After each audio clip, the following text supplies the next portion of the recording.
From realistic physics to removing all cubes, here are 1,883 legendary Minecraft facts. Can a ring of Enderman protect a villager? By rotating an armor stand and spawning Enderman where it points, you can create a perfect ring around the villager. But it turns out the Enderman aren't great protectors. They just teleport away when the pillagers shoot, leaving the villager defenseless. When a mob dies near Skulk Catalyst, it causes the Skulk to spread. However, most people don't know the Catalyst actually works in the end as well. If you set up a Catalyst and drop a ton of Ravagers using commands, you'll quickly see the end turn into the deep dark. If you give yourself a potion in creative mode, you'll get an uncraftable potion, but there is one place where you can get it. This potion can appear in survival in the achievement window for local brewery. Get off my chest! If a cat sits on top of a chest, you won't be able to open it. I said get off! This is a TNT slide. Flick this lever to spawn a bunch of TNT. The TNT is special because it will never ignite. It will just gently flow down until it starts bouncing up and down. The wave almost looks like a really long snake, and when the TNT reaches the bottom, it'll drop off to the void. Almost all of the Minecraft paintings are based on real art from Christopher Zetterstrand. His artwork is now one of the most exposed pieces since Minecraft has sold over 300 million copies. When Crying Obsidian was first added,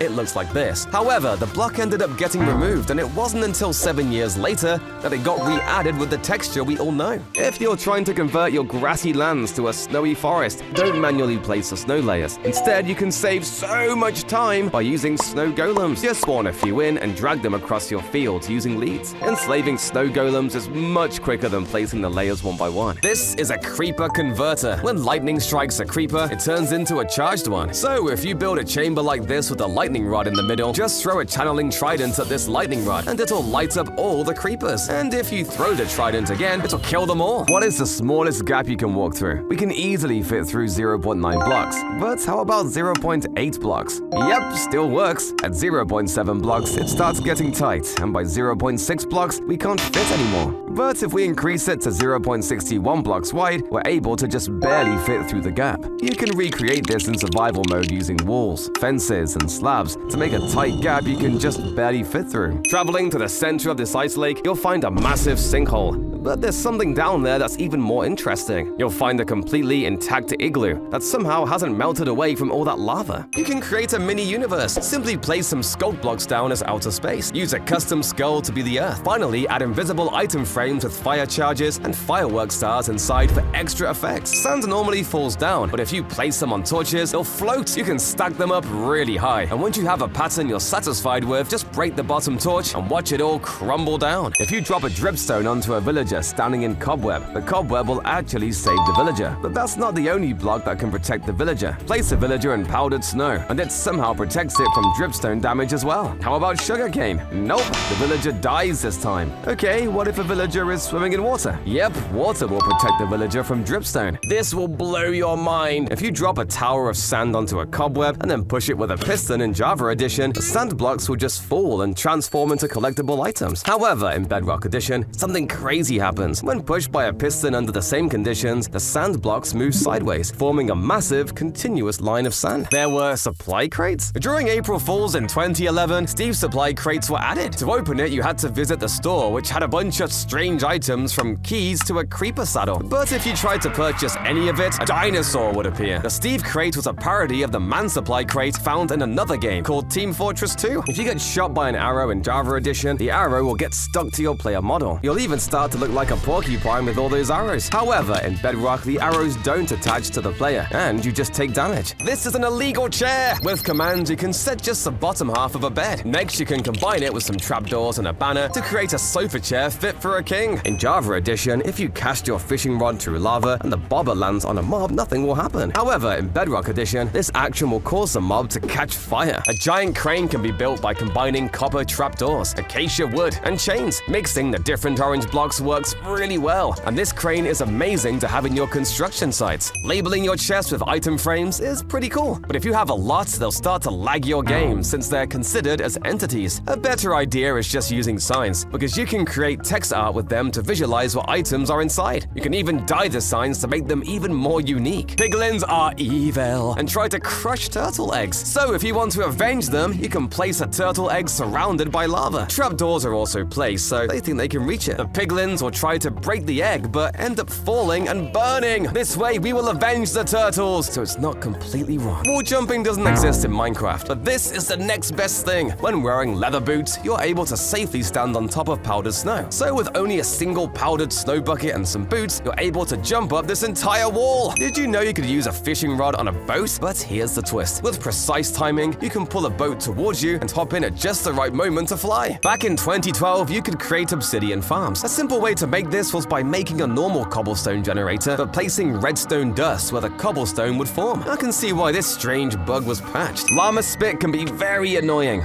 but it doesn't do that much damage. If you're a psychopath and want it to be even deadlier, you can place fire in front of the llama. Now when it spits at players, the spit will actually catch on fire, making it much deadlier. Have you ever noticed observers have a face? Well, it didn't always look like this. Instead of a face, there was a small sensor. But because both sides of the observer looked like a sensor, it was easy to get them confused. Luckily, Jeb kept getting confused too, and just added a face. Although frogs can't walk past the world border, they're able to stick their tongue out through it to eat a magma cube. Who would win, 1,000 pillagers or a single wither? The battle starts with the wither attacking, and the pillagers swarm to bring it down, even lowering its health a bit. But there's a problem. The pillagers are hurting each other, while the wither keeps regenerating. In the end, the wither wipes out all the pillagers and wins. Pressure plates offer a quick way to enter your house, but the downside is that mobs can enter your house as well. A much better alternative is this machine. Once you open the door, it gets quickly shut behind you, so there's only enough time for you to get in and not any mobs following you behind. This is a katana. To create it, put 2 armor stands and push blocks downward to get the holder. Next, push 2 chains on one side and a lightning rod on the other side to get your legendary katana. Instead of using TNT to launch you, have it launch an ender pearl instead. You won't take damage from all the TNT, and you will be able to send the pearl far away. However, make sure the launcher isn't too powerful, or the ender pearl will end up in an unloaded chunk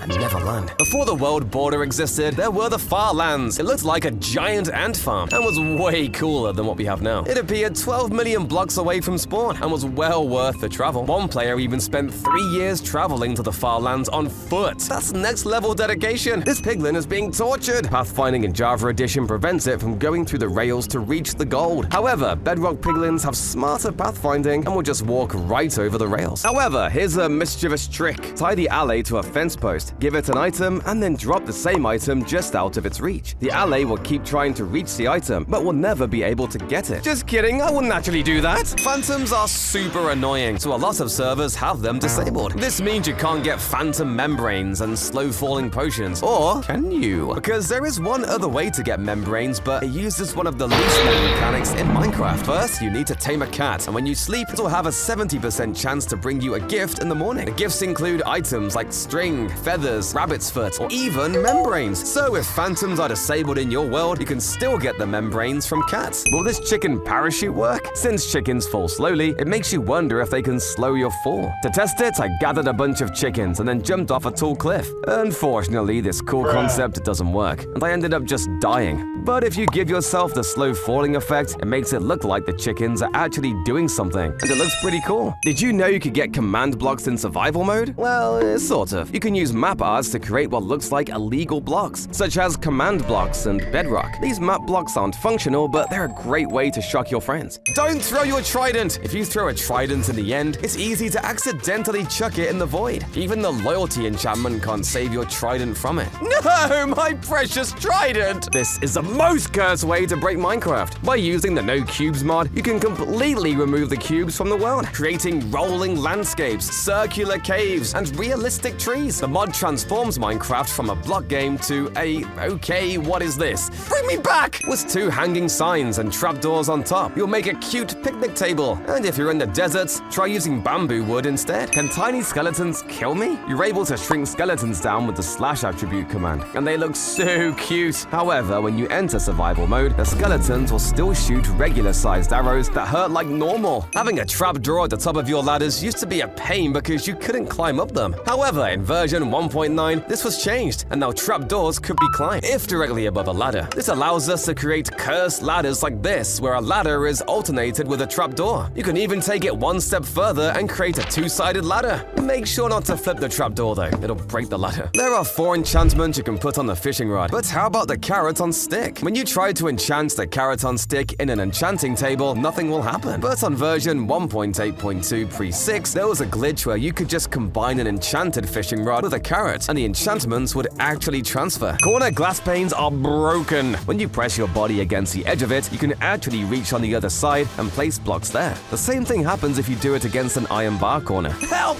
My house is on fire! Fortunately, in Bedrock Edition, if it starts raining, the fire will be extinguished very quickly. This is because Bedrock Rain instantly puts out fires. Conversely, in Java, rain also extinguishes flames, but it does so much slower in comparison. If you die on this strange Minecraft version, you'll be put in a limbo state where you'll be stuck inside your own body. Going into the third-person perspective, you'll see that your movements aren't attached to your character at all. Although you can't move around, you can actually attack yourself and get this cursed death message. If you add candles near TNT, it'll look like sticks of dynamite. Make sure you don't accidentally light the TNT though. While we're all used to wheat and carrot farms, how about cabbages? You can build this design by placing turtle shell armor stands on top of a daylight sensor. Next, push down a dirt block on top of them, and when you till the soil, the green helmets will poke up, looking like cabbages. You can spawn an iron golem upside down, but what happens when you try to spawn 2 golems with 1 pumpkin? The top golem only ends up getting spawned. If you try to spawn 2 withers at once, only 1 will spawn as well. Grindstones in Bedrock need a supporting block or it'll break. A cool trick we can do with this is create a long line of grindstone, and then break the supporting block to send them all crumbling down in a chain reaction. In versions up to 1.19.2, large sinkholes could randomly appear in the terrain, creating spectacular landscapes. One notable seed features a spruce village uniquely situated at the bottom of a sinkhole. Nearby, you'll also find an igloo with a basement that's visible underwater. When texture files are missing, this strange update block used to show up. In some older versions of Bedrock Edition, you could place it with the /set block unknown command. Although the block looks like dirt, shovels were ineffective against the block. Although this stone block doesn't look very impressive, we can level it up. By just carving in some stone stairs and adding some buttons, we can turn the simple cube into a house I'd love to live in. Hitting silverfish will cause more to come out, so the best way to kill them is just by burning them with fire or lava. You probably know that certain blocks like stairs and candles can be waterlogged. However, in Bedrock Edition, you can also waterlog end portal frames, bells, beds, beacons, pistons, and even doors. The doors in particular are a problem because they can't be used as an air pocket when you're about to drown. Phantoms can be very annoying, but there's a way to keep them away without sleeping. You may know that cats scare away creepers, but did you also know that cats will scare away phantoms? Phantoms will stay 16 blocks away from cats, keeping both you and your sanity safe. When you open your creative inventory,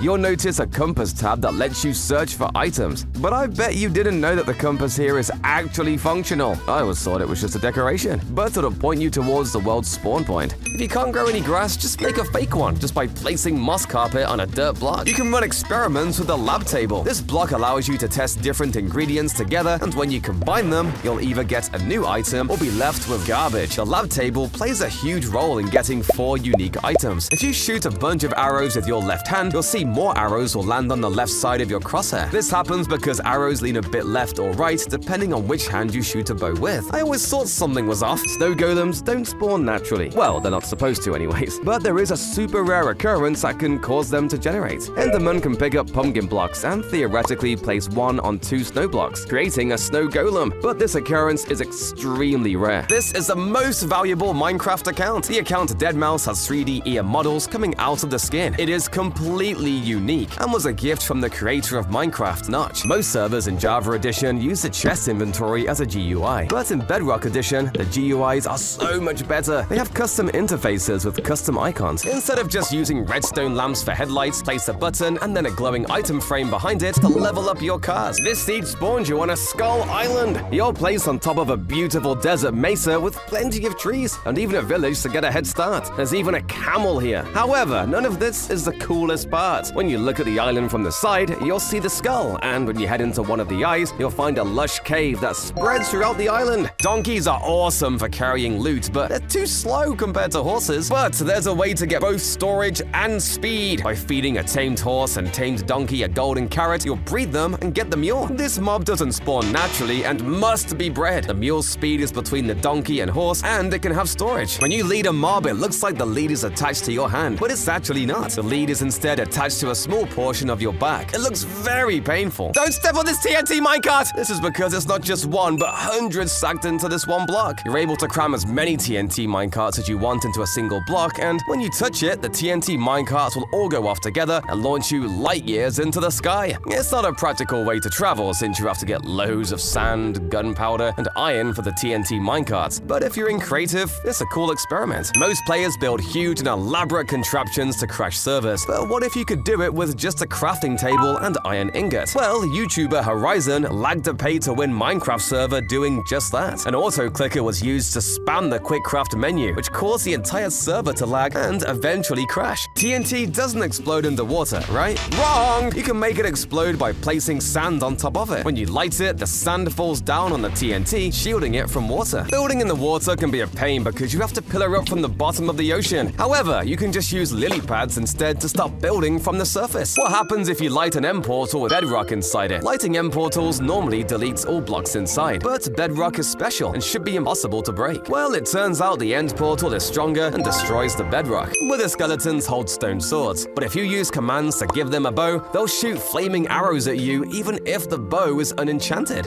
These guys are hacking! You may know the blue axolotl has a 1 in 1,200 chance of spawning in Minecraft, but did you know the blue variant isn't found in real life? It was introduced into the game following a suggestion from Reddit user Dark Ice Flame, and is supposed to be a reference to the water Pokemon Mudkip. If a honey block is near a bee's nest, the bees will occasionally fly close and attach to it, resembling an action of eating honey. When doing this, the bee stops fluttering its wings and attaches to the honey block. Using a dispenser, you're able to put mob skills on piglins, and it looks hilariously broken. Due to the piglins' large heads, parts of their heads protrude from the sides of the mob skulls. The scariest look is achieved by putting a dragon head on a piglin. Get away from me! Autocrafters lights up when you activate them, so by placing a lot of them, you can create a chasing light pattern. A super fun activity at the beach is volleyball. You can build a simple court using blue and red concrete. The net can be made out of cobwebs with fences to hold it up. For an added bonus, attach leads to rabbits to make it look like ropes are stabilizing the net. This setup is mostly decorative, but you can install mods or data packs to actually play volleyball here. What would touching a creeper feel like? Well, Notch, the original creator, said that a creeper in real life would feel crunchy, like dried leaves. Ew! Under special conditions, mobs can fly using elytras. If you just summon a zombie with an elytra, it won't be able to use it and will fall straight to the ground. You have to specifically enable the full flying property. This setting allows the mob to use the elytra and glide towards the ground. It looks quite funky because the mob tilts its head upwards as it flies. It even works on mobs without visible armor slots like pigs and even slimes, so you can have all kinds of mobs gliding down from the sky. Steve is the most powerful character ever. He never uses the restroom, which is super weird. He can even eat 1,000,000 cakes and nothing will happen. There were rumors and jokes of adding a toilet into Mojang, but Mojang has said things like toilets are too realistic. Cattails aren't in Minecraft, but that doesn't mean we can't create them. Just place a support block,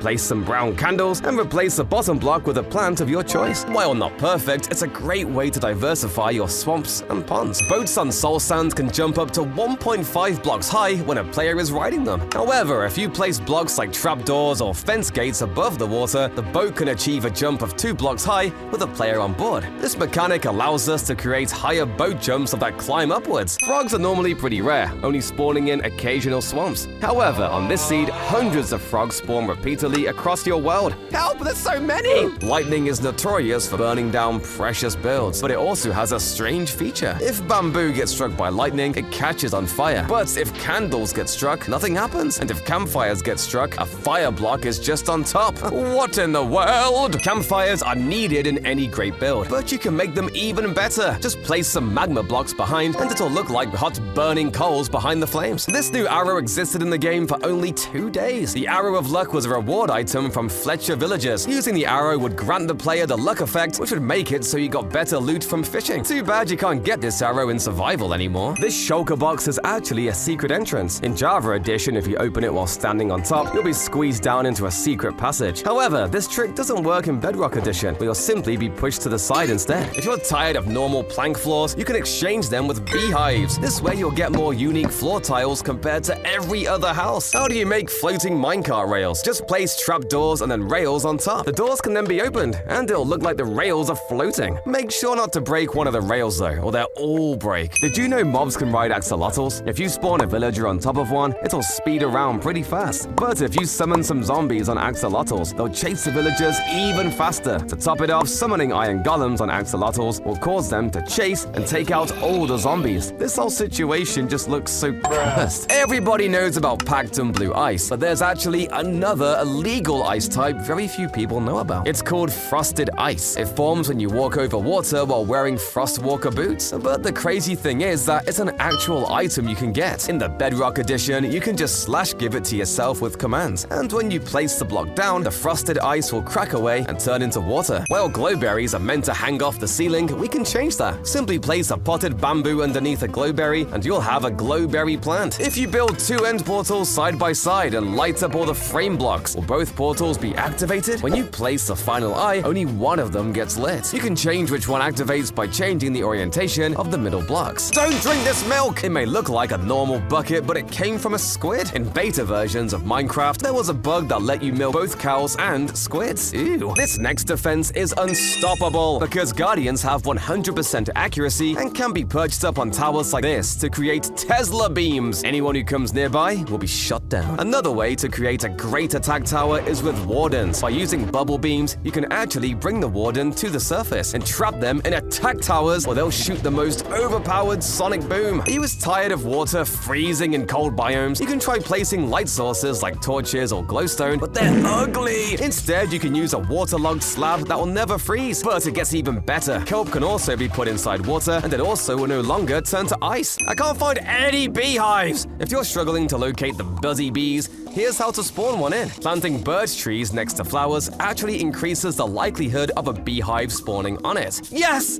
Now I can enslave the bees to create a honey farm! You can crash Minecraft with just a flint and steel and a dispenser. Normally the combo with light and nether portal, but not in this version. In 1.16.4, just flick this lever and you'll find yourself right at the launcher again. This is a baby villager in Java Edition, and this is what it looks like in Bedrock. Its head is so much bigger. Never dry your sponges with a furnace. Instead, use the scorching power of the nether to dry your soaked sponges instantly. You don't have to waste any fuel. Too bad it doesn't work in the end though. I learned the hard way. Gosh darn it! This is the fastest horse you can get in survival Minecraft. It zips around the environment at super speeds. To get it, you had to type the secret code, "How do you turn this on?" in the 2D shareware April Fool's update. Once you spawn the horse in, you could easily just update your world to the latest version. Now, while an elytra is still faster than this, I prefer the horse since we can actually explore the land as opposed to just flying over it all. In 1.20.2, you can now put up to 64 items inside decorated pots. Only one type of item can be put in at a time, and when you're done, you could crack open the pot with an arrow. Voice chat in Minecraft would be the most insane feature, letting you trash talk enemies or coordinate with teammates. However, a Mojang director has said we have no plans to add it, as there are other services you can use. So it seems like we'll all still use our favorite voice chat service, Skype!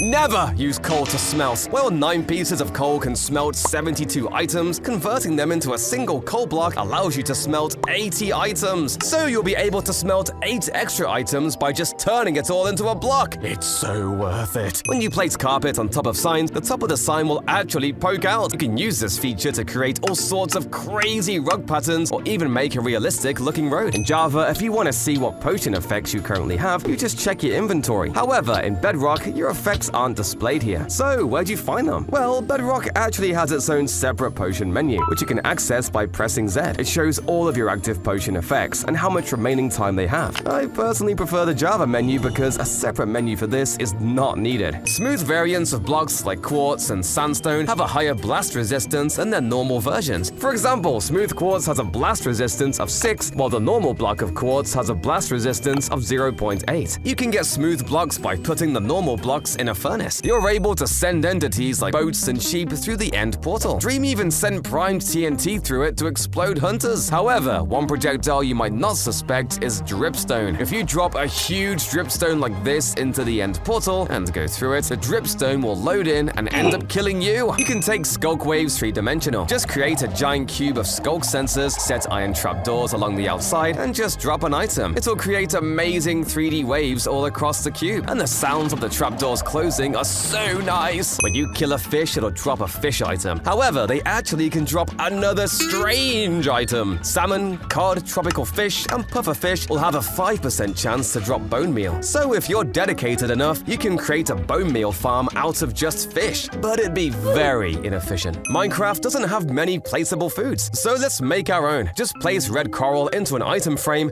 and yellow coral on top to get spaghetti. We could also use armor stands and block displays to create a turkey. This looks so pretty. Penguins are in Minecraft. The Education Edition has various subject kits from science to history that players can learn from. One of these kits is called Frozen South, and it adds penguins to the game. This is way too cool. Stop using fences! Instead, you should use trapdoors, because by placing them around mobs, you'll create a barrier that you can walk over, but the mobs can't. These sheep are not very smart. Can iron golems see invisible zombies? Golems will normally come after and attack zombies. However, if you splash a zombie with invisibility, the golem will just ignore it. Well, until the zombie attacks him. Then the zombie will get destroyed! Right now, we're able to craft leather horse armor with just 7 leather, and the other variants have to be found inside of structure chests. However, back in this snapshot, when horse armor was first added, they could actually be crafted with just 6 minerals and 1 wool. You could craft iron, gold, and diamond armor with this recipe. However, in the next snapshot, the recipe was removed.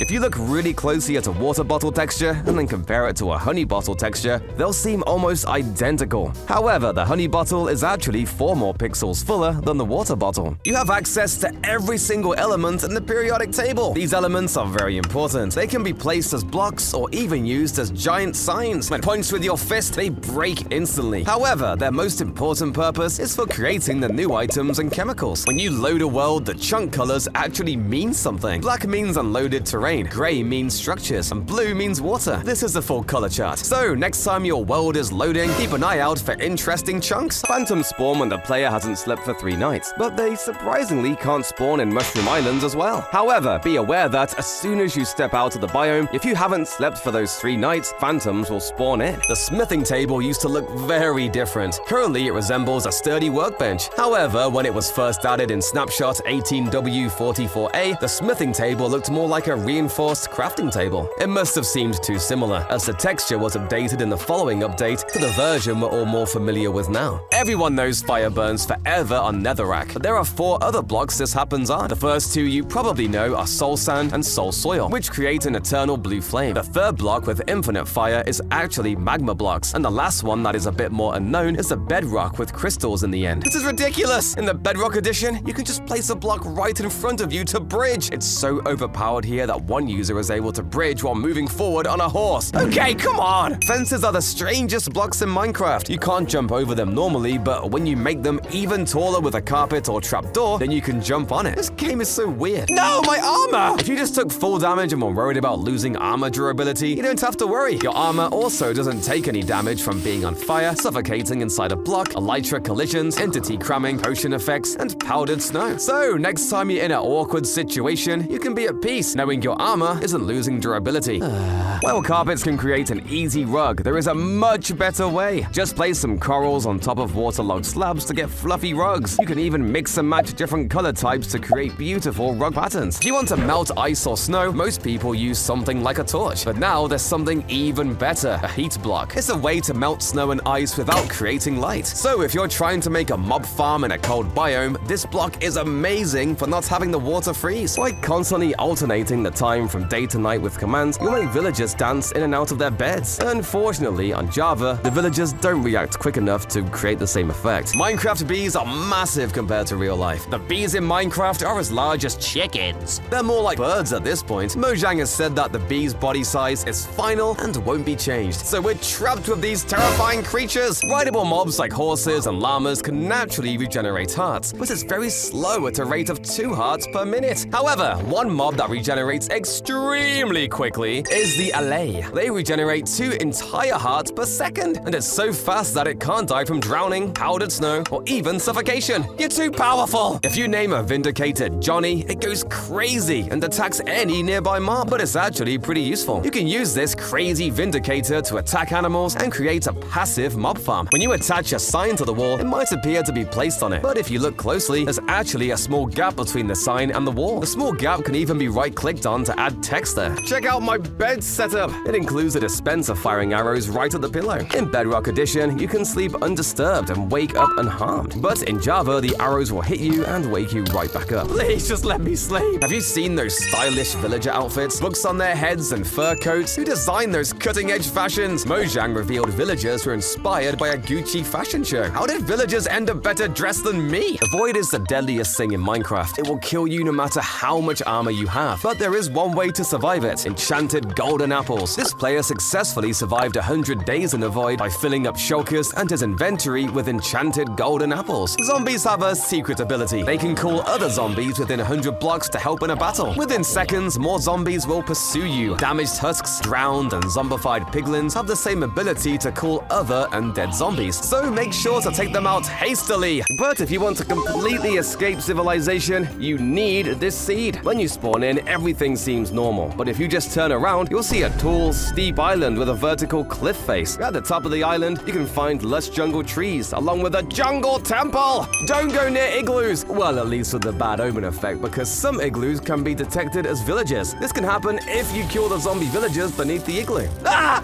I don't have any items! On a sunny Minecraft day, you need to have a barbecue. Just use auto crafters as the base, surround it with trapdoors, and place campfires underneath. Utensils can also be placed on the side to cook the meat with. Trial spawners are meant for dungeon battles, but they can also be used as storage crates. To create it, simply dig 2 blocks down, place a daylight sensor, a smithing table, and then your trial spawner. Next, dispense an armor stand into the side and equip it with a helmet. Finish it off with a pressure plate and you'll have a crate to store your gear. Screaming goats love knocking players off cliffs, but most people don't know that goats also attack armor stands. So we can set up a barrier preventing the goat from knocking the armor stand off, and it will keep trying for the rest of its life. It'll even scream in frustration. If your friends are constantly showing off their water bucket clutches, a funny way to prank them is by replacing the floor with slabs. In a water MLG contest, using slabs will cause the water to go through the other side, catching them off guard. Did you know it's possible to make an Ender Dragon farm? It works by shooting an arrow at light speeds using TNT and killing the Ender Dragon in a single shot. It's pretty overpowered and can be used to farm experience points. Boats are great for traversing large bodies of water, but did you know they work even better on ice? Boats travel at incredible speeds when gliding on ice. You can construct pathways of blue ice in the nether to speedily move between locations. When you Riptide Trident into an entity, it'll do the same damage as a melee attack hit, which is already pretty powerful. But here's a secret trick. As you launch yourself, quickly switch to your sword. Now you're charging at mobs with all the enchantments of your sword, like fire aspect and sharpness. It's the closest you'll get to a fire aspect trident, especially since sword enchantments can't be applied on them. The only downside is that this method uses up durability on both your trident and sword, so use it wisely. You may know jumping on top of spikes hurts you, but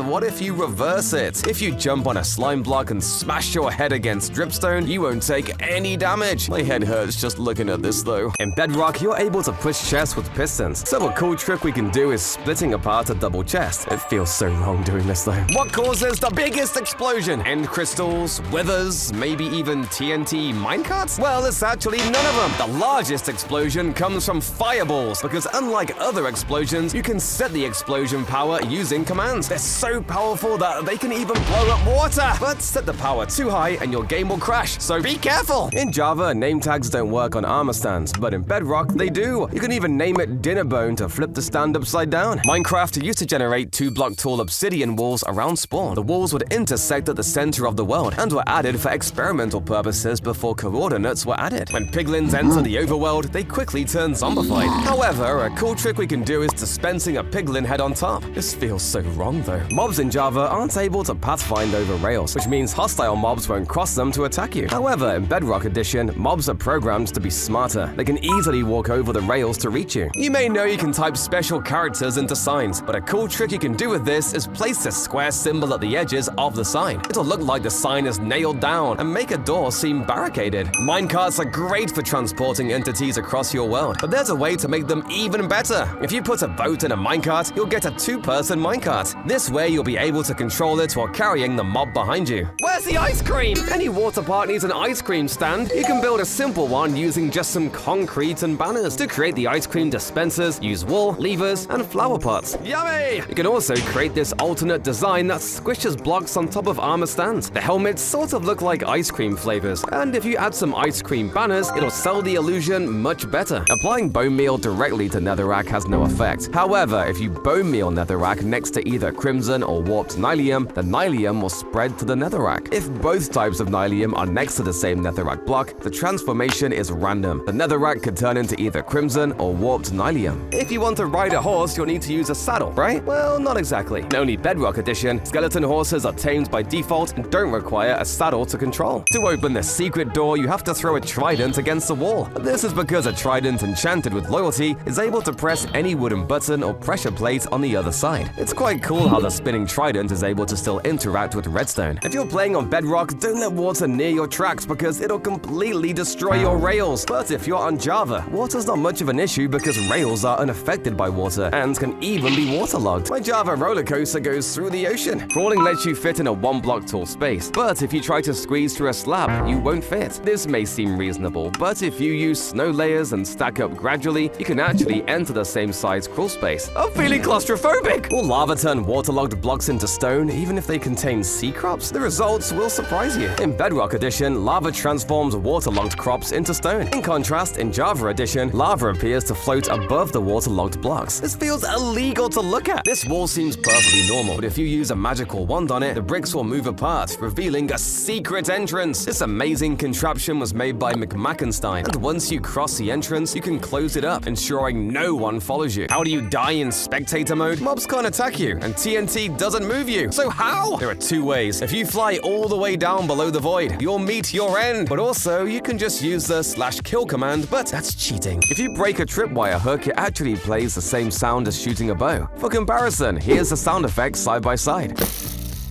I guess Mojang was just feeling lazy with this one. By throwing a snowball at a group of wardens, they'll all huddle towards the sound and form a circle with their antennas lighting up in a ripple pattern. I think they may be getting annoyed. You should never have fire near TNT. Well, almost never, because if you place a campfire on top of a TNT, it will look alarming. Yet, it's perfectly safe and won't cause the TNT to explode. Foxes can actually get stuck in the snow. When foxes leap into the air to attack chickens, they won't always hit their target. Sometimes when they miss, their heads will be buried in snow, and they'll have to wiggle their feet to get out. In giant spruce tree biomes, it's common to find very large trees. With these trees, we can make a simple platform using spruce wood. And on the inside, there's enough space for all the essentials. You can build this entire thing in under 5 minutes, and it looks pretty good. Most of the time, you'll spawn on a large area of land, but on this seed, you'll only have a few blocks and a tree. This seed is only for the best Minecraft players. A group of sheep is called a herd. A group of bees is a swarm. But what about Endermen? Well, according to Dinnerbone, the official name for a group of Endermen is called a haunting of Endermen. Spooky! Owie!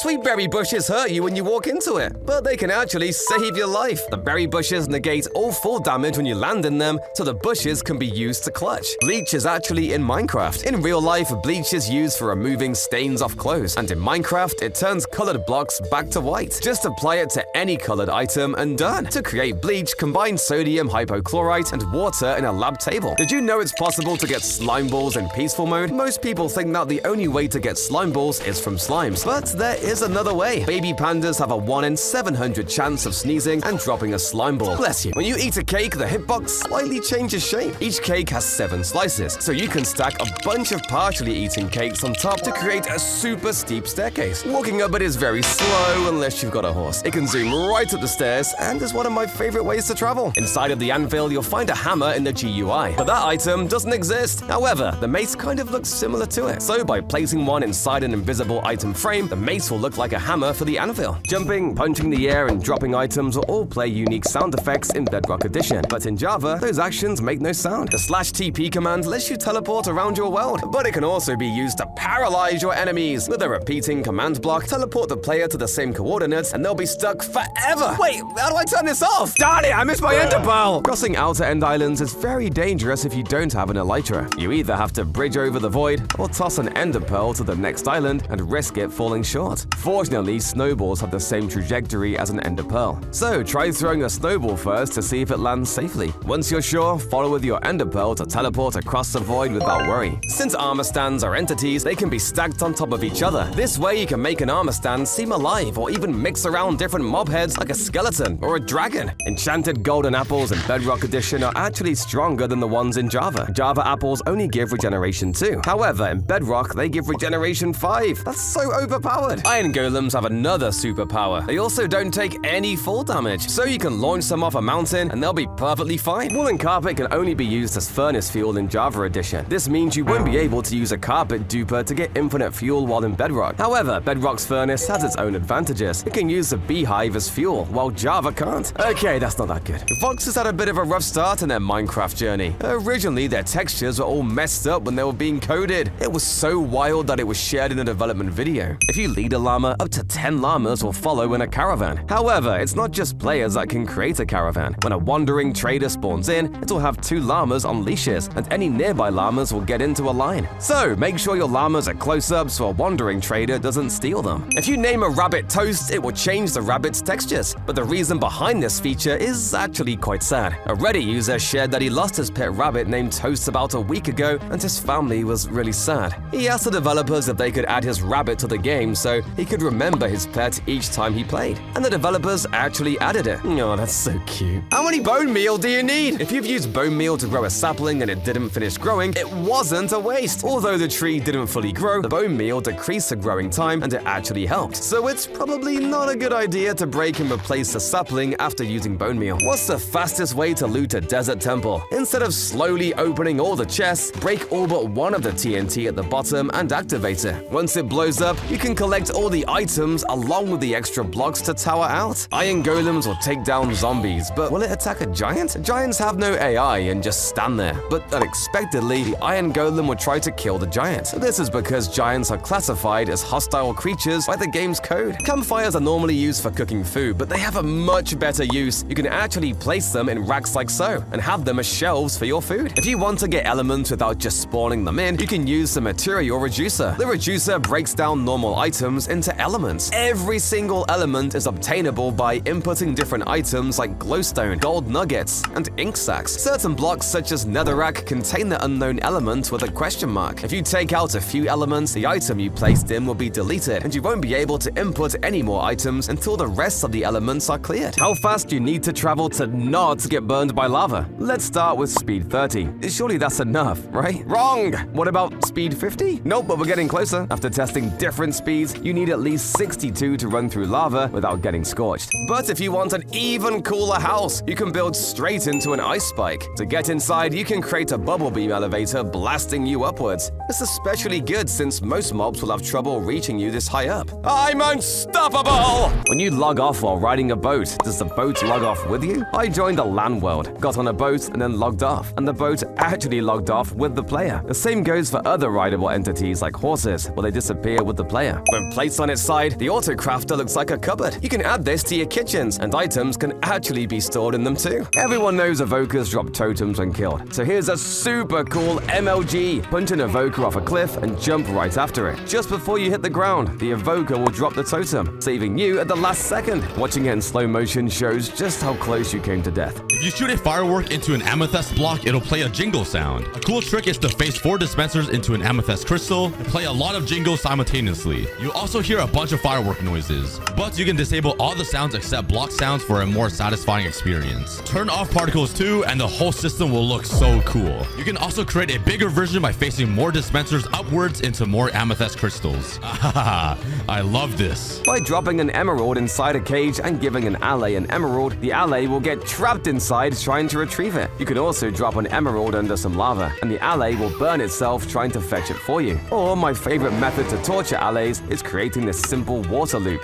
and sending the allies running in circles for all of eternity. TNT, slime, and honey blocks can be instantly mined. So if you're in somewhere like an ocean temple where you get mining fatigue, you can use the blocks to clear out the water and still mine the blocks right back up. Whenever a raid begins, villagers will rush to ring the bell. However, we control them by setting up trapdoors and lava. Now start the raid, and as the villagers try to ring the bell, they'll fall right into the lava.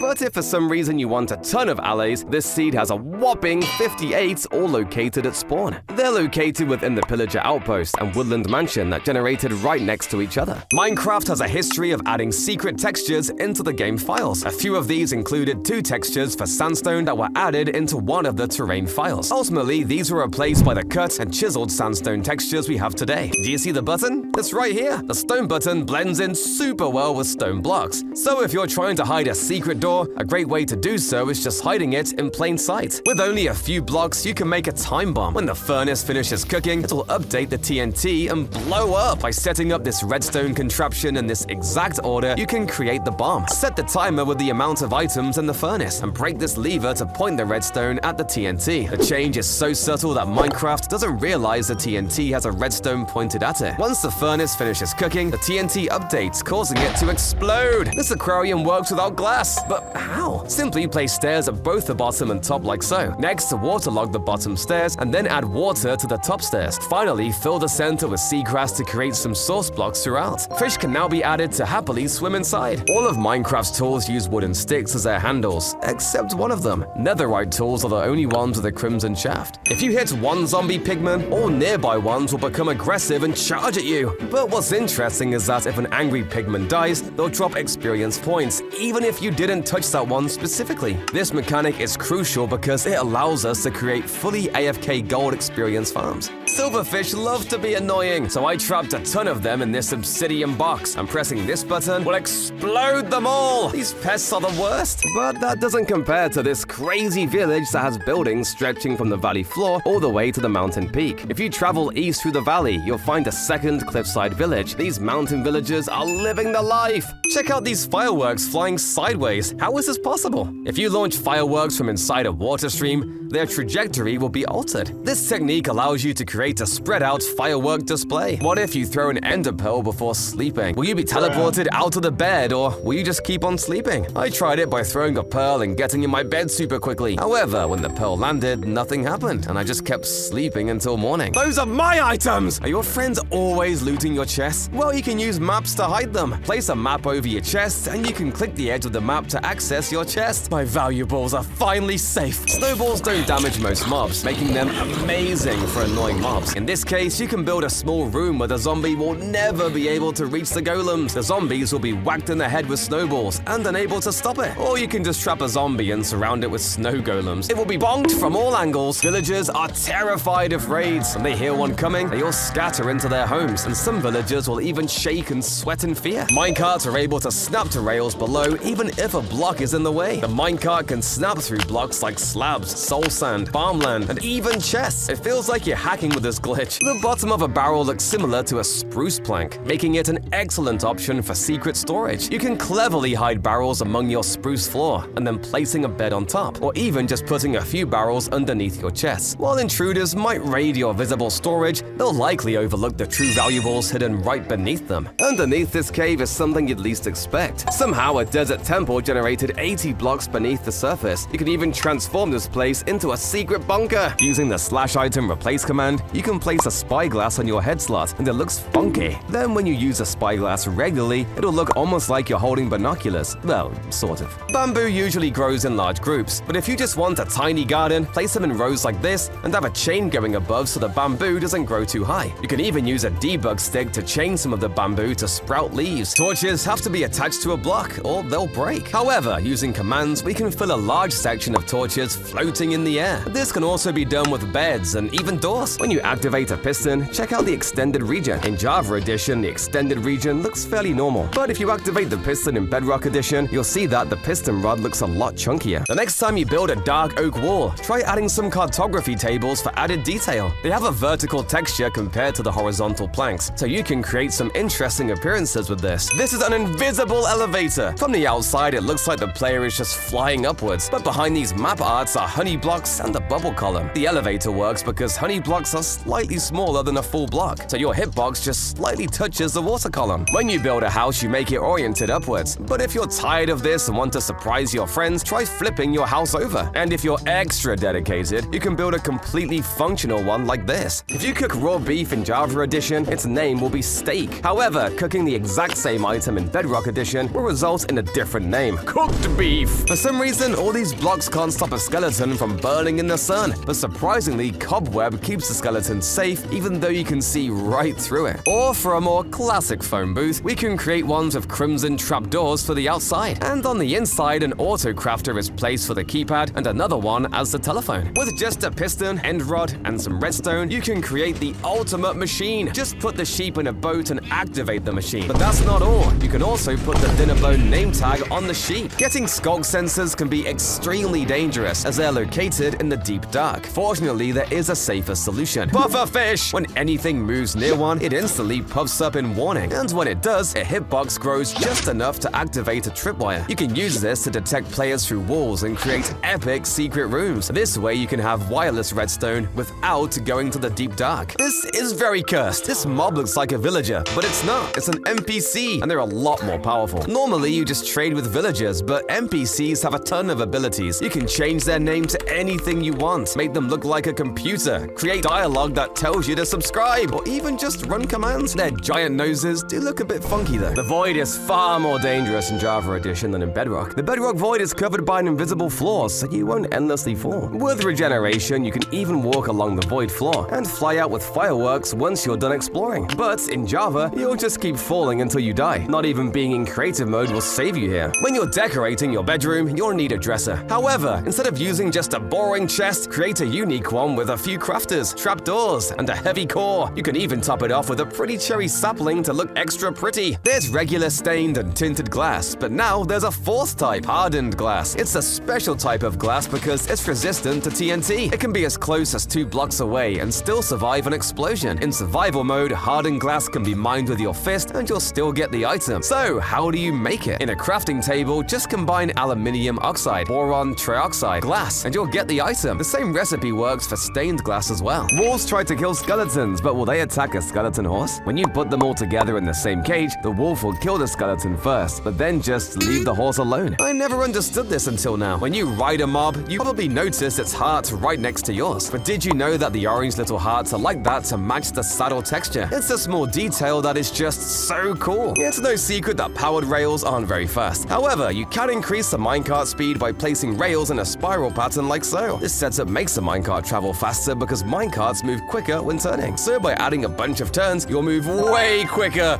I think I'm getting dizzy though. Chains are a great way to hang small blocks like lanterns, but they look a bit funky on bigger builds. To fix this issue, you can use grindstones as larger ones. Just alternate their direction to create these tough-looking chains. If you create a copper-only world and increase your random tick speed, all the copper blocks around you will oxidize super quickly. At the edges of your world, you'll even see the oxidized copper spreading like a virus to normal copper. The gradient looks pretty. With just a few quartz slabs, buttons, and carpet, you can create seagulls flying in the sky. They'll fill your beaches with life. This is so cool! Using blue fireworks, you're able to create what looks like a sprinkler system for your crops. You can also create smaller sprinklers by using less firework stars. The sprinkler system is relatively simple. It's just a dispenser, armor stands, and trapdoor to block the firework shot. The fireworks can sometimes break the armor stands, so you'll need to use a data pack to prevent this. However, the system works without armor stands as well. They just look less nice. You can even build a downward overhead sprinkler to spray water from the ceilings. These insane designs were made by Snoo Walrus. I never knew you could craft this. Normally, if you want to get stone blocks, you'll mine underground, but it turns out you can craft it too. Diorite can be crafted with quartz and cobblestone. Andesite can be crafted with cobblestone and diorite. But what's super strange is that granite can be crafted with quartz and diorite. Neither of those ingredients are red. Before bubble columns and slime blocks were added, how did players build elevators? You'll only know this if you're a veteran. Although very difficult, elevators were primarily built out of with pistons. You'd get pushed up all the way to the top by them. What's great about these elevators is that you can even press a button to go back downwards. Okay, I like this more than water columns. This is my favorite way to travel underwater. If you get a dolphin on a lead and use Death Strider boots, you'll practically be an underwater torpedo with how fast you move. The dolphin is pretty hard to catch, but it'll definitely be worth it if you're frequently exploring the oceans. This is the most illegal looking island ever. You'll find a village, shipwreck, an ocean monument, and oh yeah,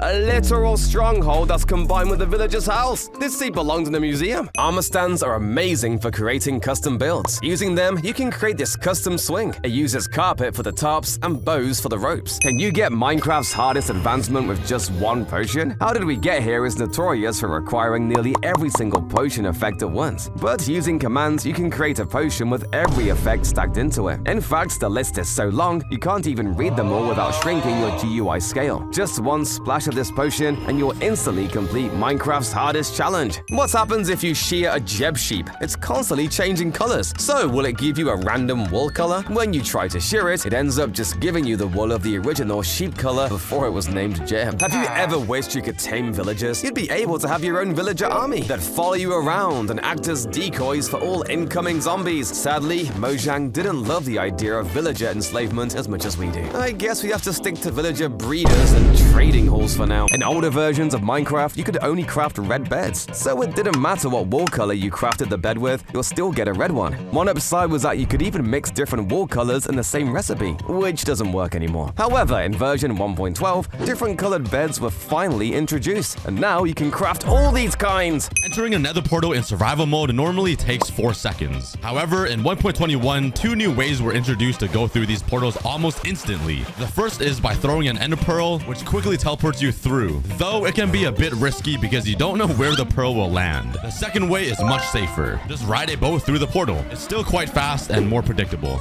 There are many types of stones like diorite, andesite, and basalt. However, oddly enough, we can't use these stones to craft tools. What's even more puzzling is that we can't make a stone pickaxe using pure stone blocks. This sword is illegal! Although it just looks like a normal golden sword, if you take a look at the enchantments, you'll see they're stacked super long with a bunch of duplicates. The item is impossible to get in the latest version, but on this version, piglins had a chance to spawn with these insanely powerful swords. This sugarcane is growing with lava, but how? Just plant a sugarcane normally, then push a block into the water with a piston. You can now exchange the block for whatever you want, and lava looks pretty cursed. Check out this painting! The skull isn't the interesting part, but the world behind it. Seed hunters were able to find the exact world using the clouds and flowers seen in a clear screenshot of the world. The original creepers were nothing compared to today. When initially added, creepers didn't explode, but instead were a melee mob and tried to attack you. They were also the same color as grass blocks back then, so were a lot more difficult to spot. They'd camouflage right into the environment, and bam! When you go to bed, only one of your cats can bring you a gift. So having multiple cats won't get you more items. But there's actually a loophole around this. By putting cats in boats, Minecraft can't tell there are multiple, and they end up all giving you gifts. It's the perfect setup. You can make an item whirlpool. First, break 4 blocks in the middle, and then break 7 blocks out on each side, so you get something like this. When you place water in the middle, it'll create a mini whirlpool. Just throw in items and they'll start twirling in circles. Tridents used to be extremely overpowered. If you threw a trident at a hanging sign, it gets stuck there. The next player to walk nearby would get obliterated by lightning. This woodland mansion is a sight to behold at 101 blocks tall, supported by a massive cobblestone foundation. I wonder how pillagers even built all that.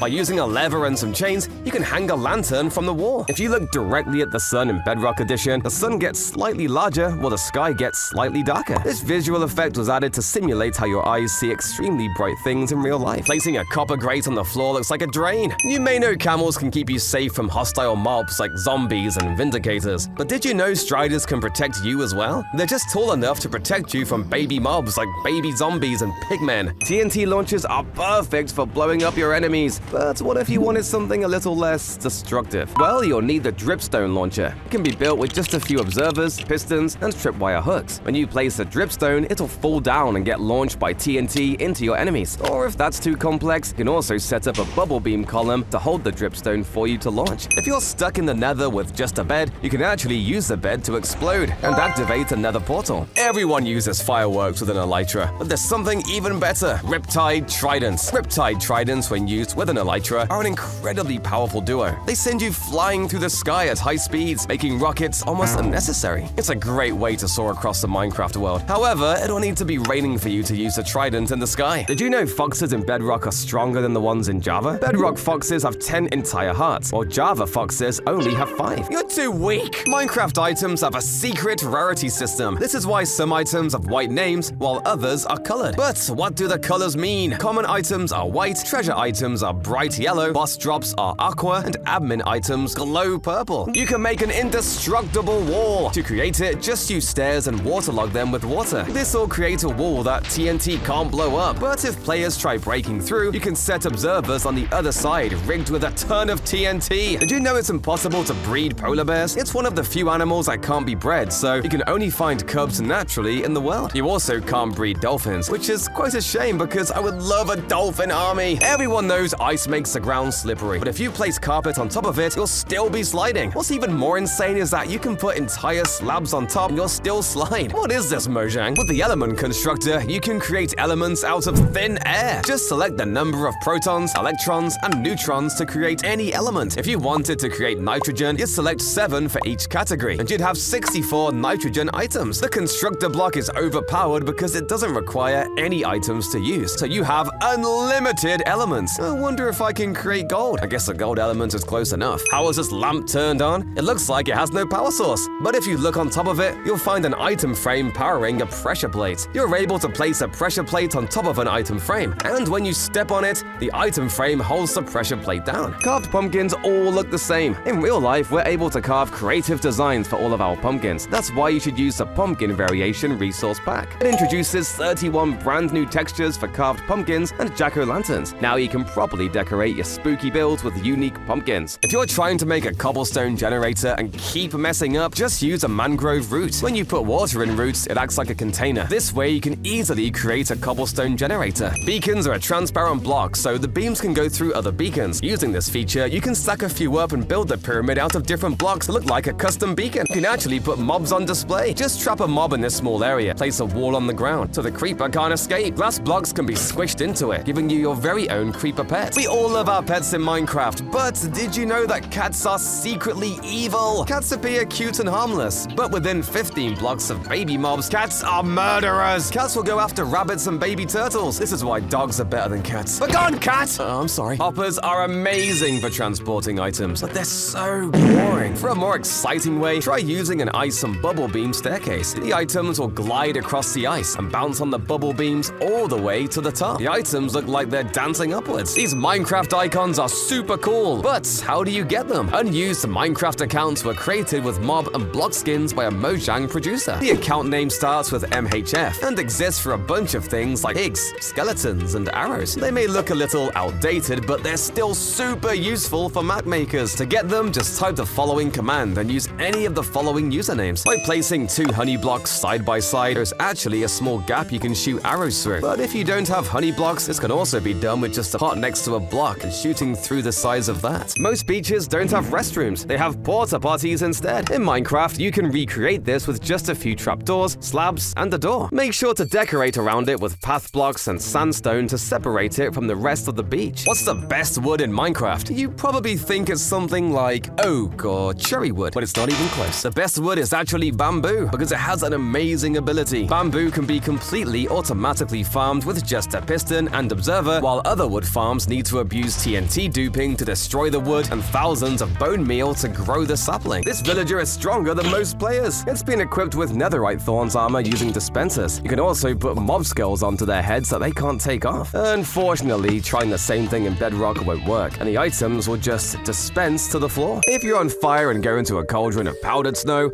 you'll get extinguished and the powdered snow will turn into water. However, if a burning skeleton is placed into the cauldron, not only will the powdered snow turn into water, but the water will also quickly evaporate. This happens because the sun continuously reignites the skeleton, rapidly depleting the water as it extinguishes the fire repeatedly. If you want a ton of loot, you'll love this seed. 10 blacksmiths spawn all in the same village, which is actually the world record. The villagers will probably put you on a hit list for robbing them all though. Changing game modes in Java Edition requires you to type out the full mode name, but Bedrock Edition simplifies this with abbreviations like S for survival and C for creative, which is especially handy on mobile devices. When you meet an Enderman, you're probably used to its purple eyes and black smoke smoke that it emits. But the Enderman actually used to have green eyes. Torches don't work well underwater, but a way prettier alternative is using lanterns under lily pads. It's a great way to light up your rivers. And if you're feeling rich, you can even try using soul lanterns, which make the lake seem magical. Wolves can't teleport to you if there is no safe space to teleport to. But if you are completely surrounded in glass blocks, the wolf has a superpower and can teleport straight into it because it's a transparent block. That looks painful. Check this out. A minecart chest spawned directly inside a monster spawner. This rare setup occurred because a dungeon generated right into a mineshaft, placing the spawner directly on top of a minecart chest. The chances of a dungeon having this is roughly 1 in 4.8 million, as calculated by this Reddit user. You can turn pillagers into peaceful mobs. By taking enough shots from a pillager, its crossbow will eventually break. Helpless without their crossbows, the once fearsome pillagers turn into peaceful wanderers. I guess we're friends now. Psych! This is revenge! Check out this tight gap. Trying to go through it by boat won't work in Java, but if you switch to bedrock, you'll be able to row right through. If you wanted to fly long distances but didn't have fireworks, you'll want to know this. You can combine slow-falling potions with an elytra for insanely long flights. Although slower than fireworks, it is very efficient compared to it. This allows you to travel extreme distances with only one glide. Lava in the Nether actually flows further than in the overworld, but that's not the only way it's different. It actually flows out faster too. But which do you think is faster? Water in the overworld or lava in the Nether? I tested it and it turns out the water is clearly faster. Minecraft beaches are pretty barren. There's nothing but sand. However, you can add some various buttons as small shells across the beach. Armor stands with helmets can also be buried as rocks. Or for something more realistic, invisible item frames can be used to plant Nautilus seashells across the beach. I love it! Grass looks terrible in desert biomes, but with the help of moss blocks, we can create fake grass so you can still have bright green lawns. With just a few trapdoors and carpets on top, we can create a pool floaty. We can even extend it an extra block and add some snow layers as a headrest. If you shrink yourself down with the scale attribute command, will you fit underneath a fence block? There's a huge gap underneath, but for some reason the player still can't go through. However, there's a 1 pixel gap for the honey block, and you can actually fit right through the small gap. You can even fit underneath the azalea bush. Ruined portals are naturally found across your world. But did you know that a completely functional portal can spawn too? On this seed, a ruined portal spawned inside of a woodland mansion, causing fire to spread and light the portal.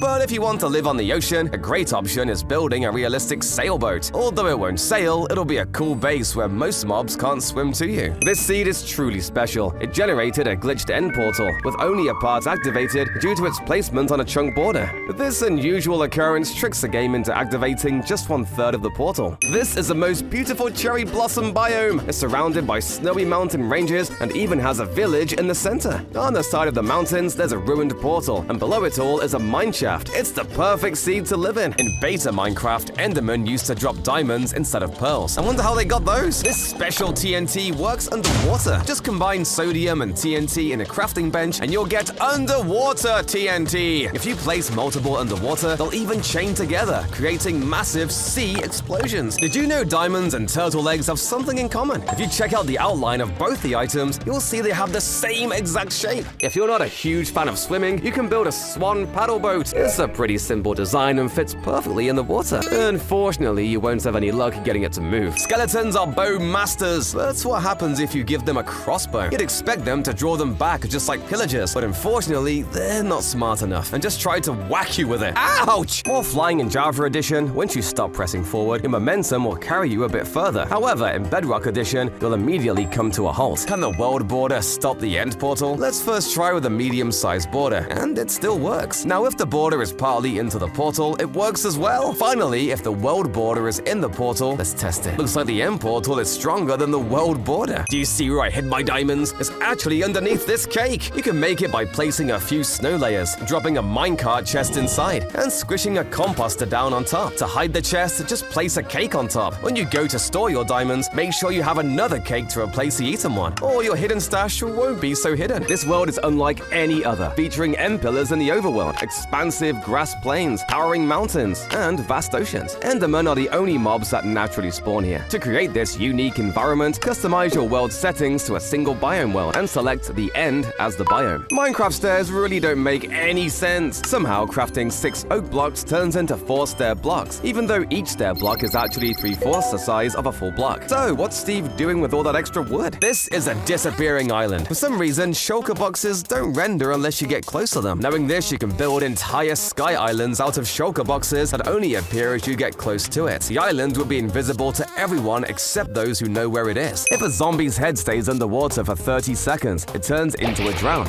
But what if you give it a water-breathing potion? Will that stop the transformation? After waiting, the zombie still converts into a drown, so water breathing doesn't save them. I've always wanted to live in a treehouse. To make one, simply use 4 jungle saplings to create a huge tree and build a ladder going all the way to the top. For the entrance, make sure to have a few trapdoors so mobs can't follow you up. When walking over amethyst, a pretty sound gets played. It happens with each step, so if you give yourself speed and run over it, you'll hear more jingles. But by giving yourself a speed strength of 255, you'll zoom over the amethyst crystals and play an entire musical. Okay, this doesn't sound that good. There's an illegal way to travel through block gaps without crawling or flying. If you ride on a pig, you're actually able to go right through it. However, you'll end up suffocating while doing so. It's a strange feature how the pig can just force you along with it. This is a gravity block duper. It worked on older versions of Bedrock Edition. If you send blocks like sand or gravel through it, it'll convert to any random item. So if you leave it on for a while, you'll eventually get items like the border block, fire block, bedrock, jigsaw, and light block, all from survival mode. There's a way to have looting bows in survival. It's impossible to put looting on your bow normally, but if you hold a looting sword in your main hand and bow in offhand, the looting effect will apply. What's crazier is that the looting glitch also works with snowballs, so you can get extra blaze rods in the nether. Instead of huge one-block gap rivers, try using waterlogged stairs. They offer a much tighter footprint and are a lot better for smaller water streams. You can't place water in the nether, right? Well, not exactly. There's actually a secret way to place water. And no, I'm not talking about a cauldron. In this 1.17 snapshot, placing glow lichen in lava for some reason formed water. You could then flood the nether and even grow crops. Before heading to the end, most people bring 12 Eyes of Ender to activate the portal. However, each portal block has a 10% chance of being pre-filled, which means there's a 1 in 1 trillion chance for a portal to be fully activated from the start. Like with this seed. While getting your boat crashed on the shore is somewhat understandable, this is inexcusable! Because this shipwreck somehow crashed on the side of a massive cliff. It's floating over 30 blocks above the sea. How does this even happen? When placed on its side, a warp stem looks like the same texture as a warped hyphae. However, when you look on a map, you'll see that they show up as different colors. Using this feature, you can create hidden messages that can only be seen using a map. Oxidized trapdoors are perfect for creating pipes and vent systems. An easy way to build these is using full blocks as the structure and then placing the trapdoors around it. Once the trapdoors are all placed, just break the blocks in the middle to get your seamless pipe system. I love crawling through these. If you store a bunch of netherite in a shulker box and throw it into lava, the shulker box will be destroyed, but all the items will float back up to the surface. But for some reason, if you throw it at a cactus, the items just get destroyed. My netherite! Can you craft using debug sticks? You can make a simple ladder with just 7 sticks. However, if you try doing so with debug sticks, it actually doesn't work. The reason why is simple. Although the debug stick looks like an enchanted stick, it's not. It just shares the same texture, but it has its entirely separate item ID. In Cup Pong, you try to toss a ball into cups. To recreate this in Minecraft, use seed pickles as the cups and banners to indicate each side. Too bad you can't actually play using it though. You can climb up to 4 block tool pointed dripstone blocks. This is an ultra efficient staircase. By placing a copper trapdoor and a coral fan on top, you'll get a water lily. Fish tanks are normally pretty big, but if you want a smaller one, just drop a minecart on some waterlogged seed pickles and any fish inside will stay hydrated. It takes up way less space and in my opinion looks much more unique. For a more detailed sandcastle, build the outer walls 3 blocks long and place trapdoors on either side as the castle doors. Add a flower pot on top of each corner as a lookout point. In the middle, you can add a castle flag to show ownership. Fire burns wood, but not this one. No blocks are made out of wood and redstone, and it can catch on fire from lava, but never burn away. Ever wanted working players? Well, just dispense an armor stand into a fence gate, place a hay bale on top, and equip the armor stand with gear. It'll look like the player is working on his farm. By using a composter, using a fireplace, and filling it up to the brim, it'll look like a pot full of tasty stew. When you look into an Enderman's eyes, it'll become enraged and charge at you. But what if you're looking through glass? The Enderman won't react. Mobs can't see through glass and treat it like any other opaque block. This also works with trapdoors, fences, and even tall grass. However, if you look through water or lava, the Enderman will notice and get angry. I have no idea how it sees me through lava. This is a quintuple pig spawner. It's one of the rarest glitches to ever occur. It happens on this seed on version 1.16. Printing is broken in Bedrock Edition. Edition. When you go into third person, you'll see that you have stiff legs when sprint jumping. It looks pretty odd, but I prefer the Java running animation a lot more. When you die, any items with a curse of vanishing will be deleted. This may sound pretty terrible at first, but it can actually be strategically useful. If you don't want your enemy to get your items after killing you, just apply Curse of Vanishing to your important gear, and you won't have to worry about it being stolen. My inventory is completely full of cakes! This is because in Java, cakes can only be in stacks of 1. However, if we switch over to Bedrock, cakes can actually stack up to 64. Okay, I might switch versions now. Bedrock Edition used to have 2 secret mobs that didn't exist in Java. The first was a giant rabbit, which could be summoned using commands. This rabbit was over a full block tall, making it look quite goofy when next to normal rabbits. The second secret mob appeared when you summoned a tamed wolf. When you dyed it, the entire wolf would change colors instead of just the color. If you place a campfire underneath a loom, it'll look like smoke is coming from a vent. You may know that water can hydrate crops up to 4 blocks away, but did you know it can work through air? That's right, it doesn't matter what blocks are between the farmland and water, it'll still hydrate. With the 1.18 caves and cliffs update, these huge mountains are generated with caves underneath. You can hang a sphere house using grindstones as giant chains. It will be a bit difficult to enter, but you can build a small entrance to drop down at the top. The hanging house is way too cool to not build. On Bedrock Edition, when you place string on top of walls, it'll slightly raise them. But if you try the same thing on Java Edition, you'll get a bunch of mini lumps. When animals die by fire, they're supposed to drop cooked food. But for some reason, if animals die by campfire, the food won't be cooked. This doesn't make any sense. Placing a block next to a cactus will destroy it, allowing for some crazy automatic cactus farms. But something pretty cool is that there is actually a way to place a full block next to a cactus. Just stack up a bunch of snow layers and the cactus will be perfectly fine. Or you can even place powdered snow next to it. Getting different types of wood can be very time consuming because if you need a lot, you have to set up a farm for each tree. This is why some players wanted dyeable or paintable wood. This would let you just paint over different woods to create beautiful builds. However, using a paintbrush in Minecraft isn't very Minecrafty and will decrease the amount of exploring players do to find new woods. If you summon a skeleton riding a turtle, the skeleton constantly tries to shoot the turtle and misses. It's definitely not a feature Mojang intended. Enderman can't be shot with snowballs, eggs, or arrows. But if you use a tipped arrow on the Enderman, although the arrow would miss, the Enderman still gets the effect. If you turn on subtitles, you can see what sounds are playing around you. This can be really useful when trying to find lava pools underground. But something cursed also happens when you spawn a guardian. Who decided to call the sound a moan? If you're building in a cold biome, try hanging some blue glass panes from the roof to look like icicles are hanging down. By throwing an ender pearl and then lowering your render distance, you'll freeze the pearl in an unloaded chunk. You can then do whatever you have to, and once you're ready to teleport, raise your render distance, which will load the pearl in and you'll teleport. This is called pearl hanging, and pro speedrunners use it to travel across the world super quickly. Something even crazier was this OP crafting recipe. From version 1.3 to 1.8, the crafting recipe for enchanted golden apples was 8 gold blocks and an apple. Mojang realized how broken this was, especially with gold farms existing, so the recipe was removed completely. Bedrock skins are way cooler. You can purchase skins with custom models, modify specific body features, and even use skins with animated textures, like a portal base. However, while this is all cool, in Java, you don't have to pay to customize your skin. Well, I think that makes it better. My redstone contraption is ruined! In Java, when redstone components come in contact with water, they break. But in Bedrock, certain redstone components, like repeaters, tripwires, levers, and buttons, actually function underwater. You're able to make some fully underwater redstone circuits without worrying about things breaking down. Gas fireballs deal the most damage in the game. When you hit a fireball back at the gas, it'll deal 500 hearts of damage to it. This is because Mojang wanted the gas to instantly die if the player successfully rebounded the fireball. Ever wanted a flying pet? Well, when the Strider was first added, you could fishing rod it into the air, and when you got on, the Strider would stay in the sky, and you could waddle above your world. If you're using a ton of rails to go up and down your mines, you're making a mistake. Not only is this super slow, but it also costs a lot of iron. Instead, you should use water bubble beams. Minecarts are actually able to travel up these bubble beams, so it's a no-brainer to use these as they're a lot more efficient. The cartography table has the same texture as dark oak plants, so by mixing it into a table like so, it'll look like the table has small items scattered on top. If a shulker hits you into the air,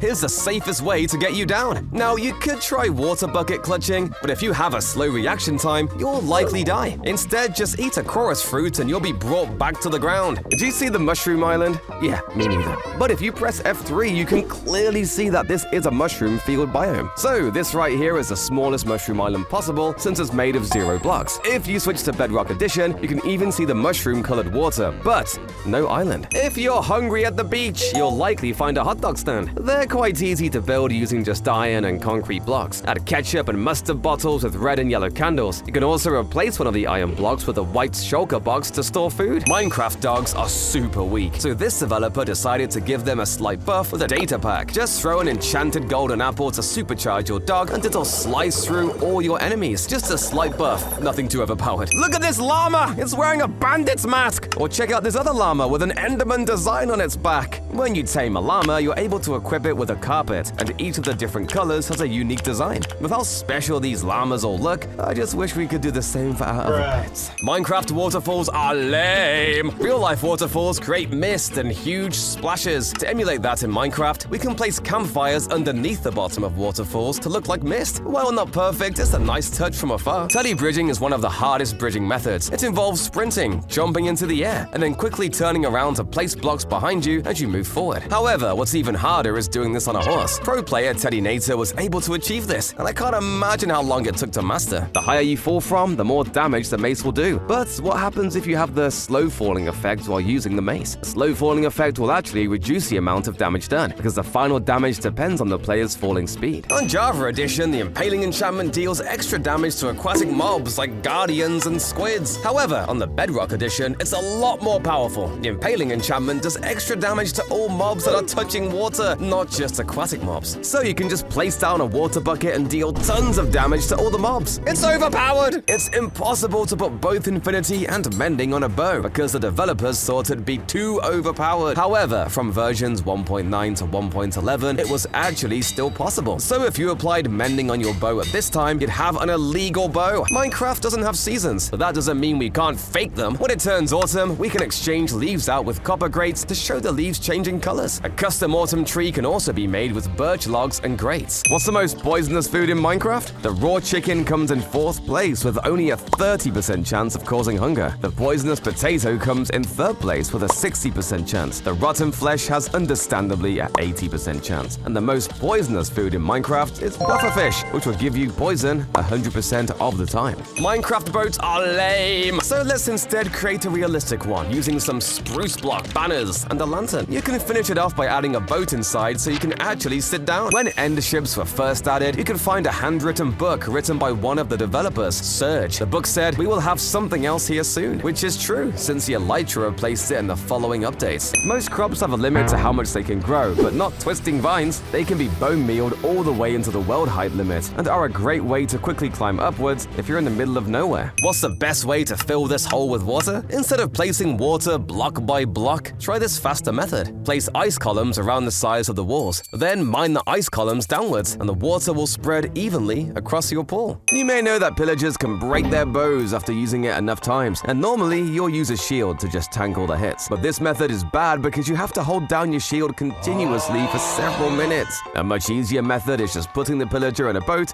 and getting in with it. This will cause the pillager to fire arrows while missing you, and after just sitting with your pillager for a while, you'll have a brand new peaceful pillager. Desert temples are nice, but there used to be ginormous pyramids. These were made completely out of bricks and were 64 blocks long and wide. Well, tons of people thought it was a bug. It was actually added on purpose. Bricks used to be impossible to craft, so these brick pyramids were a gold mine. What's weird though is that there were no rooms inside, and the layer of dirt and stone extends all the way below it. A super fancy decoration is a tombstone. By using some stone bricks and stairs, you can create the outline of the tomb. Use lecterns on the inside to create what looks like a casket. And if you want the tombstone to look extra realistic, try replacing some of the blocks with mossy and cracked bricks. Most people think the only way to extinguish a campfire is with a water bucket, but there are 2 other awesome ways. You can actually do so by throwing the splash water bottle on it or just using a handy shovel. Here's how to break a fishing rod almost instantly. Just use an auto clicker with a fishing rod on a mob, and it'll cause the durability to melt down super quickly. You're able to shred through multiple fishing rods with this method. Not sure why you'd want to do this, but the option is here. There's a way to make your fishing rods unbreakable. All you have to do is cast your line normally, and once the fish starts coming in, just swap to a normal fishing rod. This way you can get faster fishing rates without losing any durability on your enchanted rod. You have to be very patient to notice this. The prismarine block may seem like a boring old texture, but it's actually animated. The cracks in Prismarine slowly cycle in color through blue, green, and purple. The full animation for this takes an entire 5 minutes and 30 seconds. The animation is much more noticeable when you speed up the footage. When you spawn with this seed, you'll find yourself on top of a mangrove tree, with a desert village unusually located right next to you. Remarkably, this village is generated in the middle of a vast mangrove swamp. What's the best way to get sand? You can mine for hours with a shovel, or you can do this instead. The sand duper uses the end portal and falling sand to get 72,000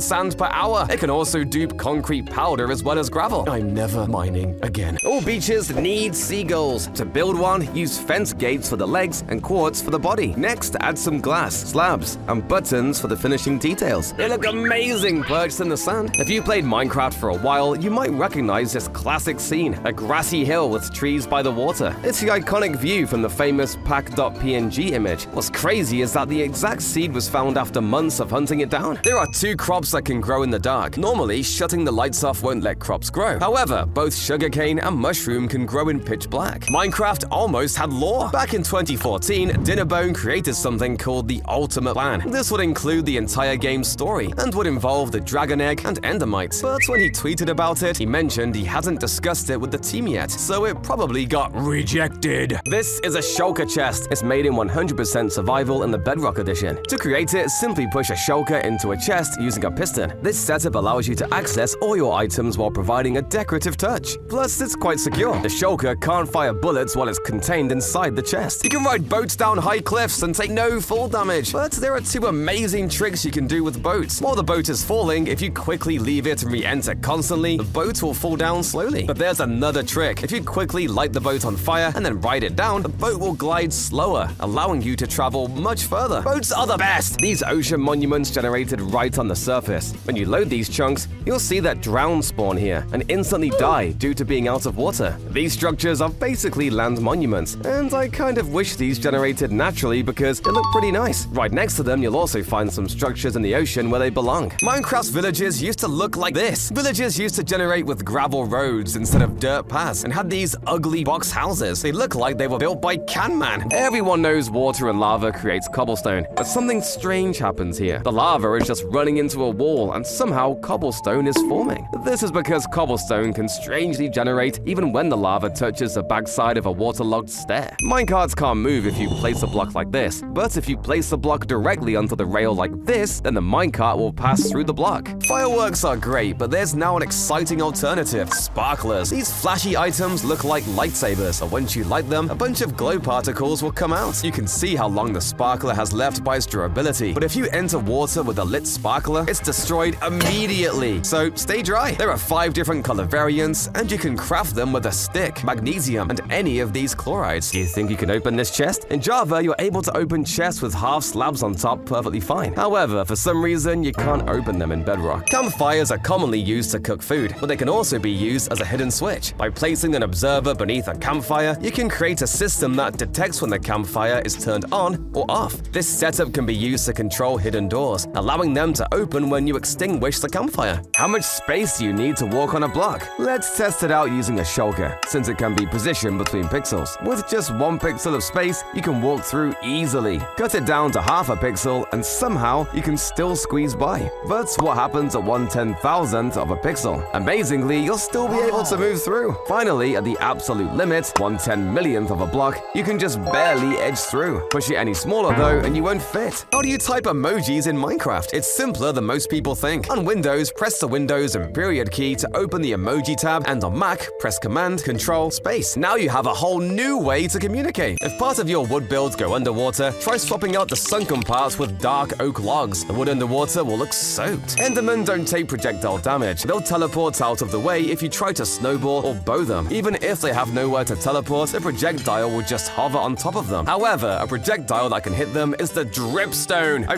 finally got you! Most players fish by using a rod or attacking with a sword. However, this overpowered method is even better. Using firework rockets, you can take out large groups of fish with a single shot. It's super effective and is basically just dynamite fishing. Falling onto a bed will reduce your fall damage, but what if there's a carpet on top? Let's test it out. Jump down and yep, you still take less fall damage. The same goes for hay bales, slime blocks, and honey. But what about a campfire? Will the carpet protect you from the flames? Surprisingly, yes. You won't get burned burned. But wait, can a carpet shield you from a magma block? Nope, you'll still take damage. It's all so inconsistent! But what's even crazier is this negative durability item. You can /give yourself an item with negative durability, and the red bar will go across your screen. If you set the item durability to the negative integer limit, using it once will make the durability roll over and be completely new. Are you always getting lost while mining for diamonds and gold? Well, you would have loved this epic feature, Ghost Miners. They were supposed to lead you through caves and help you find ores and mine shafts. Ghosts are banned in Chinese media, so I'm not surprised this mob was rejected. It'd also be a little strange seeing another player in your world when on single player. Polar bears can get very lonely, so let's live with them. You can actually build straight into an iceberg to create a cute little home. And if you're ever hungry, you can just step outside to go fishing. While armor stands don't have arms in Java Edition, that doesn't mean that we can't at least pretend, because by overlapping a fence gate with an armor stand, you'll create the illusion of it having arms. Wandering traders are smarter than villagers. Set a villager on fire and it'll just run around in a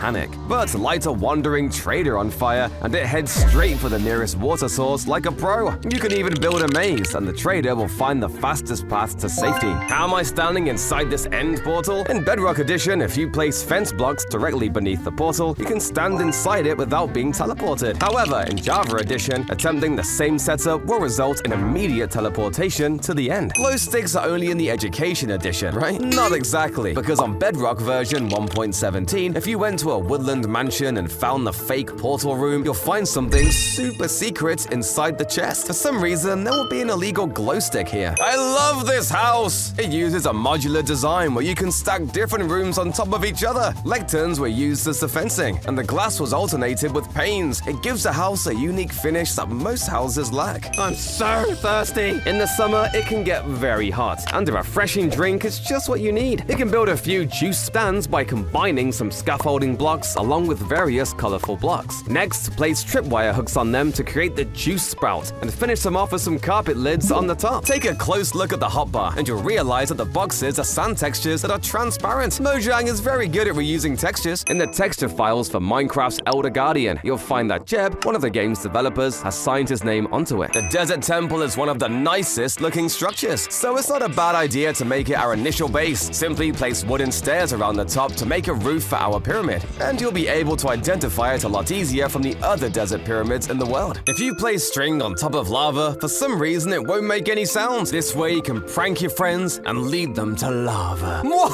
But if you're not a big fan of the water, try building a giant floating island. It's mostly made out of glass and even has a mine palm tree on it. Moving animals can be tricky without leads, but there's a workaround. Light the animals on fire and then place water in their destination area. The burning animals will pathfind directly to the water to extinguish themselves. But make sure your mobs have enough health, or you'll just be getting some cooked pork chops. This trial chamber has a stronghold generate directly into it. The various stronghold and chamber rooms intersect to form a labyrinth that's way harder to navigate. It's a pretty nice seed if you're looking for a challenge and a rare phenomenon. If you run a lava stream into water, it'll create cobblestone, but in the nether, this doesn't work. Instead, you can create a basalt generator. Place lava, blue ice, and soul soil like this, and once the lava runs into the blue ice, basalt will form. Some players like Mumbo Jumbo have even created automatic basalt bridges. If pistons push a block, that block ceases to be a block for a moment and becomes a block entity. So if you push something like glowstone, it will momentarily stop emitting any light. Typically, clicking on a bed in Minecraft teleports you into it instantly. However, there's a way to trigger a sleeping animation. If you crawl into a space with a trapdoor and then click on a bed, you'll see a laying down animation. This effect, while not intentional, adds a realistic touch to entering the bed. Where are your photos saved? Whenever you take a photo, it ends up appearing in the portfolio. This item stores every picture you've ever taken, and you can delete them, add captions, or even take them out as a photo item. They can be hung up on item frames to store your amazing memories. Spectator mode is special because it usually doesn't allow you to interact with the world. However, in Bedrock Edition, there's an exception. You can collect experience orbs while in spectator mode. I feel like I'm hacking!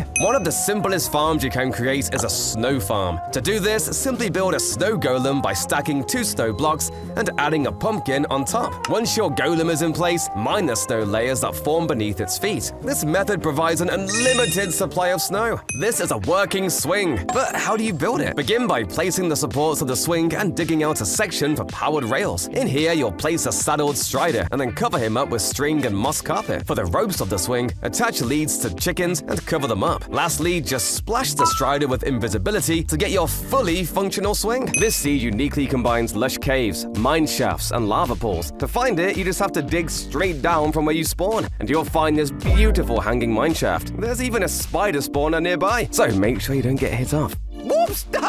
If you look at the bottom of a shulker shell, you'll see a unique spiraling pattern. But what's stranger is that a similar spiraling pattern is found on the bottom of ancient debris. Maybe that's why the shulker shell is so tough. This jump is impossible to 99% of players. The only way to make this jump is by doing a secret technique. By turning 45 degrees midair, you can actually travel a bit further due to how Java Edition is coded. This method is called the 45-degree strafe and will give you about a 2% speed boost. It is the only way you can make this otherwise impossible jump. When you use a bed in the nether, it'll explode. However, if it's nighttime in the overworld, villagers can still sleep in the nether. This isn't fair. In the one block at a time April Fool's update, you can pick up and throw certain mobs. But that's not the coolest part. Holding onto certain mobs will give you superpowers. For instance, clutching a cave spider lets you climb vertical walls, while possessing an illusioner enables you to shoot arrows. Holding a magma cube grants fire resistance, and pigs magnetize you, pulling you towards blocks above. My personal favorite, holding a chicken allows you to flap through the sky. This has quickly become one of my favorite travel methods. If you're terrible with bows, you need to build this. It uses a target block and a comparator. The closer your arrow is to the bullseye, the further the redstone pulse will go up. And if you hit the bullseye, a firework will shoot up. Yay! This mangrove swamp generated in the middle of a desert, and this desert generated in the middle of another mangrove swamp. What we have here is a recursive biome, and I think it's pretty cool. This crossbow makes it rain TNT. The arrows will rain bombs like a beautiful rainbow, and it looks gorgeous. I like to destroy massive amounts of dripstone using it, or even use it to kill a ton of cats. You can now get balloons, and they're the best items ever. They can be attached to fences or walls as decoration, or even used as target practice. Balloons can be popped by shooting a bow or throwing a trident at it. But they have one more secret feature. When tied to a mob, the balloon carries the mob high into the sky before eventually disappearing. Smaller mobs like chickens fly up quicker than heavier mobs like sheep. But the iron golem is so heavy that it just stays stuck to the ground with a balloon. To craft them, combine latex, helium, a lead, and any dye you want in a crafting table. Dolphins in Bedrock Edition have a hidden detail most people will miss. They produce small bubbles behind them as they swim, while Java ones do not. Rabbit stew is one of the most useless items. When you eat it, you'll regain 5 hunger bars, which may seem good at first until you realize that you would have gained more hunger bars by just eating the ingredients themselves to gain 6.5 hunger bars. It's a scam! But that's not nearly as bad as using this contraption. It will be a bit expensive, but if you fill the dispensers with harming and healing potions, you can alternate them, making the mobs take damage but never die. The auto crafter can also be placed on a desk along with a painting to make a laptop. It looks much better than just a gold pressure plate, which so many people do. As you head upwards this mountain, you'll find this strange terrain. There are protruding spikes coming out of the ground. You can use these spikes to practice wind charge jumping from one spike to the next. With just a frog light, some banners, and hanging signs, you can create a really cute looking lantern. It looks extra pretty at nighttime. Blocks normally have to be placed on Minecraft's grid system, but by connecting stairs like so, it'll look like a full block is off the grid. I always thought the recipe book was just a part of the GUI, but it turns out it's an actual item. It can be obtained just by giving yourself a knowledge book with commands. Something pretty cool is that you can also attach MBT data to the book, so when you right-click it, it'll add recipes to your recipe tab. But if you want a harder challenge, try this desert island seed. You'll spawn on an island with no trees and only a desert village. To survive here and get wood, you'll need to trade with villagers and wait for a wandering trader to spawn with a sapling. You can never unlearn this. The Void World Superflat preset spawns a stone platform centered at 8-8 rather than 0-0, so the stone platform is off-centered. My life is ruined! If you can't tell if a chest is trapped or not, here's an easy test. Just place a redstone next to it, and if the redstone points towards it, it's a trapped chest. But this doesn't happen to normal chests. When you write on signs, the letters are actually floating in the air. You can see it best by using a spyglass to zoom into the sides. If you want a simple tiki torch, just prop up a simple pole, place down a campfire on top, and surround it with signs. You'll get a pretty light source that came straight from a tropical island. An amazing way to hide your base is under snow. If you hide scaffolding under snow layers, you'll be able to crouch right through. Just make sure you remember the correct spot so it doesn't look like you're dancing on the snow. Dolphins are also acrobats. If you trap them in a small body of water, they can actually jump from one body of water to another. The double chest is nice, but the quad chest is even better. In older versions, you couldn't place more than 2 chests together. However, if you used the set block command, you could force another chest down. Doing so would reveal 3 inventories worth of storage. You can take this even further and set block 4 chests, creating a quintuple chest. There's so much storage that it gets cut off by the screen. The bubble column block is one of the most useful things for traveling upwards, but you used to be able to get the item. On Bedrock version 1.20.31, all you had to do was place a soul sand, water block on top, and lantern. If you break the lantern in the water and hold down your pickaxe, you'd be able to get the water column item. This happened because of a mining progress transfer glitch. Did you know it's actually possible to trap a phantom in a minecart? It looks pretty weird inside of it, but that's not the only strange mob we can capture. Any non-mob boss is able to be placed in a minecart, and some of them don't even properly fit, like the Ghast, Sniffer, and even Ravager. There are 4 types of protection, but you can only apply 1 type per armor piece. This means you normally can't mix things like fire protection and blast protection on the same armor. However, on 1.14.2, this wasn't the case. There was a bug that let you stack the different protection types and create the ultimate armor. You'll be way stronger with this armor. When gas were initially added, they shot burning snowballs that were extremely deadly. After that, there was also a bug where the gas would shoot flaming diamond helmets. Minecarts are amazing for transporting loot across your world, but crafting all the rails can take up a ton of iron. Instead, if you just place 3 minecarts on a single powered rail, the minecarts will move infinitely without rails. This will save so much iron. How do you get the uncraftable potion? You probably have seen it once or twice in the achievement menu, but what about getting the actual item? One way is by just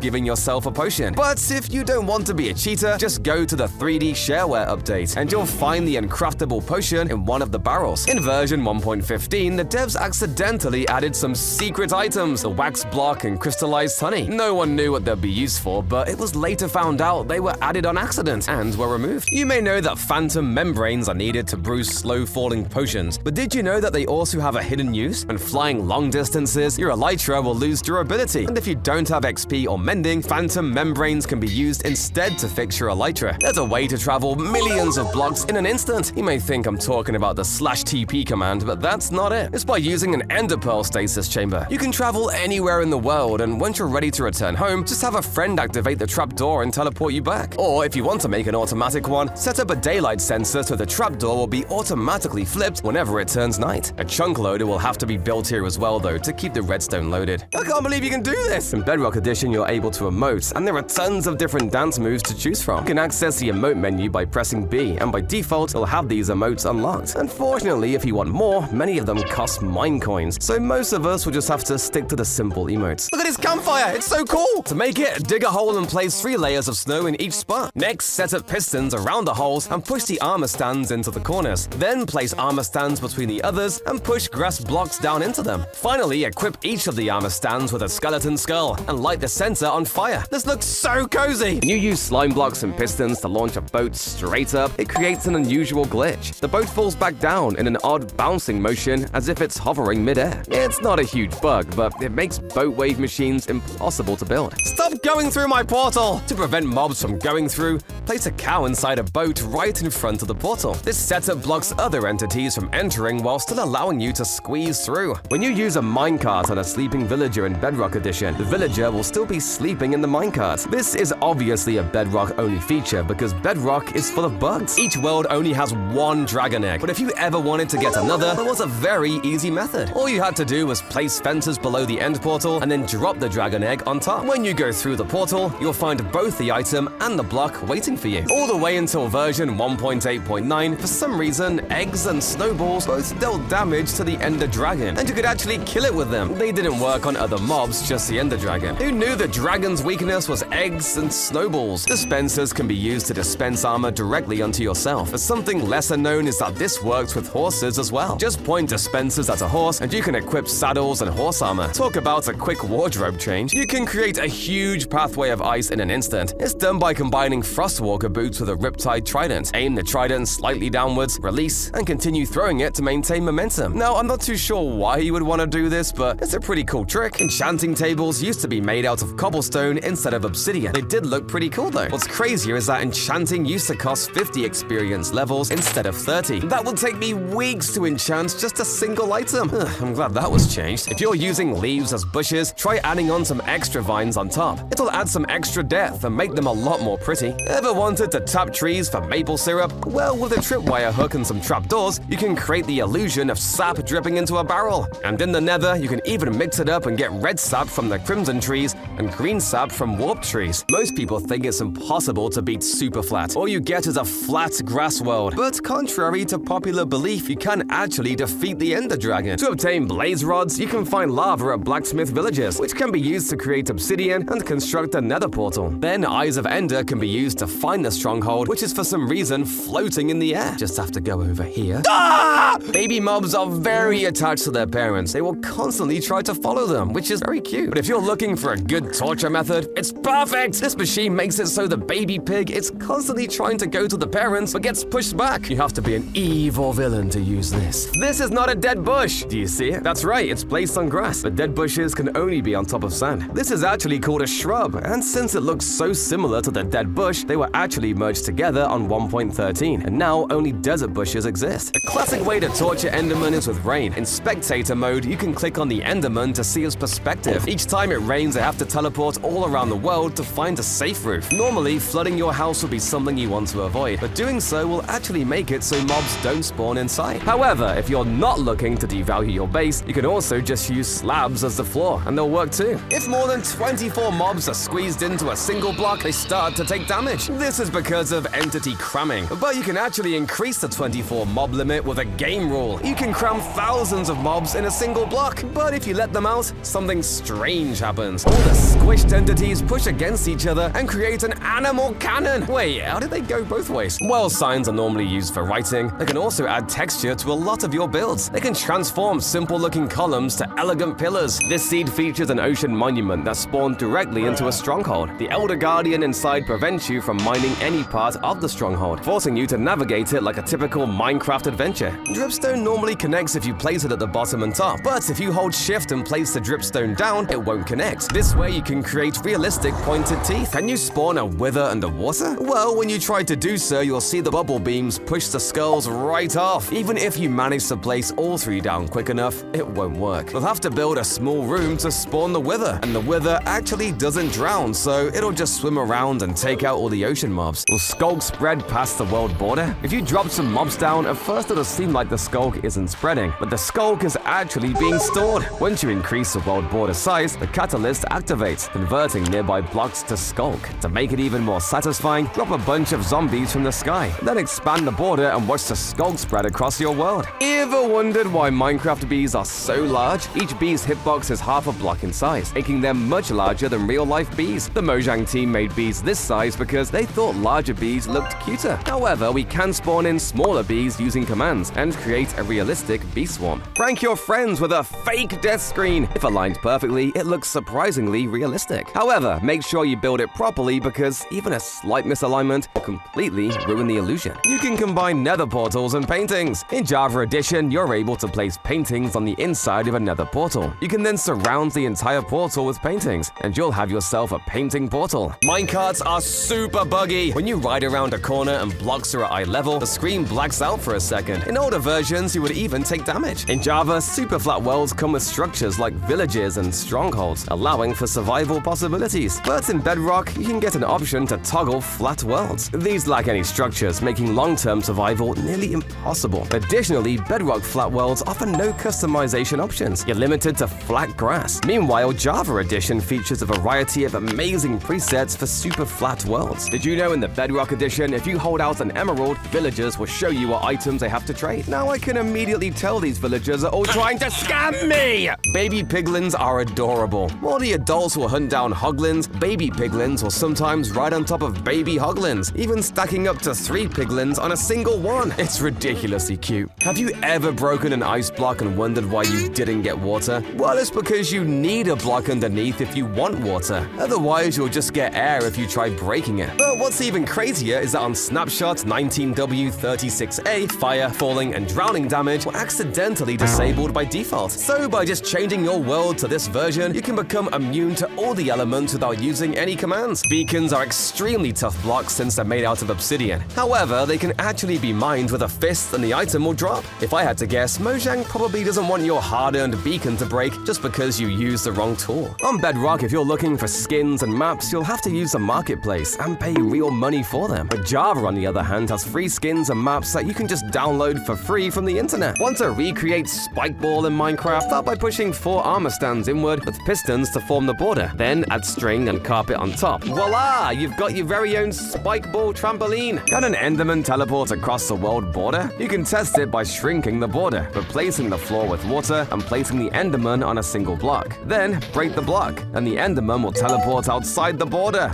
But can it walk through the border to attack you? If you stare at the Enderman from the other side, it'll charge at you but get stopped by the border. However, after a moment, it'll just teleport through and finish the job. Have you ever noticed the strange water in savanna villages? The water is somehow just staying there without flowing. The reason why is actually pretty simple. It happens because savanna farms can generate in the same ways as village pathways. However, they don't adapt well to the terrain, allowing water to spawn without surrounding blocks. The creative menu in Bedrock Edition is so much better. Items of the same type are put into expandable sections to not flood the creative menu. Additionally, you still have access to the crafting grid, so you can craft items while in creative mode. In Java, the organization isn't terrible, but I definitely prefer the Bedrock one. There's also no crafting grid here. Please add it, Mojang! This is a walking house. It even has controls that you can use to move the house around, jump in the air, and shoot TNT at your enemies. When you're done, you can make the house sit down and then enter it like nothing ever happened. It works using a data pack by McMackenstein. Water is supposed to make you not take full damage, so explain this! When you drop into a cauldron filled with water, you'll die. However, when you land into a waterlogged chest that barely has any water, you'll be perfectly fine. With commands, you can spawn a Thorns 255 pumpkin. Now when a golem attacks you, the Thorns will actually kill it. You can even put Thorns on a banner, and once equipped, it'll work too. A nether house isn't very scary, but to make it challenging to enter, have your house above lava and make the entrance on a tightrope far away. You have to be pretty good at balancing to make it to your base. Oops! Dad! Check out this crazy trampoline! It sends you flying through the air, and building it is actually quite simple. Just place a layer of observers like so, and then place a second layer of observers on top. Next, set down dispensers filled with wind charges, and to turn it on, just activate one of the observers. You'll get this wonderful trampoline, and the wind charges will create a satisfying pattern. Most people use obsidian to explosion-proof their builds, but there is a much better way. Try using leaves instead because you can waterlog them, making them completely blast-proof. This is a working chair. You're actually able to sit down on it. It seems impossible, but it's made by putting a saddled pig under a trapdoor. To hide the saddle, apply a dinner bone name tag to it to flip it over. Glass blocks can be used to change the color of the beacon beam, but what's even better is that you can add in different colored glass panes to mix the colors. So when you mix combine and blue glass, you'll get purple. In total, there are over 12 million possible beacon color combinations you can make. Ow, my feet! Magma blocks will burn your toes, but there are 2 ways to avoid it from dealing damage. The first is by just shifting, and the second way is actually by using boots with the Frostwalker enchantment. My feet feel much better now. I always thought that the totem of undying was T-posing, but it's actually not. The 2 little stubs sticking out are actually wings, not arms. But it does make a lot more sense since totems drop from killing evokers, and evokers summon flying vexes. Bedrock chat is much more annoying to use as it covers up the entire screen when trying to type something. The only upside is that there are buttons for quick commands. Java chat, on the other hand, is pretty clean and minimal. To prevent players from destroying your security house, use this! Elder Guardians give mining fatigue to all players in a 50-block radius, so anyone trying to destroy your beautiful builds won't have a very good time. Well, unless they have TNT. Gosh darn it! If you use a fishing rod on a mob in a boat, you can actually reel it out in Bedrock Edition. It's a great way to get mobs out of boats without accidentally hitting them when you meant to break the boat. When you're mining, avoid throwing your items on the floor. If a zombie picks up even a single item, it won't despawn. Eventually, after doing this for a while, you might end up with a cave filled with zombies. It's not just Steve who has to use a restroom. Animals too. You'll be able to use the animal waste as fertilizer for your crops. This will be like bone meal, except better. When Mojang was questioned about animals having waste products, they stated that it was not a fit for Minecraft. Imagine seeing your pigs do this in Minecraft. Ew! Did you know there was wind in Minecraft? Although the player can't feel any of the wind, we can tell it exists by a few different things.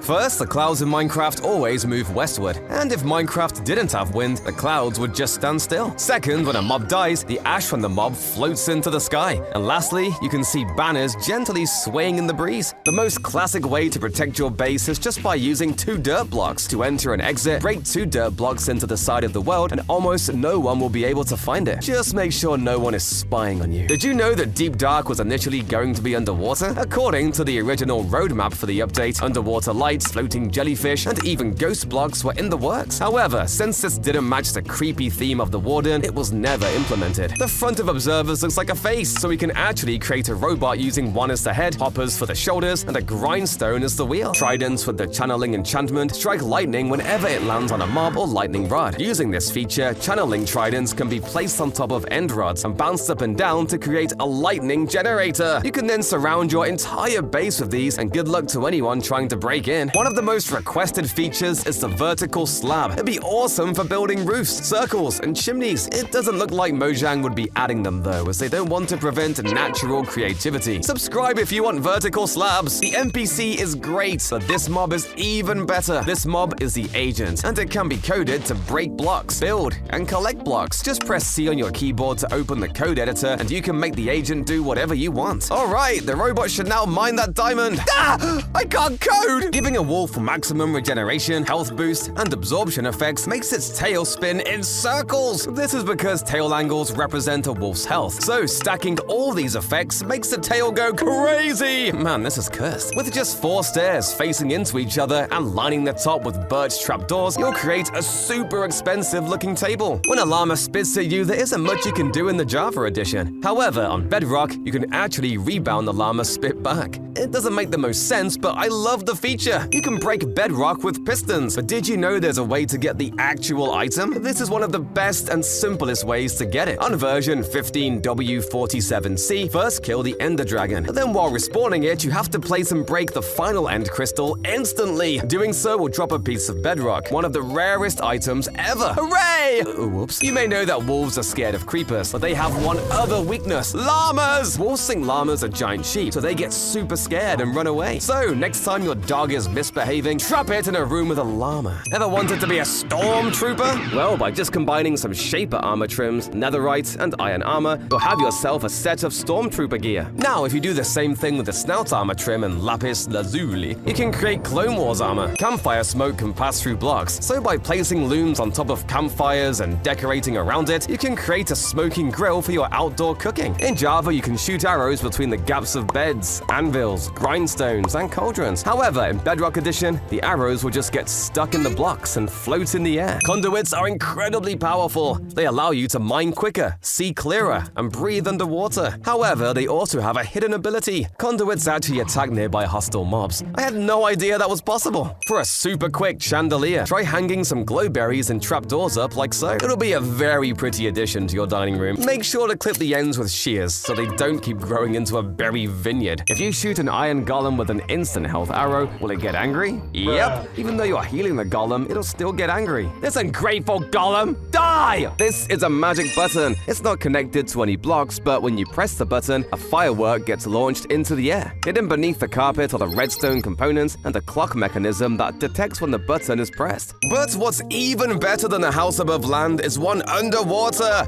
By placing a conduit next to some prismarine blocks, you'll be able to breathe nearby and build a completely underwater house. It feels kind of illegal sleeping here though. With just a few trapdoors, slabs, and stairs, you can build a kayak. You can then use end rods and mob skulls to build the paddle. Wait, why isn't this moving? Can you sleep in this bed? The bed is sticking halfway outside of the world border, but if you right-click it, you can actually sleep. But will you be able to grow a tree here? Let's see. And yep, how about using a dragon egg? The egg won't teleport outside of the border, but will go vertically up. That's so cool. Well, most pirate ships are completely destroyed. Somehow on this seed, a pirate ship spawned without any damage. It's just floating above the water, ready to set sail. Across the waters, there's even a zombie village for you to explore. You can craft a brand new golden chest plate, but if you smelt it down, you'll only get back 1 golden nugget. This happens no matter the durability or the enchantment, which is kind of a scam. Look at my aquarium! It utilizes copper trapdoors and copper bulbs to create this beautiful build. It fits less than a small footprint, yet can be quite colorful with tropical fish and coral. We can make a better cauldron for the witch. Just place a respawn anchor and fully load it up. Next, place a trapdoor on the side and place a campfire beneath it. This is much spookier. In older versions of Minecraft, you could stack multiple item frames to create works of art. You can make flaming swords, super weapons, tools of infinite power. The possibilities were endless. All you had to do was place multiple item frames, stand on the side of the frames, and place your next item. Unfortunately, item frame stacking was patched in 1.8, but if you're ever on an older version, this is a pretty cool trick. An alternate rail design is having them turn like so. Building it is quite annoying because you have to manually angle each rail, but the final result is definitely worth it. Riding one of these will make you zoom by, but it's kind of ridiculous how far we have to go for faster rails. When you kill a strider, it for some reason drops string, but there's actually a really good reason for this. They drop string to explain how piglins crafted their crossbows. When Silk Touch was first added, using it on a spawner would actually work, but when you placed it back down, something strange would happen. The spawner data will reset and would just turn into a pig spawner. Did you know this black and white cat is inspired from a Mojang employee's real-life cat? In 2012, Jeb added his own cat named Newton to the game, and the developer tweeted about it. Let me pet it. Whoops! But what's even crazier is this villager outpost that spawned at the top of a mountain island. It looks like a lighthouse overlooking the ocean. If you're playing on a server, a mailbox is essential. It'll let you deliver presents to your friends while they're offline. You can build an amazing one with a tough wall, autocrafter, lever, and pressure plate. Honestly, with how easy this is to build, you need one in front of your house. How are these rails floating in the air? There aren't any barrier blocks or anything in between, but it was done using sticky pistons. Minecart rails can be elevated if you pull up the middle rail. It looks pretty cursed and is a pretty harmless way to break Minecraft. Can a single pixel of water drown you? If you place chests and wall blocks like so, then jump into the water, you'll just get pushed upwards. Even using a trapdoor to force yourself into the water won't let you drown. That's because to drown, the entire upper half of your body needs to be submerged. As long as any part of your upper hip box is out of the water, you'll be able to breathe. You can hang a boat from a crane. It utilizes chains and a grindstone to look like the boat is slowly being lowered down. And if you want to set sail, just open the trapdoor to drop down the boat. If you place a bed underwater and bring a villager down, it can actually fall asleep here. But you can make it even weirder. If you put the bed surrounded by lava, the villager can somehow get in too. While the villager is sleeping, you can pour lava over its face and it'll sleep like an angel. But once it turns morning, the villager won't be very happy. Beds can hide a secret entrance? Well, if you place blocks all around a bed except one spot, you'll spawn there when exiting the bed. Knowing this, you can place a bed in a secret corner, and by exiting it, you'll be in your secret stash. This is a new way to draw in Minecraft. Using commands, you can make it so different colored items are dropped depending on what item you're holding. This way, you can create a beautiful looking drawing. Do you like it? Boom! Creepers love to explode, but with this machine, you won't let them. Lead a creeper in this spot, and when it tries to explode, the trapdoor will get in the way and cancel the explosion. This machine makes me nervous, but it's also so satisfying. If you enchant your crossbow with piercing level 127, you can shoot through a ton of mobs. Just spawn a bunch of snow golems in a line, aim the bow straight, and slice through them all! Steve's skin has changed a few times. Steve's skin used to have a beard, but it was eventually shaved right off. However, in 2022, Mojang changed this and added the beard back, but I always thought the beard was a smile. If you were to travel to these coordinates on this seed, you'd find one of the best naturally generating hosts with Fortune 3, Efficiency 5, Unbreaking 3, and even Mending. This is a pretty nice hoe. The only thing is missing is a netherite upgrade. When you spawn into this seed, you'll be on an island with 2 villages. While this may seem pretty normal, there's a dark twist. On this side of the island, you'll find a regular village, but if you fly to the other side, there'll be an abandoned zombie village. The chances of these two generating right next to each other are incredibly low. What's crazier is that by zooming out, there are actually 2 ocean monuments within swimming distance. I'd be surprised if you knew this. The phantom sounds were made by a developer's son screaming in his sleep. Yeah, there's no way you knew that. Did you know if you push a honey block, the entity on top moves with it? This feature lets you create amazing conveyor belts to show off all your diamonds. Just watch them glide along. Can detect thieves with an enchanting table. The book on top of enchanting tables always turns to the nearest player. So next time your friend is snooping around invisible, you can catch them with the direction of the book. I'll never be robbed again! Damn it, Jerry! What's faster, a brush with efficiency 255 or a normal golden shovel? The race starts off pretty close. However, the shovel begins to pull away. But there's a twist. The shovel breaks and the brush actually goes in for the win. Which bed will the villager choose? Set the time to night and the villager will run towards the soul sand bed first. But if we rotate the setup, it'll actually head to a different bed. The villager seems to always always be choosing the bed that's northmost. Torches need a supporting block, or else it'll break. But what if the support block is another torch? To make this cursed design, just place 2 torches on a wall and use a debug stick on them until they're both against each other. You can now update blocks around the torch, and they still won't break. If you want to torture a slime, simply lock it in a cube of slime blocks. Slimes aren't able to jump on top of slime blocks, so they'll be forever stuck. It's a bit cruel because they're jumping on dead slimes, but you can just trap magma cubes and feel less guilty. Never clutch using a bed. While it may seem like a safe option to use it to catch your fall, once you get out of your bed, you'll take more fall damage than you would have if you just took the fall damage normally. Can you imagine riding dolphins in Minecraft? We could be surfing sparkling sea waves and gliding through coral reefs. It would open up a whole new world of ocean exploration. Mojang said it will not happen, and my best guess is that they don't want to be another SeaWorld. Peter might come after Mojang. Using copper stairs and slabs, we can make a funny crab. Heavy cores can even be added on top for some fancy eyes. If you throw a potion at a creeper and it explodes, a lingering potion will be left behind. Just a small sacrifice for sharing your potions. With the scale attribute in 1.20.5, you can shrink yourself to become smaller than a button. Now you can live in tiny homes, under cauldrons, under beds, or in between stairs. This just made hide and seek way more fun. Did you know you can teleport mobs? Running this command will teleport the Ender Dragon right to you. But you can take this one step further and teleport every mob to your location, including things like boats and minecarts. The item frame looks pretty funky when you teleport it. I never knew it could be slanted. Most villages only have a single church, but not this one. This village has 8 entire churches scattered throughout the village. They must be doing a lot of praying here. Stop making sounds! Sometimes parrots make a bit too much noise, so you can silence them by giving them a yummy treat. Just toss them a cookie and it'll stop making sounds and also be poisoned. Shipwrecks usually give some easy starter loot. However, you should be extra careful when entering this one, as it's lodged right into the side of a pillager outpost. You'll be shot from all directions trying to loot this. If you manage to defeat the pillagers, you'll be rewarded with 2 iron golems and 4 allays early in your adventure. In Bedrock Edition, if you give an armor stand a glass block, you can actually use it to see through water and ice. Make sure to use night vision to clearly see through the ocean depths. This contraption can also be used to see through honey and slime blocks, allowing you to see what's going on the other side of a sticky wall. In Java, if you summon an armor stand with arms and give it a glass block, nothing special happens, and everything will render correctly. I can't believe this block is in Minecraft. When you place snow on top of a grass block, the texture changes. But if you remove the snow on top, it looks like this. To get the snowy grass block, an Enderman has to pick up a regular snow grass block. This works in version 1.16, and once the Enderman places back the block, you'll be left with this cursed thing. If you want it in creative mode, you can just use a debug stick. This illegal portal was made in survival. Normally, when you break the obsidian, the portal breaks instantly. But with an update suppressor, you can freeze time. The suppressors overload Minecraft so much that you can break the obsidian without the game realizing. This is so broken. Check out my colored maps. They're possible to obtain in completely vanilla Minecraft. That's because when you give yourself a map item, you're able to specify the color of the map that you get. My favorite is this red one. Goats can parkour? Turns out every once in a while, goats will jump and can easily cross 4-block gaps. But what's even more satisfying is that when you build an entire grid of goats, and by running this command, the goats will all jump across. Mwahaha! Keep jumping! One of my favorite features of Java Edition is the ability to switch to older versions. However, good luck doing that in Bedrock because it's not possible. Ever wanted wall slabs? Well, this is the next best thing, because all you have to do is place beds and use a debug stick on the pillow. This will give you a beautiful wall floor. Just make sure the sides are covered so you don't see the bed frame sticking out. This is the deadliest potion in all of Minecraft. It's so strong that it'll instantly kill any mob and make it not drop any items. The potion can even kill players that are in creative mode. So what is it? You may think it's something like instant harming, but it's actually the opposite. It's an instant health potion with potency level 125. If you throw the potion at yourself, you'll respawn with all your items deleted for some reason. You may know that piglins are scared of soul fire, but they also fear something quite silly. In Bedrock Edition, even if you extinguish a soul campfire, the piglins will still run away from the extinguished logs. Swamp biomes don't have much color, so to liven this place up, place a coral fan on top of a warped trapdoor to create a new kind of lily pad. Want more inventory space? Just turn on touchscreen mode and use your number hotkeys to place your items in the crafting grid. You can exit your inventory and the items will stay there. This bug was patched in 1.19, However, you can still use it in any version before. There's adoption in Minecraft? Well, sort of. Baby animals always follow a parent animal. But if you kill the parent, the baby animal will just start following a different parent. How tragic! The chiseled copper black sort of looks like a wheel. We can attach it to the bottom of our wagon and it fits in nicely.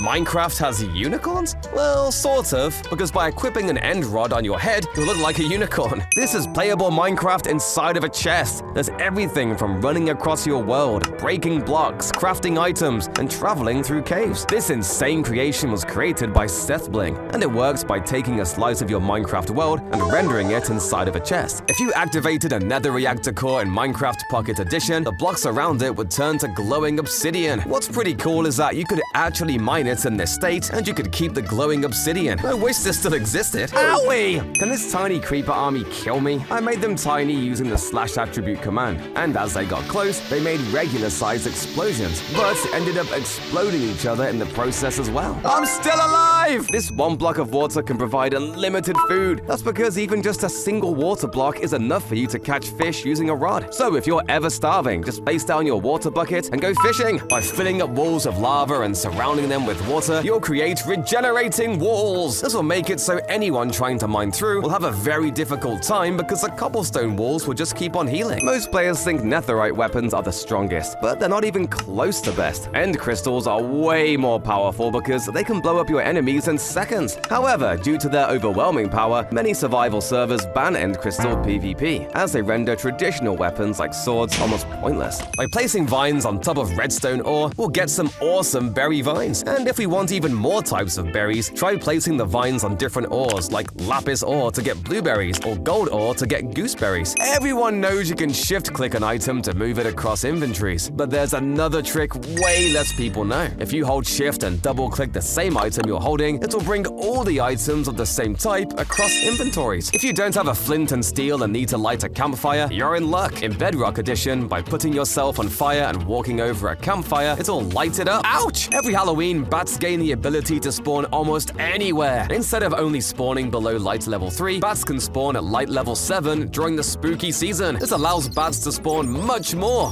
They're everywhere! If your room is a little hot, you can build a simple air conditioner with just a loom, oak wood, and a button. It's a nice decoration to put in a beach house. With the /ride command, you can get on top of any mob. This lets you ride entities you normally can't, like villagers or even bees. However, I don't recommend riding a warden. They'll blast you right off. Although this is a pretty cool feature, unfortunately, you can't control the movements of these mobs once you mount it on them. Ever wondered what a village would look like without houses? Well, this seed actually has one. There's a few hay bales and path blocks, but not a single house in sight. Minecraft's sun is unrealistic, but not because it's a cube. When you look straight into it, nothing happens. In real life, you'd have permanent eye damage. Okay, maybe it's a good thing your eyes don't burn in Minecraft. I wonder what will happen if you look at the sum of the spyglass. Ouch! How much water is in one bucket? This YouTuber tested it out by building a huge pyramid and then placing water at the top. A single water block was able to fill this entire area, which makes no sense. If you ever want to get your villagers to go back inside, just ring a bell and watch the villagers scatter into their houses. Additionally, ringing a bell during raids will highlight all remaining enemies, helping you take out all the foes and save the village. There you are! You should never dig straight down, right? Well, not exactly, because digging straight down has a 64% chance of leading to nothing, and only a 6% chance of leading to lava, so it's mostly safe. And even if you do fall in lava, you can always just use a water bucket. A tree you can easily turn into a house is a mushroom. Just plop a few ladders down, create the flooring, add a window, and you'll have a super cozy room. I love this seed! And I mean it, because the snowy mountains form a giant heart. Aww. Inside of the valley, you'll even find a nice village you can live in. If you summon a ton of items in Bedrock Edition, it won't look very special. It'll just be a pile of loot. But if you do the same thing in Java and then reload your world, the item stack will look extremely satisfying. I need this in my life. But if you're looking for a house that's hidden but not too small, try a one-block tall house. To enter, use a trapdoor. And obviously, you can't open a chest in here, so you have to use barrels. Although it's a little cramped, it's a pretty nice starter base. What will win? A maximum breaking shield or max power skeleton? Let's try first with an unenchanted shield. And the skeleton breaks it in only 2 shots. Now let's test a max shield. The skeleton barely damages it. But if we spawn a ton of them, they'll rapid fire and destroy the shield in less than a second. How is this pig falling so slowly? You can slow a pig's descent by quickly toggling a carrot stick on and off your selected hotbar slot. Each toggle resets the pig's momentum. However, make sure to hop off the pig right before touching the ground, or else you'll take a lot of fall damage. The pig will end up dying either way if there's no water below. Ice spikes are hard to survive in because there are no trees and barely any food here. However, in this seed, a plains village somehow generated in this frosty biome. This makes no sense. While lakes are normally quite shallow, this seed has one extremely deep. The lake goes all the way down to below y=0, and down here, you'll find things like glow squids and even an amethyst geode. If you head out to the lake and look around the mountains, you'll find a village with a bunch of paths going everywhere but with only 3 houses and a random farm. There's a way to become invincible in survival. Blocking with a shield while entering a nether portal makes the shield continue to be held out even once you exit the portal. This allows you to both swing your sword at the same time as having your shield held up. Oxidized copper trapdoors can be combined with carpet to create a tall chair, or normal copper can be mixed with acacia wood to create these simple seats. But if you want one way bigger, copper grates and jungle wood can be used for this king chair. If you only have one elytra, how do you share it between 2 players? Have the player with the elytra lead a pig. The second player can then saddle the animal and mount it. This way you guys will both be flying with a single elytra. The pig can also be exchanged out for a llama or even a strider if you prefer different animals. Piglins are super scared of this. When you place down a blue lantern, the piglin will scurry away. You can use a piston to open and close the light from either side of a wall, making the piglin run in fear. Better give me ender pearls next time! If you have a pirate ship but it's feeling a little empty, you need this! Blacksmith villagers actually wear an eye patch, so they're the perfect crew to have aboard. You probably know that in Java Edition, dripstone can be shot through the end portal, and the next person who loads into the end will be hit by the dripstone. However, if you try the same thing in Bedrock Edition, the dripstones will just crack upon hitting the end portal and turn into item form. How does this water exist? There aren't any barrier blocks or hidden tricks. The water is just floating there. To create this cursed water,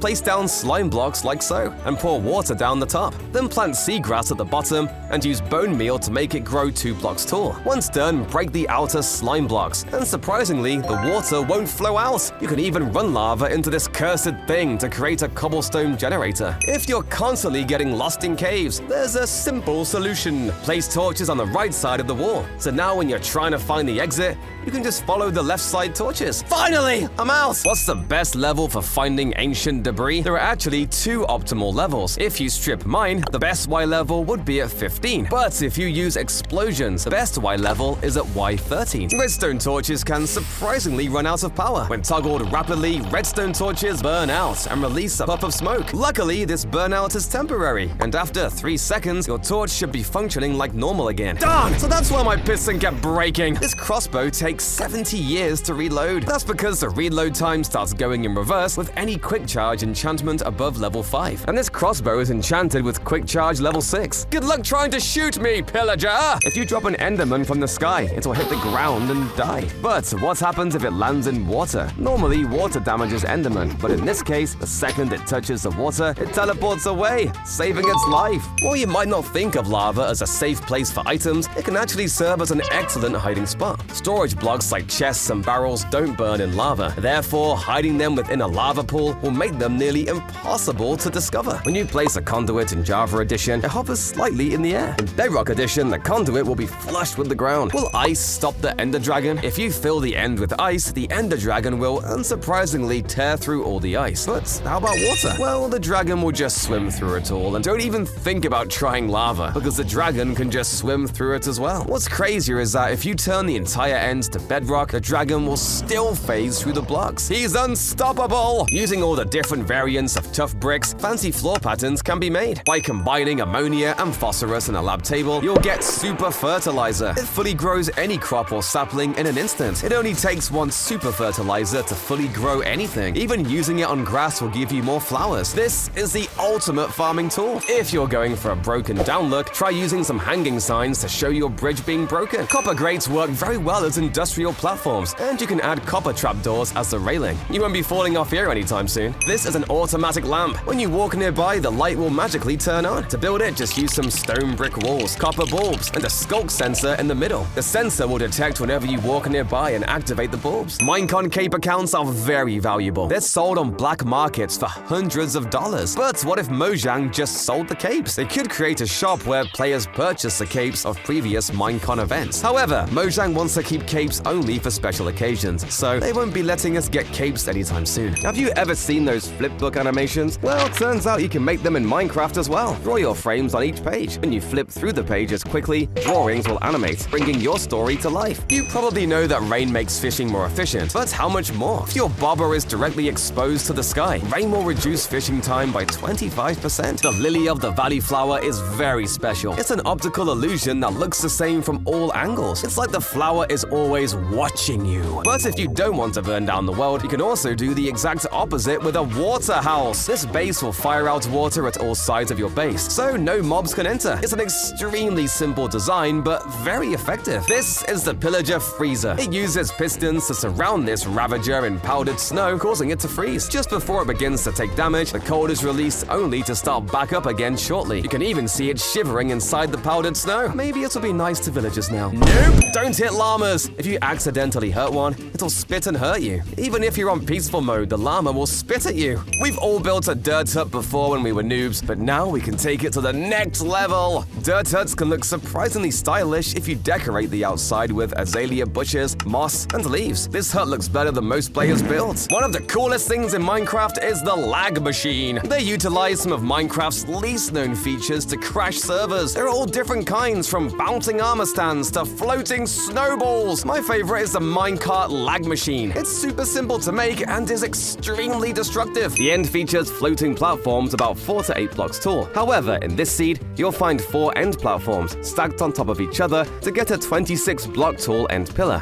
which is the world record. In survival mode, speed potions only go up to level 2. However, if you use commands, you can give yourself speed 255. Just taking a single step will make you whip past the world. When you move this fast, you can run over huge chasms without even pressing jump. You'll also move so quickly that you'll go over 1 block gaps even while holding down crouch. Be careful not to run too quickly though, or your world chunks will have trouble keeping up. Instead of taking boring screenshots, you can use the camera item to take gorgeous photos. To use it, just hold down right click and release to snap the photo. But what if you want to be in the photo? Well, you can place the camera down, and once you right click it, the camera will follow you around, making sure you're centered. Trapdoors can be used to create water pipes. The cool thing is that these pipes can actually function to transfer items from one location to another. Minecraft rain doesn't fall from the clouds, it just appears out of the sky. But if you fly up really high, the rain texture starts to distort and turns into strange white lines. This is so weird. Witches are invincible to this potion. If you throw instant harming potions at a witch, she'll be perfectly fine. She just drinks up healing potions. I even tried giving it poison and then spamming harming potions, but it still lived. Fine, you win this one. Slime blocks are fantastic for bouncing you high into the air, but using a Riptide Trident, you're able to go much higher. You see, just by shooting your Riptide Trident down into the slime blocks, you'll bounce off the slime blocks super high. You can even make massive slime block parkour with this concept. If you're looking for the ultimate cave, this seed's got you covered. Close to spawn, you'll find these shattered caves filled with glowberries. You can continue down the cave and even find an ancient city. A fun project you can do is placing some glowberries in the top part of the cave, and you'll create what looks like a giant monster face. Campfires are great for smoke signals, but you can make them even better. To double their height, simply place a hay bale under it, and the smoke will double. You can use this smoke to come out of chimneys. Which mob generates the most skulk? Passive mobs like pigs and rabbits only produce 2 to 3 skulk blocks. Surprisingly, villagers and iron golems don't generate any at all. Hostile mobs like zombies, creepers, and evokers each generate 5 skulk blocks, and even the powerful warden only produces 5. However, the ravager generates 20, and the wither generates the most of 50 skulk. Axolotls were super broken. Putting leads on them would for some reason make them spin around you very fast. It feels like they're dancing around me. This is illegal. My world looks beautiful. In Java, you're able to use mods like Iris to turn on shader packs and completely upgrade your game. While this doesn't exist in Bedrock, they have RTX mode instead. It's built directly into the game and can be activated with just a toggle. It doesn't look exactly the same, but it still looks good in its own way. Trapdoors actually save an arrow's momentum. You can see this pretty easily if you shoot an arrow into a trapdoor and open it. The arrow will continue flying forward. But what's even crazier is that you can blast a bunch of TNT nearby to supercharge the arrow. The next person who opens a trapdoor will be a goner. If you're fighting a zombie and more seem to appear out of of nowhere? This is because you're fighting a leader. They have a 5% chance of spawning, and when attacked, they'll summon reinforcement zombies. Bone mealing an azalea bush will turn it into an entire tree. But if that's too big for your liking, you can actually just put a moss block on top of the bush to make it only a tad larger. The same can be done with flowering versions as well. Piglins hate when you steal from them. If you mine gold or even just open a chest, they'll come swinging at you. But something strange is that they'll even attack you if you even just open an ender chest. Hey, these are mine! What's the smallest mob? I used to think that it was a baby chicken or even the pufferfish, which is only 0.35 blocks big. But they're both not even close. The second smallest mob is the baby turtle at 0.12 blocks. And the first smallest mob is the tadpole at 0.08 blocks. We all know pistons can push blocks, but did you know that they can break them too? If you rapidly toggle a piston with a gravity-affected block like sand on top, the continuous movement can eventually cause the block to break. If you ever placed a lily pad before, you'd know that it faces a certain direction. But did you know you can't control the direction the lily pad faces? No matter the direction you face, the lily pad always faces the same direction.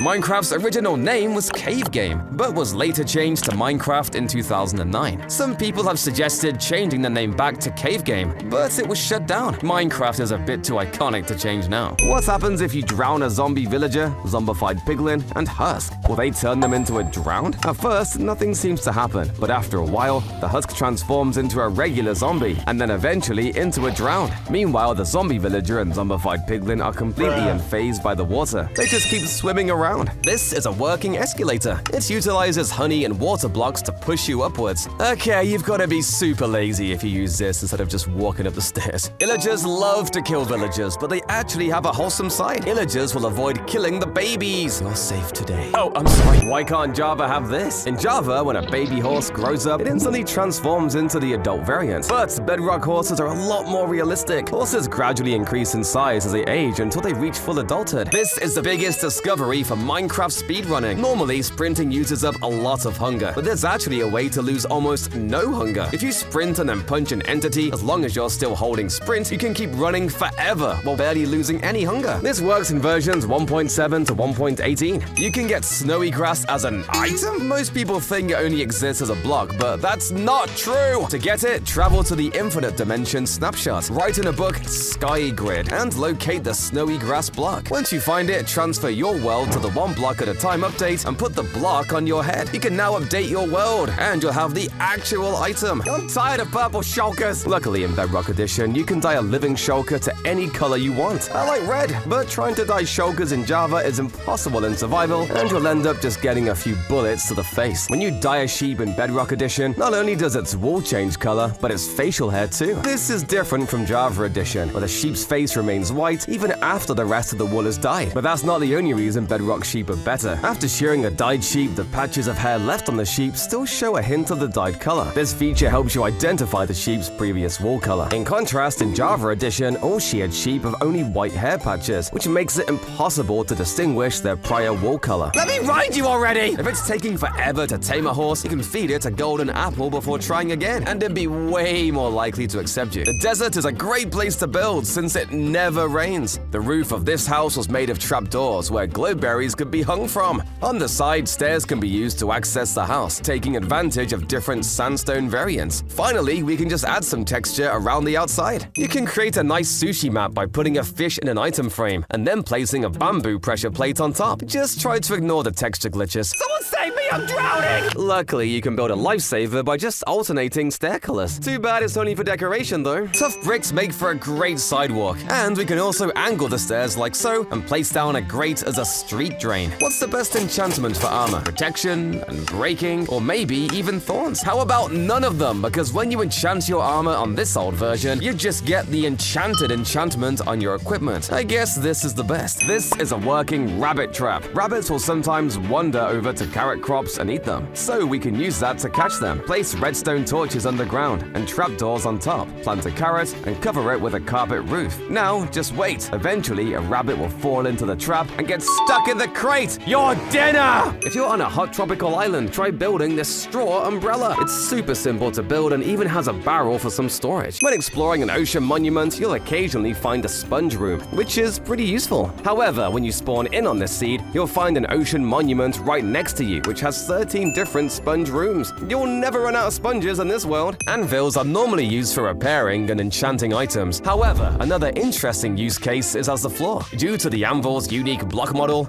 we can create some pretty mesmerizing floor patterns. Minecart chests are supposed to be used on rails, but a better way to use them is squishing them into your build. We can create super compact storage designs that look just like normal furniture. It looks a lot more unique than just a boring chest. There's a way to fly into the sky using boats. Place a shulker in a boat and leash it. The shulker will keep firing bullets at you, causing you to float upwards, and the boat will come along with you. It's an unusual but effective way to ascend. How am I climbing this wall? You might guess it has something to do with these maps, and you'd be correct. When you place a map into an item frame, it will cover the face of the block. However, you're actually able to still place a vine into the same spot. This creates the illusion that you're climbing the wall with no visible support. This trick only works with vines and not ladders, as the larger hitbox of ladders causes the item frames to pop off. If you trap a creeper in a boat and spin it at super speeds, the creeper will actually be dizzy. Its head will spin every so often and snap around, even though the boat is still. It also works with villagers and other mobs, so you can make them all get sick from spinning. In Bedrock Edition only, you're able to ring a bell by dropping an item onto it. The Compound Creator block lets you form over 30 unique substances, such as latex, soap, and salt. By combining different elements in the grid, you'll unlock these incredible materials. For example, mixing H2O will result in water. The fascinating thing is that the recipes are shapeless, so it doesn't matter where you put the elements in the table. The compound will still form. These specialized materials aren't available in the creative menu, so you need the Compound Creator block to get them. To add a bigger pillow to your bed, place an armor stand on top of a few snow layers, give it a dyed leather helmet, and place your bed. This looks much more comfortable. In Minecraft in Dev, before crafting tables were added, how did players craft? Well, you could actually just press the B key to bring up the crafting grid. That's cheating! When you shoot a firework from a crossbow, you can guide where the firework goes with blocks. The firework will continue its flight until its fuse goes off, and you can increase how long it takes to explode by adding gunpowder into the crafting recipe. Even if you shoot fireworks straight into the ground, its flight path will be adjusted by the blocks until it explodes. This is the greatest house I've ever seen! It may look normal at first, but once you take a closer look, you'll see it's made of tiny blocks. The illusion works by using a resource pack that turns all textures to be made out of blocks, even catching on fire. And mobs like the axolotl are made out of tiny blocks. Saplings can't be grown when a block is on top of it. But what if I told you this wasn't true? Because if you place any type of log above the sapling, it'll still be able to grow right through. You can even have massive jungle trees growing straight through birch wood logs. Okay, this looks insane. This is so fun! At the beach, you can build an exciting water course to compete in with your friends. It's a water knockout course where you have to parkour to reach the end. The first one to complete it wins. Well, if you have friends. Building natural-looking islands can be challenging. To achieve a truly natural effect, start with a giant patch of dirt and let grass and mycelium spread across it. Once they cover the area, remove the mycelium to reveal a beautifully natural island outline. Help, I can't swim! Luckily, there are some animal floaties nearby. With some white concrete, buttons, glass pane, and an end rod, you can build a unicorn floaty. You saved my life! Or if unicorns aren't quite your style, you can build a duck, flamingo, or turtle floaty. They're beautiful. In Bedrock Edition, when you hold out a piece of food, animals eagerly and quickly approach you. In contrast, in Java Edition, if you walk slightly too fast or move a bit too far away, the animals quickly lose interest. Are you kidding me? I'm right here! In the earliest versions of the game, skeletons had a small chance to drop a quiver. This allowed you to shoot arrows without wasting arrows. However, this item was soon removed, and the Infinity enchantment was added with the same effect. When you explode falling dripstone, it actually causes the stack to split apart and fly into their own directions. This happens because each falling dripstone is treated as its own entity. This mod makes water super realistic. Placing sand on top of water will push it out. Infinite water sources don't exist, and dispensers will only shoot a drop of water out. If I blow a hole in this dam, water will start gushing in and flood the area. Eventually, the water level outside the dam and inside will level out. Sorry for ruining your homes! Did you know ocean temples are harder to beat in Bedrock Edition? In Bedrock, if you drink milk to remove mining fatigue while within range of Elder Guardians, the effect is instantly reapplied. In contrast, Java Edition allows you up to a minute free from mining fatigue after drinking milk, giving you a chance to mine through the ocean monument and even steal the gold without needing to defeat the Elder Guardians. Check out this tiny aquarium. The fish probably hates it, but it's super cool. To build it, surround a chest with trapdoors, place a glass block, a map beneath it, and finish it off with a bucket of tropical fish. We'll have our own mini fish tank.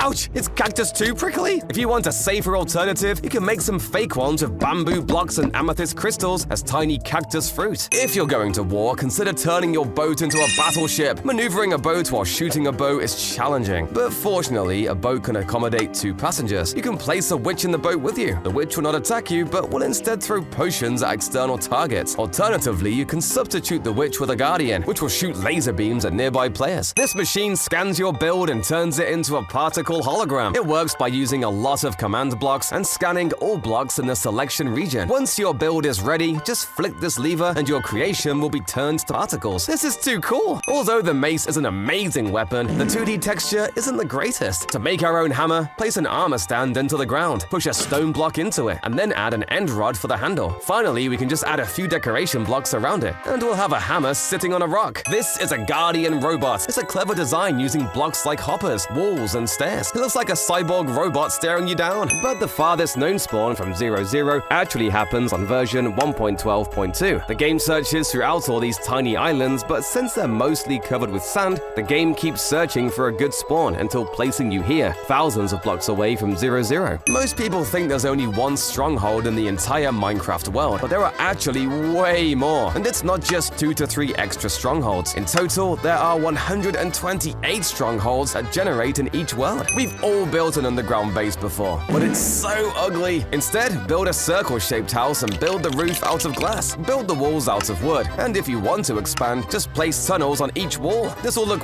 way cleaner than a dirt hole. Super weapons were created on this server. In 2B2T, there are overpowered weapons consisting of level 32,000 enchantments. These weapons are extremely powerful, being able to knock back players into unloaded chunks, have armor that will make you invincible, and sharpness that will instantly kill whatever you touch. Everyone knows you can ride a pig, but how about a dragon? In the 1 block at a time update, when the dragon perches, you can jump on and steer it around. To bring the dragon to the overworld, simply ride it into the void, and you'll be teleported straight into the sky. Now you can fly through your world on a literal ender dragon, or just use it to grief your friend's house. Unlike silverfish, endermites are secretly OP. When you throw an ender pearl, endermites have a 5% chance of spawning, and for some reason, endermen absolutely hate them. So much so that within a 64-block radius, the enderman will blindly charge at the endermite, allowing you to create an amazing XP and ender pearl farm. Hoppers are the best for picking up dropped items. However, they can't pick up items if there's a full block on top. But by just exchanging the hopper with a hopper minecart, it will magically suck the items right through the full block. You probably know of the zombie villager jockey, but turns out you can convert the zombie with a golden apple and a weakness potion.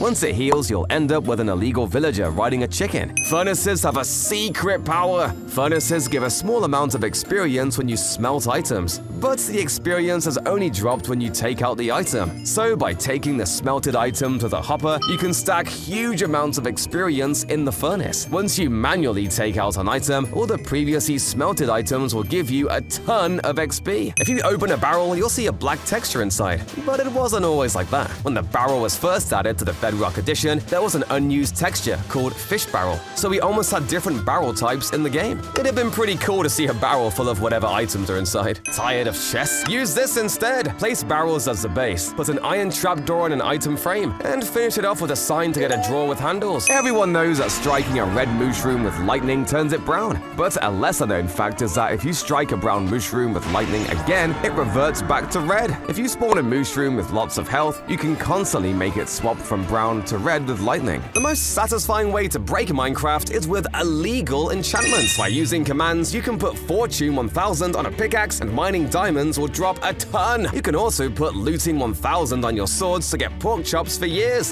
This is the life. But that's not as strange as these grids of trees. If you create a world in 20W28A, all birch forest biomes would generate trees in this strange grid-like pattern. This is an infinity room. Looks like you're floating completely in a white void. The room was made using white-colored maps and placing them all around the walls and floors inside item frames. However, you can also create these infinity rooms in different colors, like purple or even black. Imagine trapping your friends in one while they're AFK. They'll be super confused when they return. If you light an end portal with an end crystal inside of it, will the end crystal be teleported? Well, it's complicated. In the Bedrock Edition, the crystal will actually transport over to the end, but in Java, the crystal will just stay there. Dolphins are unique among sea creatures because they can drown. Dolphins can't stay underwater for more than 4 minutes or they'll take damage, and they can't stay outside of water more than 2 minutes or they'll die as well. Make up your mind already! Get off my lawn! fun. If your lawn is infested with chickens, try scaring them off with this. Use prismarine blocks and slabs to create the outline of your crocodile. Add warped buttons as the ridges, a banner as the eyes, and you can dispense an armor stand with a dragon head at the face to create the nose of your crocodile. Actually, this is kinda cute. This is a combination lock. The top of the crafter block looks like a keypad, so by placing it against the wall, you can create a security keypad. The lights are constantly flickering because there's an observer clock beneath it. But it's not just for decoration, it's functional too. The door will open only if you craft the right item using it, and there are over 160,000 combinations. This door will open if you craft this specific decorated part. It's so cool! I just found something crazy! So in Bedrock Edition, when you suffocate under gravel or sand, air bubbles appear at your hotbar. These are the same bubbles that appear when the player is underwater. So it made me wonder, what will happen if you drink a water-breathing potion while suffocating? Turns out you won't take any damage. Water-breathing potions will prevent suffocation under sand in Bedrock Edition. Heading towards the bottom of this ravine, you'll find a witch's hut. It's standing right on top of a lava pool and has the world record for the deepest witch hut in Minecraft, going all the way down to y=5. Unfortunately for the witch, after a while the hut will end up burning up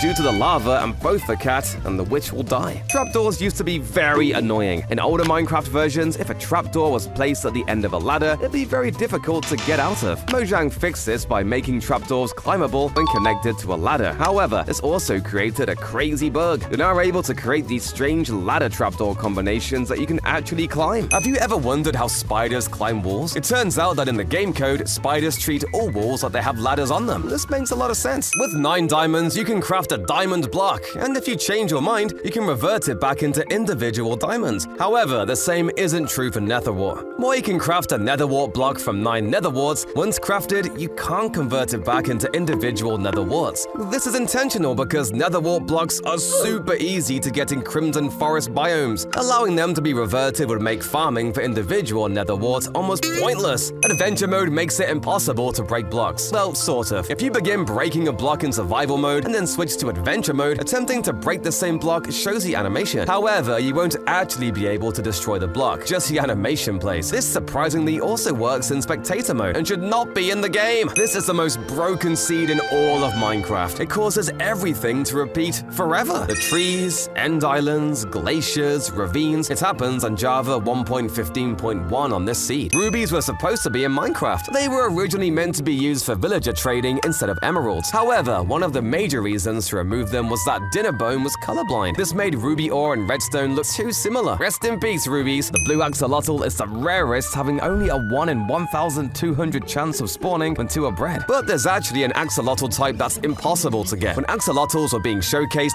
a green one was shown. There was gameplay of it shown, but it never ended up getting added. Maybe it looked too much like a zombie fish. If you rename a chest and an anvil, something really cool happens. The inventory inside will be labeled. You can also rename a command block with an anvil, and it'll output from the respective name. Axolotls are magical creatures. If an axolotl takes damage underwater, it will play dead and give itself regeneration. The attacking mobs will also ignore it while it's playing dead. Axolotls can also save your life. When you assist in killing a mob, the axolotl will grant you regeneration and remove mining fatigue. Who knew axolotls were so powerful? End portals are hot! If you place ice near the end portal structure, the ice will stay frozen. But once you place eyes inside of the frames, the portal will actually emit light and melt the ice. The crossbow has a durability of 465 in Java, but in Bedrock it has a durability of 464. I have no idea why they're different by 1. To throw items through blocks, just throw it at a path block. Because path blocks are slightly smaller than a full block and hoppers underneath can actually pick them up. This also works with other smaller blocks like soul sand and farmland. What if you could enchant any item? Well, on Snapchat 12W49A, there was a bug that let you. It could be done with anything from blaze rods to even dirt blocks. This dirt block is super powerful. Pizza is very tasty in real life, but sadly, it won't be coming to Minecraft. When requesting new foods, Mojang is looking to add new crops rather than prepared foods like pizzas. So it looks like we won't be getting foods like burritos, pizzas, and hot dogs added to Minecraft anytime soon. Attach a pig to a tall fence post and you've got yourself a game of tetherball. It's not too fun alone, but add some goats and they'll send the pig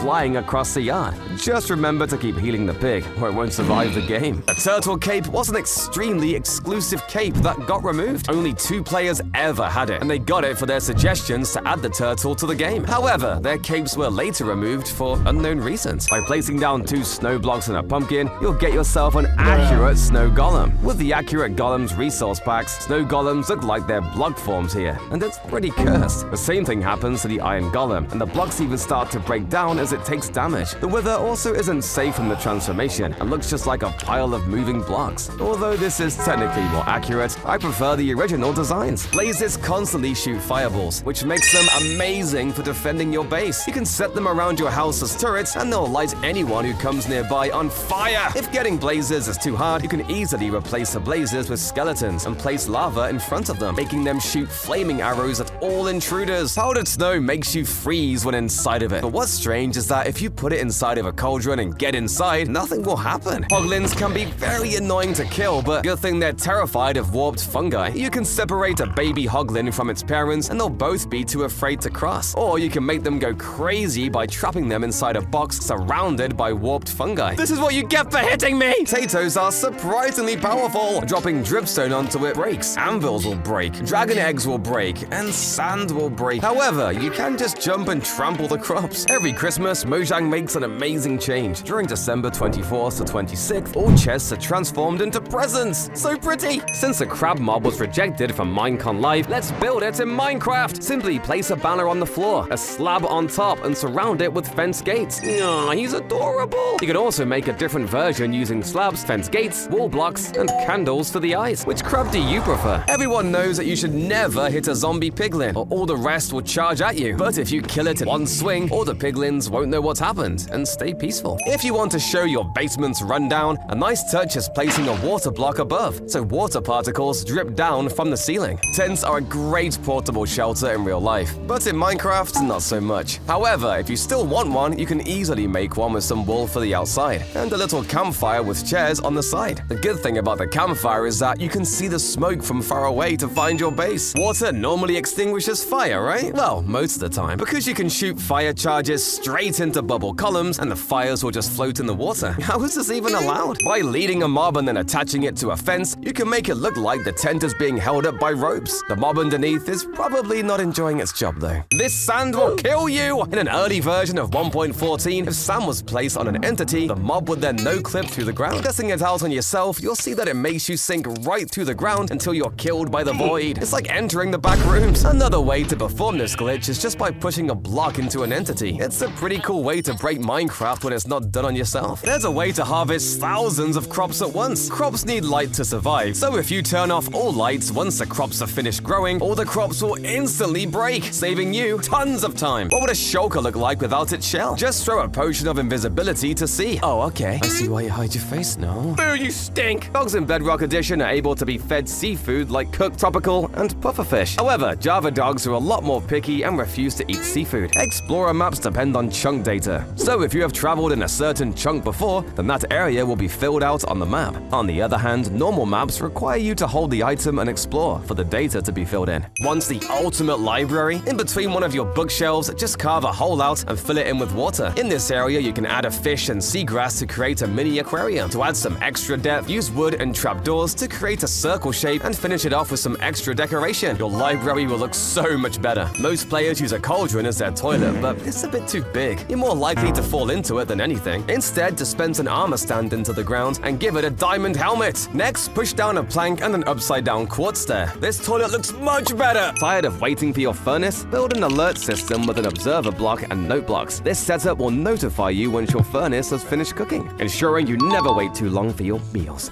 But that's not as overpowered as this because you can create a bazooka. You see, gas can actually be trapped in minecarts, and you can bring them to the overworld. The gas can be put in a cage and will act as a bazooka, shooting any players that try to invade your base. It can be activated and deactivated with a piston. When you bone meal the grass, it may look like the flowers are randomly popping up, but they're not. Flowers in Minecraft generate in patterns and can be seen by constantly bone mealing and removing the grass. This looks trippy. You can create a super fun game with just a few blocks. Begin by creating the border of your game and then fill the insides with drip leaf. Last one standing wins. The game can be made even more challenging by adding some snowballs that players can throw to take down the drip leaves. Tires in real life will leave behind some tracks, so for some added realism, try using stairs to create some vehicle treads. With just a few banners and lanterns, you can create a ghost. It's a perfect trick during Halloween. Ooh. How many armored wolves will it take to kill one warden? Let's first try with 5 armored wolves, and they all get slaughtered by the warden. Okay, what about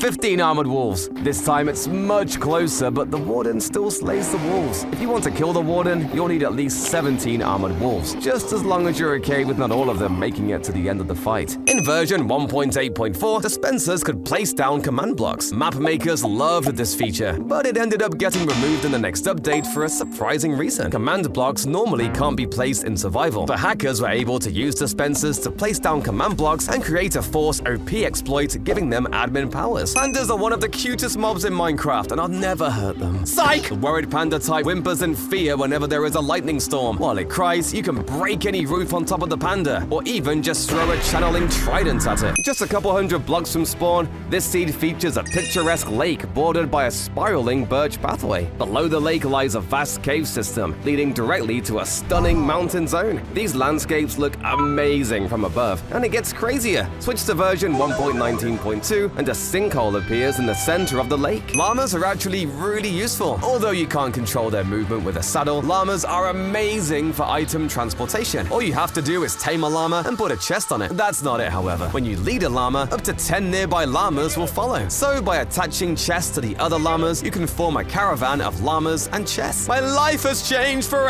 If you want to relax in water, you'll need a hot tub. To build one, just create a small outline, fill it with water, and place soul sand on the floor. This way you'll have a hot tub that's shooting out bubbles. Make sure to add some bamboo plants around it to add some style. Or if you want one for the beach, you can make an outdoor version with spruce planks, trapdoors, and slabs. In all of Minecraft, there is one block you can enchant. This block is a non-wearable block, so pumpkins don't count. The answer is a jack-o'-lantern, and it can be enchanted with curses even though you can't wear it. Unfortunately, this was patched in 1.20, but if you're ever on an older version, it'd be a super cool trick. While the cake can be placed, the pumpkin pie can't. So to make your own pie, place a carpet and dispense an armor stand into a stair block. Next, dye a leather cap and apply a silencer armor trim on it. Equip the armor stand and put a wind charge inside an item frame. You'll have a tasty blueberry pie with whipped cream on top. Before the aquatic update in 1.13, any items that you threw into the water would all float down to the bottom of the ocean floor. But nowadays, they all float up to the surface and bob in place. It's really helpful because oceans used to be so much darker, so if you lost your stuff down there, it was pretty much gone for good. How quickly does a hopper transfer items? A hopper can move 9,000 items per hour, or 150 items per minute. Although this might sound fast, it's relatively slow for most contraptions. This transfer rate often leads to clogs and storage machines that rely on fast item movement. Darn it, my machine broke again! By dispensing an armor stand into the side of a block and placing a button on top, you can create a popsicle. Use different colored buttons for different flavors, but I don't recommend using a stone one. Ew! When you breed any 2 mobs together, you'll unlock the parrot and bats achievement. But have you ever wondered why it's called that? Well, the reason is pretty ironic since both parrots and bats are both impossible to breed. The cake item and cake block actually are illegal. First, the item is clearly a circle shape. However, when you place it down, it magically turns into a square. Secondly, if you count up all the sprinkles on the item, you'll count a total of 7. But once you place down the block, there'll be 8 sprinkles on it. Minecraft's unplayable! How do you put a block on your head? I've wondered for years and I finally found out. The way is by using the /item command, which allows you to put all sorts of items and blocks on your head. From end rods to turn into a unicorn, fence gates to wear a mask, or glass blocks to become an astronaut. The exact command you use is this. The combinations are truly endless. If you break the bottom of a chorus tree, all the other blocks will break, including the flower at the top. And if you don't want to build all the way just to break the flowers, you can actually shoot arrows at it, or even throw a trident to get the flower. Now I can grow even more chorus trees! If you're short on space, try stacking your decorations like this. You can have your barrels behind your ladders and a bed at the very top. Minecraft's recipe book is a secret Easter egg. If you search Excited ZE in the recipe book, it changes the game's language to pirate language. Arr! How do I change this back now? Bubble elevators are one of the best ways to transport quickly upwards, but once you reach the top, you'll be bobbing up and down, which can be a little jarring. Luckily, all you have to do is add a few scaffolding blocks, and next time you go up the bubble beam, you'll make a smooth landing at the top.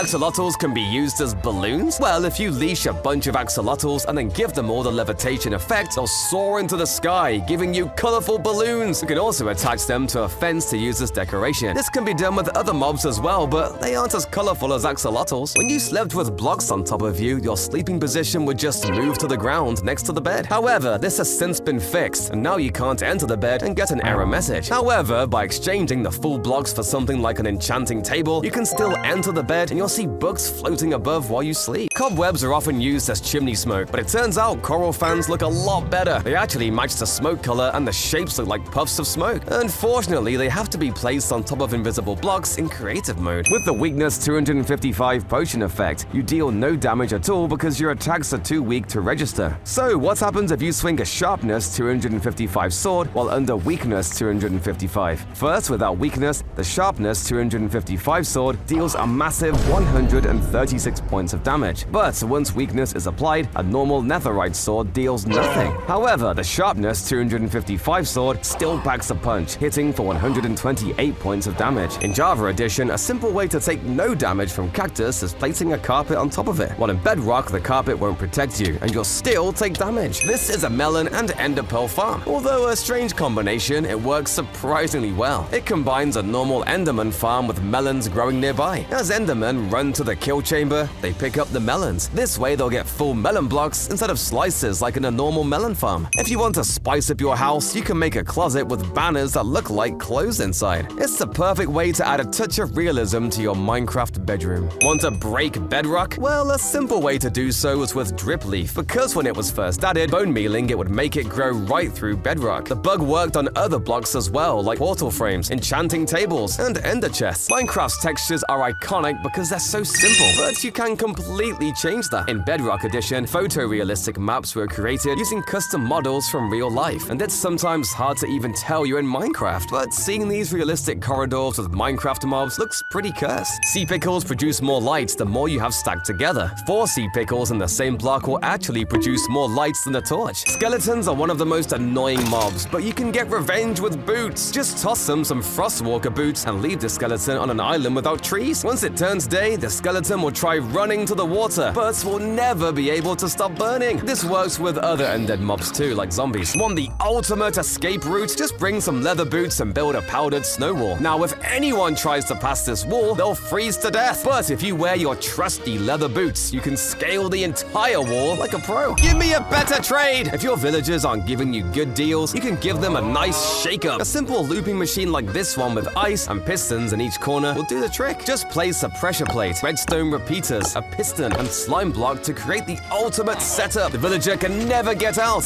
and it will be super fun to watch. You can fly faster or slower in spectator mode by scrolling. By scrolling up or down your hotbar, you can adjust the flying speed to as fast as 87 blocks per second or as slow as practically not moving. Can you MLG with a nether portal? It takes 4 seconds to go through one, so you'll need to build a really tall portal. Lighting it with flint and steel won't work. You'll have to use commands to create the portal blocks. Then if you jump from the top, you'll enter the nether before hitting the ground. However, your momentum will carry over and you'll still die. Lanterns need to be placed on the ground or supported in the air, otherwise they'll break. Luckily, glass panes are nearly invisible, so you can attach your lanterns to them to get floating lanterns. You can even connect leads and chickens together to make the lanterns look like they're held up by ropes. By placing crying obsidian and trapdoors underneath, you can have some spooky particles falling from your ceiling. The extra particles fit pretty well inside of a portal room. Before version 1.15, you could use a Silk Touch book to mine things, and it'll actually work, saving you tool durability. This could also be done with a fire aspect book to light mobs on fire. Minecraft hitboxes are broken. For some reason, mobs can actually hit through walls, even though it should be impossible. The strange hitboxes also make it so mobs can hit you through diagonal sections, which is why you need to cover up all corners when going AFK. Want a suit and tie? Just combine a netherite chest plate with a quartz Vex armor trim. You can even invert it with an iron chest plate and netherite trim to get a white suit and black tie. Corals are slightly different between Minecraft editions. If you place a coral fan on the wall in Bedrock, it'll only be one-sided. But if you place the same fan in Java, it'll be two-sided. I can't believe this works. Healing potions damage undead mobs like zombies and skeletons. And it turns out another strange mob counts as undead. The Wither! Healing potions will actually damage the Wither, so you can kill one of the deadliest bosses by just throwing potions of healing. Can 1 pixel of water save you? If you place down chests like so, you can make it so only a pixel of water is touching the player. Then if you drop down from the sky, you'll actually be able to live. The water can be exchanged out with a cobweb, which can save you from a fall as well. But how about a pixel of honey? Surprisingly, yes, it almost looks like you're just landing on the ground though. The heavy core is supposed to be used for crafting the mace, but when you place it into a reinforced deep slate, the lines perfectly fit. Do you think this is a coincidence? If you want a bigger flower pot,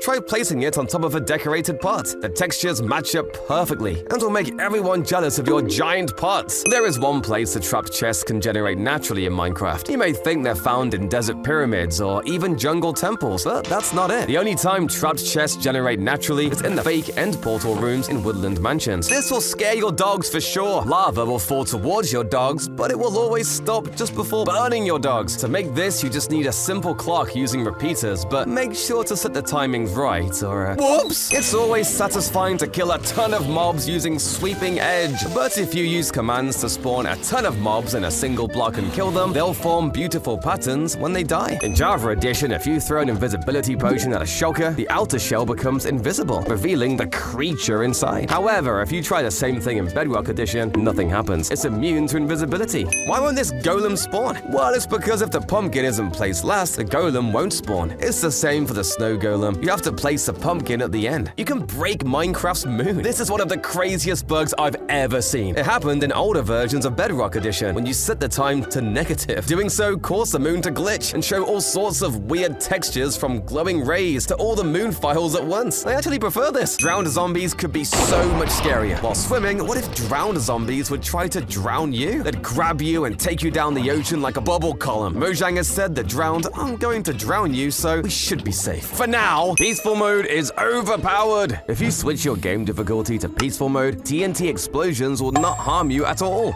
No matter the amount of TNT you detonate, you will remain completely safe. This is Minecraft's safest base by Carves, with 13 rings of deadly defenses, protecting a single castle in the middle. But it's not actually that good. With an elytra, you can just fly over the entire thing. Or if you consider that cheating, pro player Canadian was able to just run through the entire thing without breaking a sweat. Okay, this base stinks. Village houses all look the same. They're all so boring, but not this one. A desert temple generated perfectly inside of a house, creating this beautiful masterpiece. As an added bonus, if you check out the bottom of the desert temple, you'll find yourself an enchanted golden apple. In Bedrock Edition, if you shear a sheep named Jeb, its wool patches will keep changing color. This cool detail doesn't exist in Java Edition. How many striders can stack on top of each other? When striders were first added in a 1.16 snapshot, there was no limit to how many striders could spawn stacked. This made it so you could find even quintuple striders. When you put a lead on the bottom one and got on the very top one, it caused you to start flying upwards. Unfortunately, this is no longer possible because striders can now only spawn in stacks of 2. How small can you make your hitbox? The player's hitbox is roughly 1.8 blocks tall while standing, and by crouching, you can bring it down to 1.5 blocks. However, the hitbox can get much smaller. If you enter your swimming animation or fly with an elytra, your hitbox will only be 0.6 blocks tall, but you can still get smaller. If you enter a bed, the player's hitbox will be only 0.2 blocks tall and is located inside the player's head. This makes it so you can't hit a player in a bed unless you aim for the center of their head. Check out this strange phenomenon. Notice how one item floats higher than the others? If you think this trick has something to do with a carpet, you'd be right.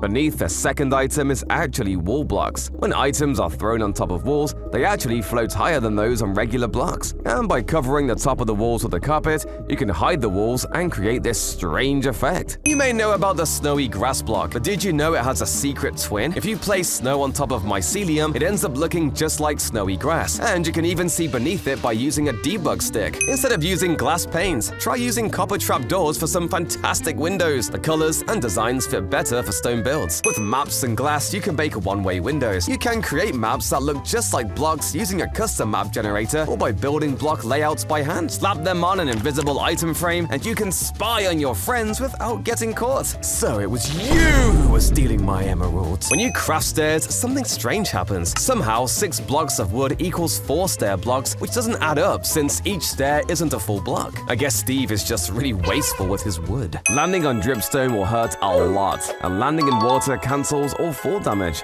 But what will happen if you land on a waterlogged dripstone? There are 2 possible outcomes. In Java Edition, the water will protect you, and you'll take no damage damage at all. But in Bedrock, you'll still get hurt by the pointy dripstone. What happens if realistic water collides with sponges? Let the water flow down and it seems there's still some water left. How about a sphere ball of water versus a sponge bowl? It seems like most of the water got taken out. A single bucket of water can hold enough water to flood the entire world. Placing water at the top of a large lava pathway will turn all the lava to obsidian. Just a single bucket of water is able to do all this. By blasting fireworks into the side of a block, you can create these firework flowers. It's a super creative way to create tons of flower petals all in survival mode. By mixing podzol blocks into your river, you can make it seem like mud, which will add texture to your rivers. Don't have any fireworks but want to fly? Just cram a bunch of mobs into a small area and jump inside. All those moving entities will collide with you and generate enough momentum for you to fly out. If you splash invisibility on a pig, the saddle can still be seen. While this may seem normal at first, if you do the same thing to a horse, the horse's saddle becomes invisible. For some reason, mobs aren't able to walk over rails, so you can set up a simple piston to push up rails and no monster will be able to enter your house. You can also use two end rods like this or lightning rods if you're feeling extra fancy. Just be careful of skeletons. Owie! Before the 1.9 update, there were 30 unused potions, some of which were the Foul Potion, Thin Potion, and Sparkling Potion. They had no effect and appeared to be retextures of other potions. I wish they were added still. Imagine drinking a stinky potion. Crops take forever to harvest, which makes this automatic crop machine that much more satisfying. The water will flow down, crushing all crops layer by layer, and the items will be brought to the bottom where you can pick them up. Bedrock is the strongest block in all of Minecraft, but on this seed, a fossil generated, completely breaking through the world and revealing the void. When you enter water, your FOV is actually lowered by 10. This is done to simulate light refraction from real life. The composter is broken! It's supposed to convert plant scraps into bone meal, but something's missing. In real life, bamboo can be composted, but for some reason you can't compost it in the game. What's even stranger is that on the Bedrock edition, you can compost entire blocks of grass. If 2 dinnerbone sheep are bred, will the baby sheep be upside down as well? I tried it. However, the baby ended up spawning just like normal.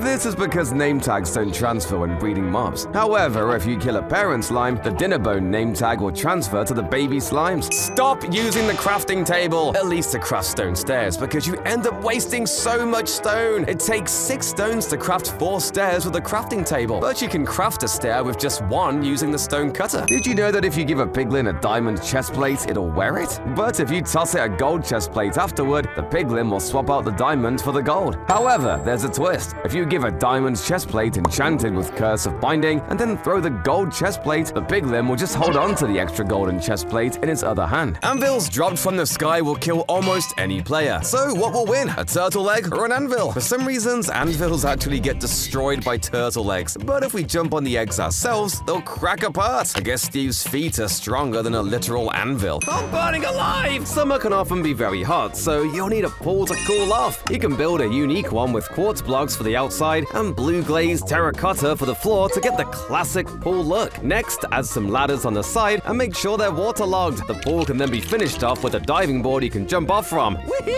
If your friend ever steals your carrots, you can get revenge by giving him all the carrots he'll ever want. Cover his house all in item frames and fill them up with carrots. He'll be lagging and his house will look ugly. But if you're looking for a breathtaking cliffside, this seed is a must-have. It features one of the prettiest cliffs I've ever seen, decorated with 2 waterfalls. Atop the cliff, a hush bamboo forest beautifully contrasts with the rugged story peaks. It's the perfect spot to build an impressive house and watch the sunset. Plus, if you're in need of some company, just head down the mountainside to find a peaceful village ripe for exploration. A Warden's Sonic Boom bypasses armor and deals up to 7.5 hearts of damage. While that may seem overpowered already, we can gather a ton of Wardens together to create a Death Beam. It can absolutely annihilate the Wither with the combined ray. It's not even fair. This is a Pearl Sphere. You can make it with only 2 command blocks. The armor stand in the middle is rotated and Ender Pearls are summoned where it's looking. Once the armor stand finishes, we'll have a floating Ender Pearl Sphere. But it gets even better. If you light a TNT in the center of it, all the pearls will burst outwards, creating this beautiful effect. Did you know that the crafting table can be used as a compass? On its northern part, there will always be a texture with a saw and a hammer, regardless of what direction you're looking when placing the block. The hovering Inferno is a blaze boss, with body parts that look like shields used to defend itself. It spawns in a group of blazes in the nether, and can send a shockwave attack. The mob was supposed to be added from Minecraft Live, along with the other outvoted mobs, but there hasn't been any news on it yet. If you're scared of the dark, you can put concrete blocks into invisible glowing item frames to give some extra light at night. Or you can also create a pair of spooky eyes with them. Ah!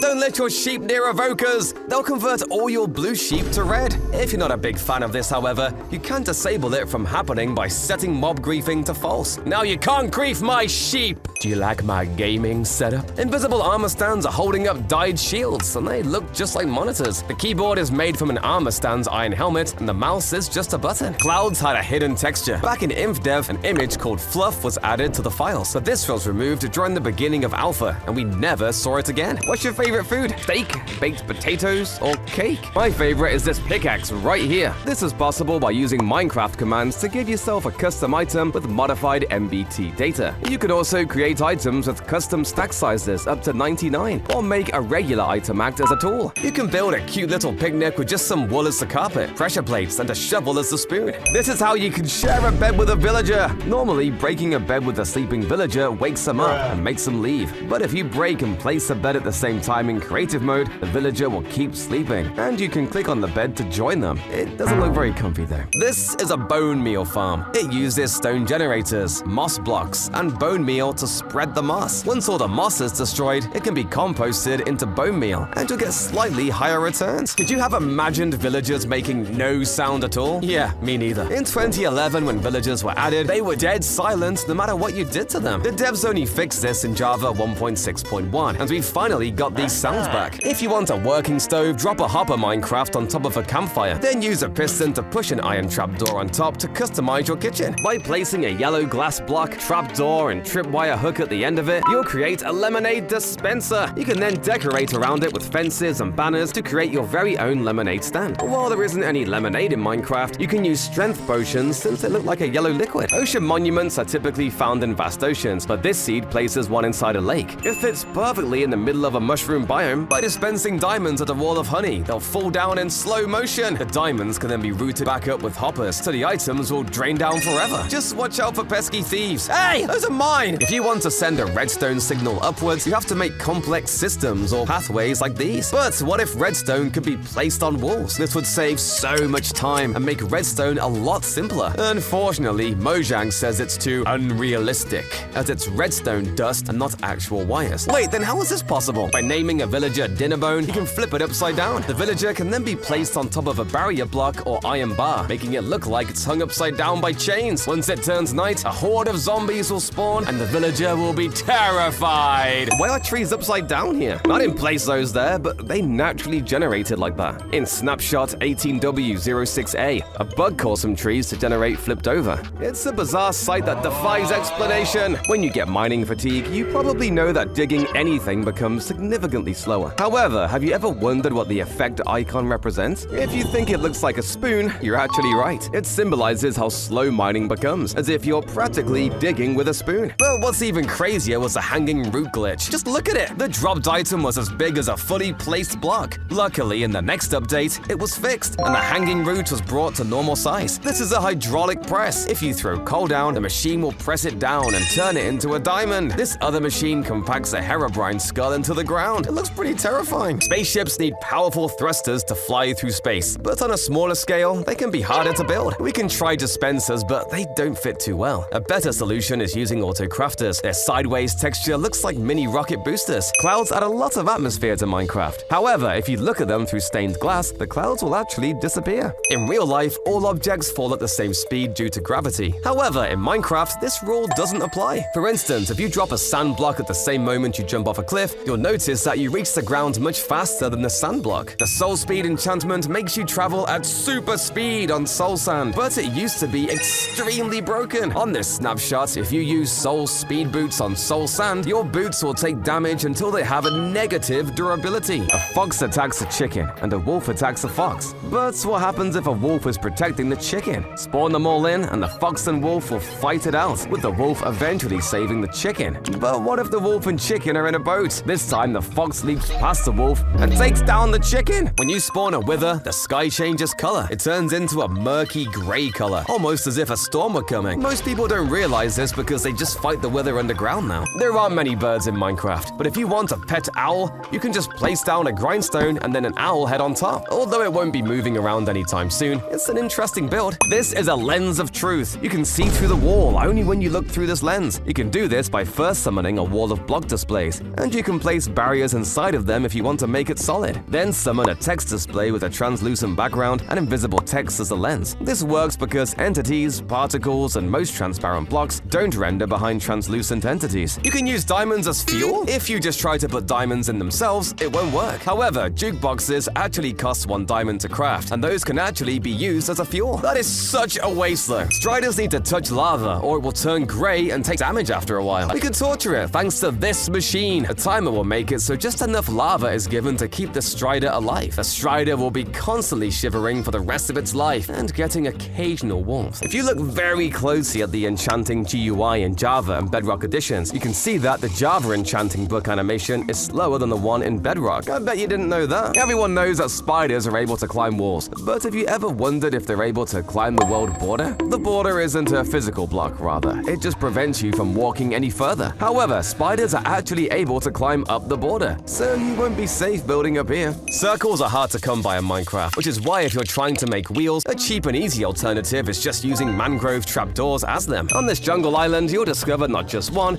but 2 jungle temples filled with diamonds and armor trims. If you zoom out, the mountain on the island resembles a volcano. You can add some lava on the top to make it look like it's erupting. This is an obsidian boat. It was found in the Love and Hugs April Fool's update. Many players at this time wanted an easier way to cross large bodies of lava, so this new boat was teased. Unfortunately, the obsidian boat wasn't very fast because it just sank right when you placed it in lava. It's made out of obsidian, for goodness sake! However, in the following updates, Mojang added striders so we can waddle across the lava. If you like TNT in this order, a heart-shaped explosion will form. However, this only works in Bedrock, and trying the same thing in Java will result in just a random explosion. While most fish are pretty boring, salmon have a superpower. When near a waterfall, salmon can swim up to 5 blocks of water. They're better swimmers than me. This mob is the Great Hunger. It has huge jaws and can sink into the ground, camouflaging itself. The Great Hunger acts like a bear trap, and any item you drop into its mouth will be crushed. It also works with mobs and players. Ow!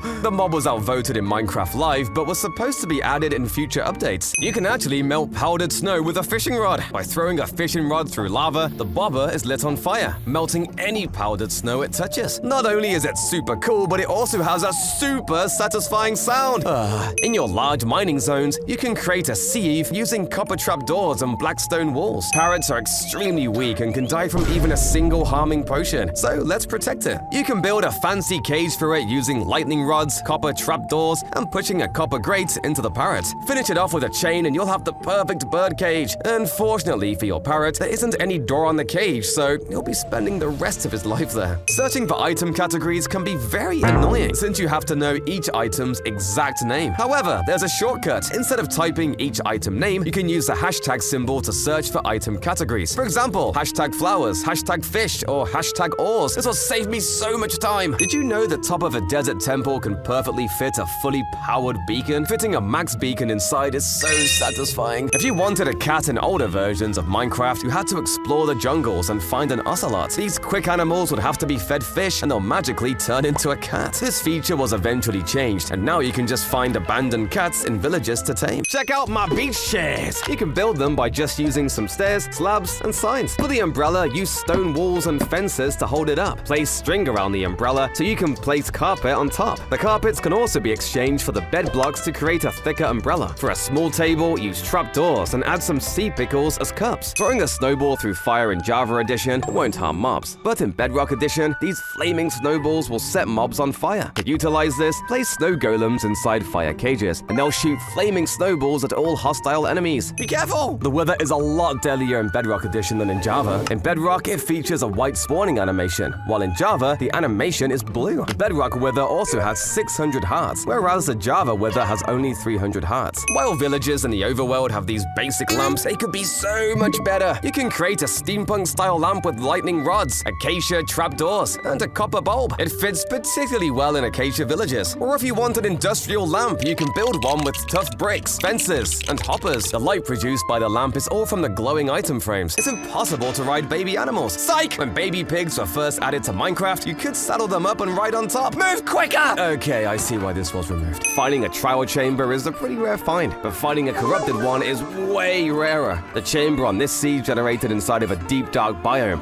and they're sculpted covering some of the walls. Skull Catalyst blocks even spawned inside of here. TNT doesn't explode underwater, right? Well, sort of. In Java Edition, dropping sand on top of TNT makes it explode underwater. But the same thing in Bedrock Edition doesn't work. Path blocks are a great fit for grass, but how about for stone? Turns out you can use iron ore and raw iron blocks to create a rusty pathway, matching the aesthetic. Everyone knows shipwrecks have hidden loot inside, but turns out they have another use. If the shipwreck is close to the shore, you can actually extend it and turn it into a nice dock base. It makes a great vacation home. This is a sunset in Java, and this is what it looks like in Bedrock. With these two sunsets side by side, we can see that Java has a longer sunset, while in Bedrock, it gets dark quicker. Heal up already! Zombie villagers can sometimes take forever to heal, but placing iron bars and beds nearby actually speeds up the process. Up to 14 iron bars or beds can be placed near the zombie villager, and it'll increase securing speed by a whopping 4.2%. Okay, that's really useless. Iron golems will kill you if you hit a villager, so let's subject them to some payback. This machine bounces the iron golem up into lava and drops it back down before it dies. Then it happens again, and again, and again. It's an endless torture cycle of fiery pain. Monster spawners are very useful for XP farms, but what about a sign spawner? Well, in an older version of Minecraft, a sign spawner was mistakenly added because signs were treated as entities. These were later fixed and changed to pig spawners. You know what? Removing sign spawners is good because it's so cursed. In all of Minecraft, there is one block you can enchant. This block is a non-wearable block, so pumpkins don't count. The answer is the jack-o'-lantern, and it can be enchanted with curses even though you can't wear it. Unfortunately, this was patched in 1.20, but if you're ever on an older version, it'd be a super cool trick. Contrary to popular belief, dispensers can place certain blocks. They can place pumpkins to spawn golems when the right structure is in place. However, if the snow blocks are just out of reach like so, the dispenser will still place the pumpkin, even though it won't spawn a golem. Minecraft has an inventory problem. It can be extremely difficult to travel long distances without getting your inventory full. Luckily, Minecraft has a movable storage system. Donkeys. Donkeys can be right-clicked with a chest to create movable storage. It doesn't provide too much storage, but sometimes on your adventures, it can be just enough to bring home that extra totem. Lava and boats don't mix. However, if you hold out a warped fungus on a stick, nearby striders will come towards you, and you can ride your boat on top of them. While this isn't quite riding on lava, it's the closest thing you'll get in survival. How much durability do I have left? Most people don't know that you actually press F3 and H to enable advanced tooltips and show exact durability left. While you can get water straight from a river, it's not very creative. You can make a water dispenser by pushing two armor stands together like so, pushing them against a wall, and then compressing blocks down on top. Follow this by placing a copper grate on top to store the water and adding iron trapdoors to the sides. You can use it to fill up your water bottles, and it fits perfectly in an office setting. Zombies can't jump over azalea bushes, so make sure to surround your house with them to create a natural-looking hurricane. Cakes are delicious! In the Bedrock Edition, when you eat one, you'll even hear burping sounds. Oops, excuse me. Villagers can actually wear armor if you use a dispenser. Doing so will let you put thorns on a villager or even a pumpkin. However, if the villager turns into a zombie, it disappears in Java Edition. No, my pumpkin! Everyone knows that you should never hit a zombie pigman, but how do you make them peaceful again? You'll need to hide at least 55 blocks in Java Edition and 25 blocks in Bedrock Edition for about 1 minute, and the pigmen will forgive you. Just make sure the chunks with the pigmen are still loaded. Otherwise, that peaceful timer won't go down. Oh, we're cool now, right? High five! Ah, why'd I do that? Ravagers are one of the scariest mobs, but it used to have a secret fear. When they were first added in Snapshot 18W43A, they were actually afraid of rabbits and would run away from them. However, Jeb later tweeted that it didn't quite fit the scary nature of the Ravager, and the feature was removed. If you want a super detailed rug,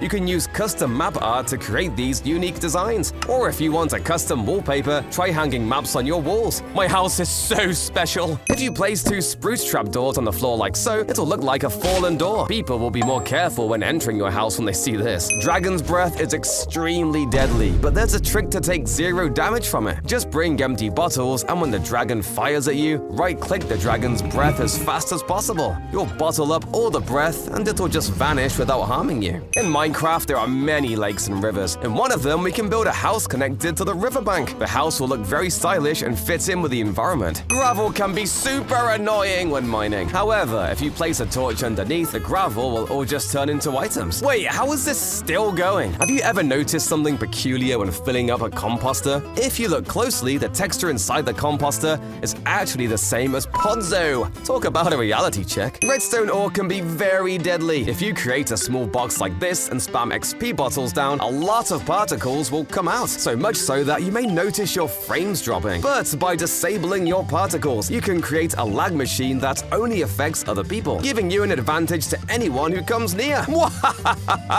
Most players spawn the wither like this, but you can actually spawn the wither sideways, flat, and even upside down. The upside down version is especially cursed because the skulls aren't even touching the soul sand. You probably know that to make snow golems and iron golems, you need a carved pumpkin, but another secret block actually works. You may think it's a normal pumpkin, but that surprisingly doesn't work. The other block that works is the jack-o'-lantern. Nether forests are full of life, but you can build a dead tree. It works by using muddy mangrove roots for the stem and dead coral blocks for the leaves. What's better is that you can add some hanging dead corals on the leaves, which will look like dried up vines. It blends in surprisingly well with the surrounding environment. Chests are great for storing items, but they can't be opened if there's a block directly above. Instead, use barrels. Barrels are slightly cheaper to craft, as they require 2 slabs in the middle instead of 2 planks, and they can still be opened even with a block on top. Create a lighting system in Minecraft that mimics the sun during the day and the moon at night. Building it is pretty simple too. Just have a few of the lamps powered on permanently, while the others have daylight sensors on top to activate during the day. What's the deadliest mob in Minecraft? You may think it's the Warden because it has 250 hearts, but it's not. Although it has a lot of HP, its sonic beam only does a maximum of 22.5 hearts of damage. The deadliest mob is actually the charged creeper. Their explosions do the most damage in the game at 64.75 hearts of damage. You can make a parrot house with a few trapdoors and a slab. On the inside, set down a turtle egg in an item frame and place a coral on top. Your parrot would love this house. There's another way to sneak past mobs, and it's even better than shifting. When you wear mob heads, it halves the distance that mobs can detect you. Just another way to get past pesky mobs. Most city buildings are missing something crucial. In the case of a fire, there needs to be a quick way out. So by using copper trapdoors and fences, we can create a fire escape. You can make a rusty one with oxidized copper and warped fences, or a brand new looking one with copper and jungle fences. They're a bit difficult to climb down, but their looks more than make up for it. Minecraft's old fish texture used to look like this, but there is still one place you can find it. The fisherman villager has the old raw fish tied to its waist. How do you put items on the ground? You could always just throw the item, but then it despawn. Instead, if you place an item frame, then a birch pressure plate, the frame blends right in. Place some more birch blocks around and you won't even be able to tell there's an item frame. If you're looking for a natural defense, you need bamboo and berry bushes. The bamboo will create a beautiful barricade, stopping mobs from entering, and the berry bushes will spike the mobs. This combination is surprisingly great at stopping mobs, while players can still slip around the tight bamboo gaps. This mod allows you to have infinite render distance. You're able to see across your entire world, and it's not even that laggy. It works by prioritizing details of closer objects, while reducing the detail of objects further away. It's a creative way to allow Minecraft to render all this terrain. The sides of chiseled tough bricks are often admired, but I prefer the top. See, by placing your boring cobblestone floor with chiseled tough bricks, your house will have tiled floors and look a lot more fancy. In Java, the fishing rod can be used to hook and reel items towards you, but in Bedrock, fishing rods don't work on items. Fireflies were supposed to sparkle in the dark. The frogs would snap the glowing bugs right out of the air with their long tongues. How cool would it have been to see frogs leaping and catching fireflies? However, once Mojang found out fireflies are poisonous to frogs, they cancelled the idea. Rest in peace, fireflies! Iron golems are known for protecting villagers, but some of them are evil and try to kill villagers. After a raid, villagers shoot up fireworks to celebrate. These fireworks can damage golems and make them furious. Looks like even villagers can enrage iron golems. Struggling with the wither? An easy way to defeat it is by spawning it under the end fountain, where it can't escape and will suffocate. For faster results, use fireworks, which add damage and help it die quicker. The Ender Dragon fight is pretty easy with the right tools, but on a 1.17 snapshot, the End Island is completely broken. The end pillars generated inside the island, so for each crystal, you have to mine underground, trying to guess where they are. This is impossible! The end portal destroys all blocks inside when you light it. But what if villagers are sleeping inside? Will they be deleted as well? Once the final eye is put in, all the villagers and beds disappear. When we enter the end, however, we'll find the villagers and and even some broken bed items.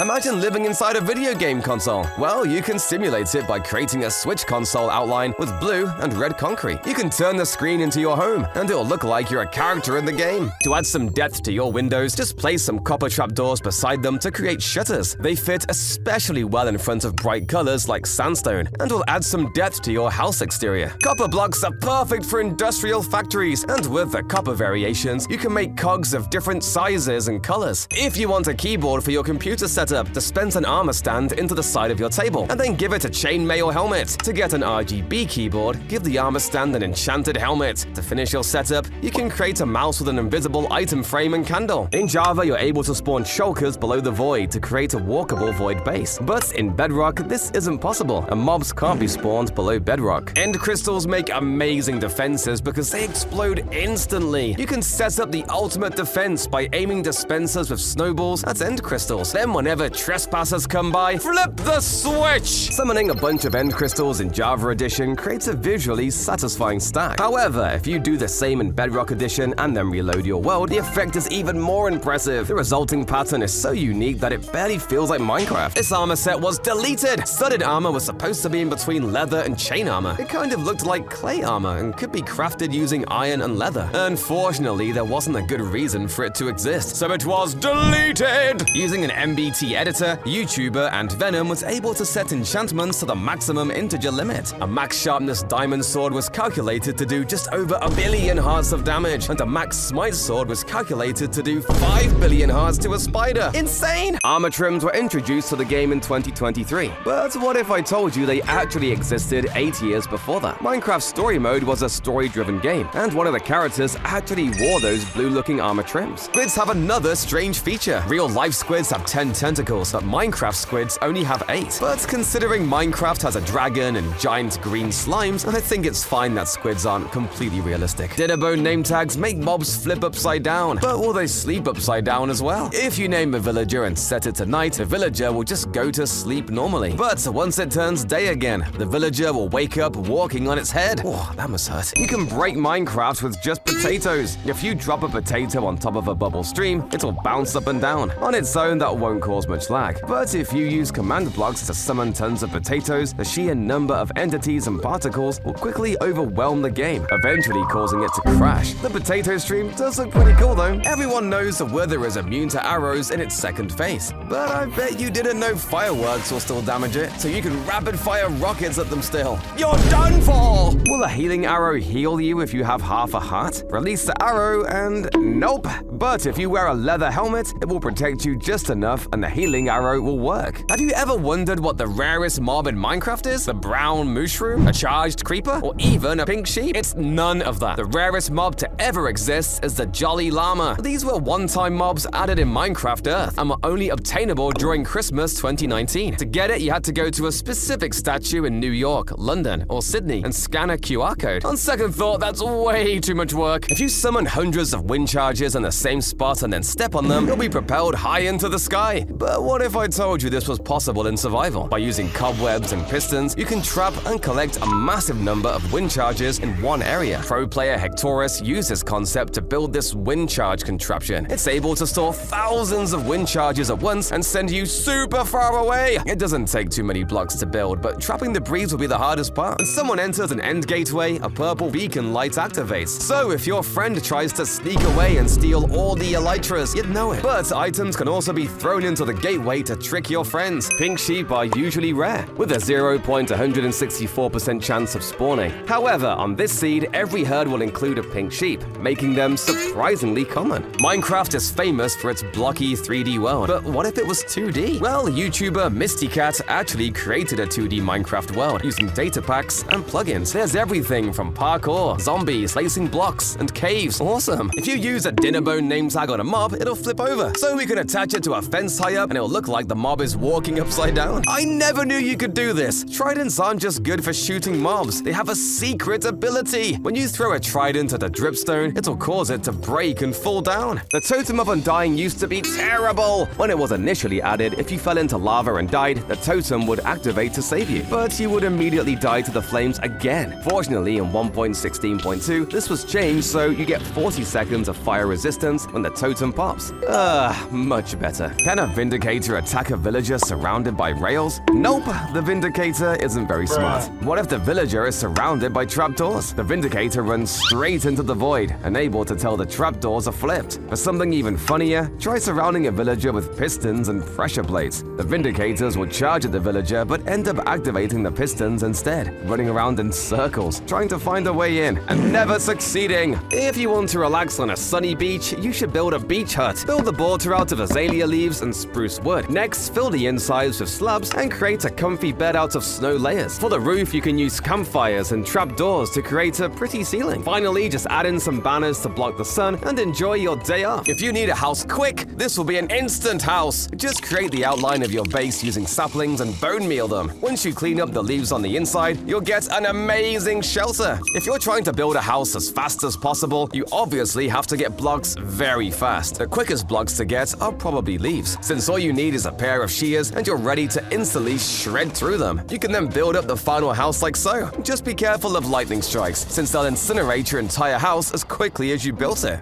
Turtle eggs are super delicate. Even bees flying over them can break the eggs. Normally, strongholds are hidden underground, but this seed is an exception. Here, the strongholds library is completely visible above water, making it easy to spot from the surface. Occasionally, piglins will try to hunt down hoglins, but most people don't know their secret ability. Piglins have a small chance to celebrate and dance after successfully hunting down a hoglin. You can also run this command and you'll start dancing too. A great way to hide light is shulker boxes. If you use the same color shulker box as the rest of your wall, you can hide a torch behind it and light will shine through. As an added bonus, you can still use the shulker as storage. In Bedrock Edition, mine coins are used to buy things from skins to maps. However, the only way to get them is by paying real money. But what if it wasn't? What if you could get mine coins from tasks, such as earning achievements or playing on servers? The idea was rejected, and I'm not that surprised. Mojang wants their money! While normal bookshelves are pretty boring, chiseled bookshelves can actually be used to create really cool designs. By placing books into specific positions, we can create bookshelf pixel art. This is a tiny well! Place down a few stairs and waterlog them. For the roofing, add some diagonal slabs like so, and top it off with some signs. What's great about this well is that it actually functions as an infinite water source, even though it's so small. If you need to mine a huge area, you should just use TNT dupers. For some reason, when you place coral and slime like this, it duplicates TNT. This is super overpowered and is every hardcore YouTuber's dream item. This seed has no end stone. The main end island on this seed completely fails to generate, and there are just the obsidian pillars. You better have brought a lot of blocks to pillar across the void, or you might lose your hardcore world. Even if you somehow manage to kill the dragon, your luck won't be improving. The end portal partially generates below y=0, where blocks can't be placed, trapping you indefinitely. Do you like my house? It was built on top of the nether roof. However, this is only possible in Java because in Bedrock, the game won't allow you to place blocks up here. Once you're done at the beach, you can even close up your umbrellas with this simple design, using fences and banners. The nether reactor core was added in the very first versions of Pocket Edition, and would spawn a giant pillar of obsidian. Inside of it, pigmen would spawn, glowing obsidian would appear, and items would pop up from the ground. Back then, the nether wasn't a thing, so the reactor allowed players to get nether items like glowstone and netherrack. The interesting thing was that the reactor had a major update and would start creating netherrack pillars instead of obsidian. Pickaxes are super useful for mining, but they're even better for farming. Using a fortune enchanted pickaxe on crops makes them actually drop more. On top of that, for some reason, pickaxes don't break if you use them to harvest crops, so you can harvest potatoes forever. Did you know villager raids can start in the end dimension? Most people think raids can only happen in the overworld, but this isn't the case. To create a village, all you need is one bed and one villager. Then if you get near it with the bad omen effect, a raid will occur, and pillagers will spawn for you to take down. However, this feature gets even stranger. If you create a village in the nether and then start a raid, nothing will happen here. So pillager raids only work in the overworld and the end. Circles are illegal in Minecraft. They should not exist. Well, unless you're a coding master, because YouTuber Command Geek actually created a data pack that lets you easily create circles in the game. To create one, just hold a name tag in your offhand that's named circle. and hold your block of choice. Once ready, just sneak and your circle will instantly generate. You can even fill it up with water to create a pond. Or if you want to completely break Minecraft, hold a name tag called sphere, and then shift to create a perfect sphere all without any mods. Have you heard of the chopping enchantment? It was once considered the worst enchantment. You could put it on an axe and didn't do anything different. Later though, the chopping enchantment was renamed to cleaving and makes the axe do more damage and disable shields for longer. This enchantment is found in the combat test snapshots. When creating a staircase downward, avoid having a 2-block gap, as you'll bump your head each time you descend. Instead, just mine the extra block and install some stairs. This setup not only lets you travel up and down quicker, but also spares you the future headaches. Ladders are really weird. If you place a ladder down against any block, it becomes paper thin. For a clearer view, try placing a ladder on a barrier block. What's crazy is that it's even thinner than its dropped item form. The same goes for vines, where you can barely even see the texture from its side. When breaking the top of a grass block, only dirt particles appear. This is because running and breaking particles uses only the bottom texture of the block. So next time you're sprinting on grass and only see dirt, you know why? TNT is extremely dangerous because it can destroy your entire builds. But if you put a falling anvil on top of the primed TNT, the TNT will explode inside of the anvil and no blocks will break. The Warden is way too powerful, but luckily it has one big weakness: sound. Therefore, if we want to bother it, we simply place some blocks with pressure plates and bells on top for it to walk towards. Once it reaches the end, it'll loop back around, causing the Warden to walk in circles for the rest of its life. Or with just some pistons and redstone, you can make the Warden go side to side without stopping, following the sound of the pistons. Some skeletons can naturally pick up swords in the Bedrock edition, and they swing it super fast. You stole my sword! Okay, you can just keep it. With a few chains, a pot, and a flower, you can make a hanging plant. A bigger one can be made too, using trapdoors and a berry bush. If you want a reliable way to launch high into the air, use a TNT player launcher. This design is super simple, using only a few dispensers, redstone, and TNT. Once you're ready, just stand in the center and press the button to send yourself straight into the sky. However, if this isn't enough power for you, you can always stack a ton of dispensers to blast you high into space. I've been falling for 10 minutes. Dripstone can be very dangerous. If it falls from 40 blocks, it does maximum damage. And if you drop it down an end portal, whoever enters next and loads the end will be met with an unpleasant surprise. Did you know the appearance of Minecraft XP orbs has changed over time? Originally, when XP orbs were introduced, the textures were completely solid. However, in Update 1.15, the texture was modified to be slightly transparent, giving them a more magical look. Before we can enter a pool, we should take a cold shower. We can create a simple mechanism with just 2 observers and dispensers. Now you can clean yourself before entering the pool. Have you ever wondered how the gas sounds are made in Minecraft? The sound is horrific. C418, the original sound designer for Minecraft, said that he got the sounds from his sleeping cat and he modified them to sound scarier. What if torches burned out? Well, it was an actual idea that almost got implemented. After a certain period of time, torches would burn out and you'd have to relight them with a flint and steel. Luckily, this idea was scrapped from user feedback. The lush caves are one of the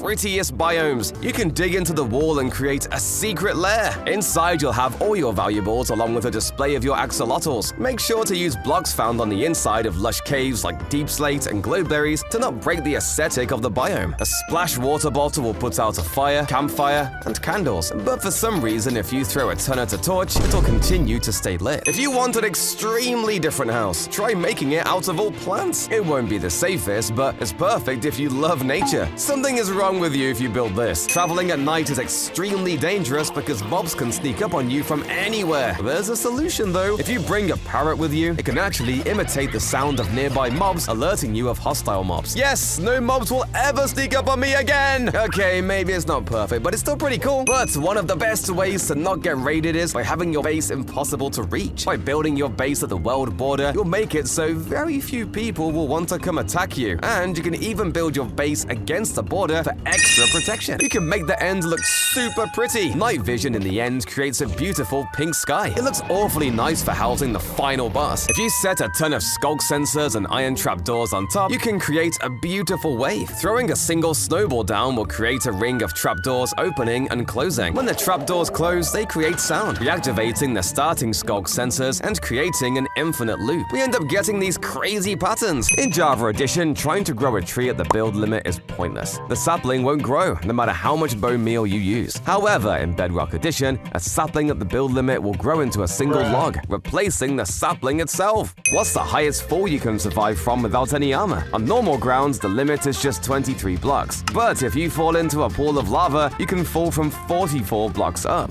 Beds reduce fall damage by 50%, letting you survive a fall from 45 blocks. Want to fall even further? Honey blocks and hay bales reduce fall damage by 80%, allowing you to drop from a whopping 100 blocks high. When you place water blocks together, you're able to create an infinite water source. But if you try the same thing with lava, it won't work. Still, there's still a sneaky way to get infinite lava. Just place lava on top of a dripstone block and catch the droplets using a cauldron. You can have multiple of these to create the ultimate lava setup. If you're tired of boring stairs, try these. It's a staircase made out of just water blocks, and you can swim right through them. However, I'm not quite sure if this is a water slide or water staircase. What do you think? You probably know that placing sand on top of TNT makes it explode underwater, but something lesser known is that other falling blocks work as well, like the dragon egg. Weighted pressure plates can be held down by item frames. If you place an item frame and then a pressure plate, nothing will happen at first. But if you walk over it, the pressure plate will stay down. Did you know armor stands can drown? If you put an armor stand underwater, eventually bubble particles will start coming out, showing it's drowning. I guess that means armor stands are living. If you drop anvils over an entire village, will anyone survive? When you update one of the anvils, all the rest will come crashing down in a cascading pattern. All villagers in the open will be crushed. In the end, only villagers inside of the houses and iron golems survived. Mob heads are super easy to get, but how about the Steve head? You can clearly see it in the creative menu along with the other heads, but you can't find it almost anywhere in the world. Not even killing a Steve player will drop the skull. That's because it exists here. On the 1 block at a time update, Enderman can spawn with almost any random block in their hand. Eventually, one will spawn holding the Steve head, and you can snag it off the ground. Zombies take damage from healing potions, so it makes you wonder, will a totem of undying work on it? If we kill the zombie, the totem will pop and it will save the zombie. Hooray! If you're falling from the sky and don't have any items, how do you survive? Well, all you have to do is disconnect right before hitting the ground, and once you enter the world again, you'll be granted a brief period of invincibility. This glitch can also be used to escape lava by disconnecting and rejoining every few seconds for invincibility. A secret mob vote was held in 2018. Only people in China could vote, and the panda ended up winning. However, the alligator, golden monkey, deer, and white dolphin were also potential candidates. Imagine having a monkey in Minecraft. You can make a Five Nights at Freddy's head in survival. A leather helmet on an armor stand is used as the mouth. Chest plates for ears. A wither skull is set on the top of the head. And lastly, a brown wool block is squished in. Scary. Bubble columns are one of the best ways to travel quickly upwards, but you can also create one of the deadliest traps with them. Just spam a bunch of harming potions at the top of the bubble column and then block it off with obsidian, and whoever has to swim up next will be a goner. This seed has something wrong with it. If you head to these coordinates, you'll find an ice statue that sort of looks like an Among Us character. You can also try this other seed, and the mountains here will also form something suspicious. Why were cakes added to Minecraft? You may think it was for celebrating birthdays, but that's not it. They were actually added because Minecraft won the Indie Game of the Year award in 2010. Fish need water to live, but did you know they can survive on land for a short period of time? So with some redstone trickery, you can make them perpetually flop around, giving them just enough water to not die. It's like waterboarding, but for fish. This layered defense is great for stopping mobs. Just place a border of water to prevent Enderman. The honey will trap some mobs, and the final layer of lava will stop all the rest. In Snapshot 15W31A, Mojang added one of the dumbest things possible. Usually, to respawn the Ender Dragon, you have to use end crystals, which makes sense. But in this snapshot, you can just build a clay creeper face, and the Ender Dragon would respawn. No wonder who coded that. This mace has custom enchantments. The first one is able to stun nearby mobs and spark mini lightning bolts. The second enchantment generates a shockwave that launches the mobs into the air, causing significant fall damage upon landing. The third enchantment creates a crater where it strikes. All these custom enchantments were created by Macastine. It's unfortunate that there's only one jack-o'-lantern design in Minecraft. Given that in real life, you can carve a jack-o'-lantern to look however you want. But if we use custom maps on invisible item frames, we can overlay any texture onto our pumpkins, allowing us to create evil-looking jack-o'-lanterns, sad jack-o'-lanterns, and even this awesome creeper jack-o'-lantern jack-o'-lantern. You can even make this jack-o'-lantern of me, though it honestly doesn't look that great.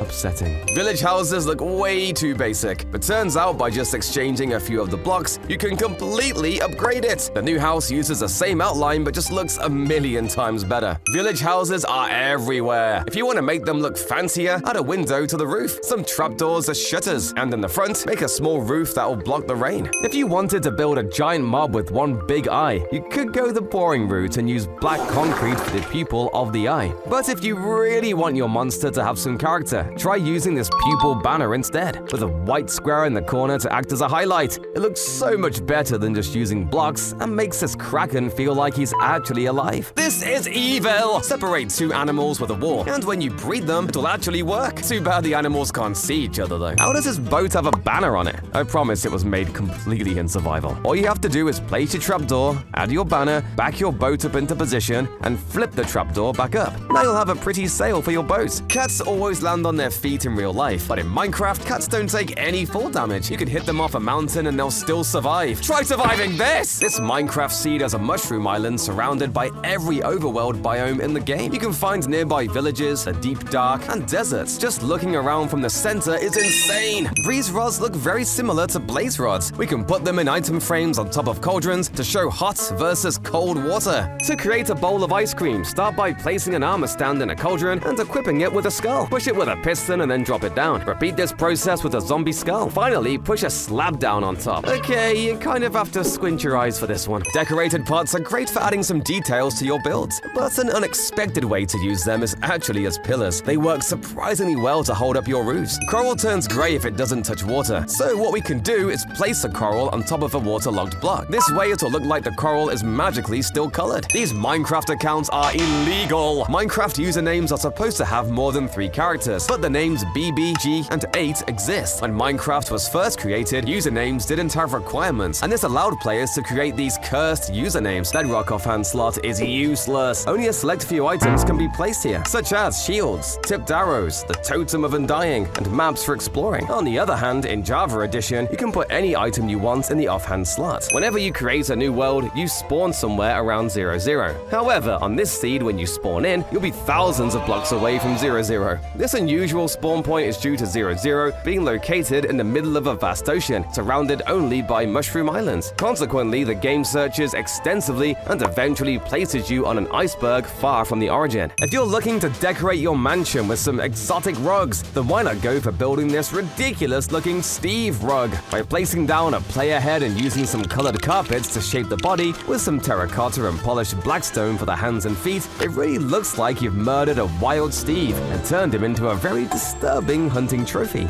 But what might be a little less weird is changing out the Steve head for a zombie head and making the hands green for a zombie rug. But neither of those is nearly as epic as this dragon carpet! Like before, we placed down a dragon head and used woolen carpets to shape the dragon's body. But by using stone buttons, we're able to actually create the scales that go down the dragon's spine and tail. And as an extra feature, the dragon's mouth will actually move when you press the scale near its head.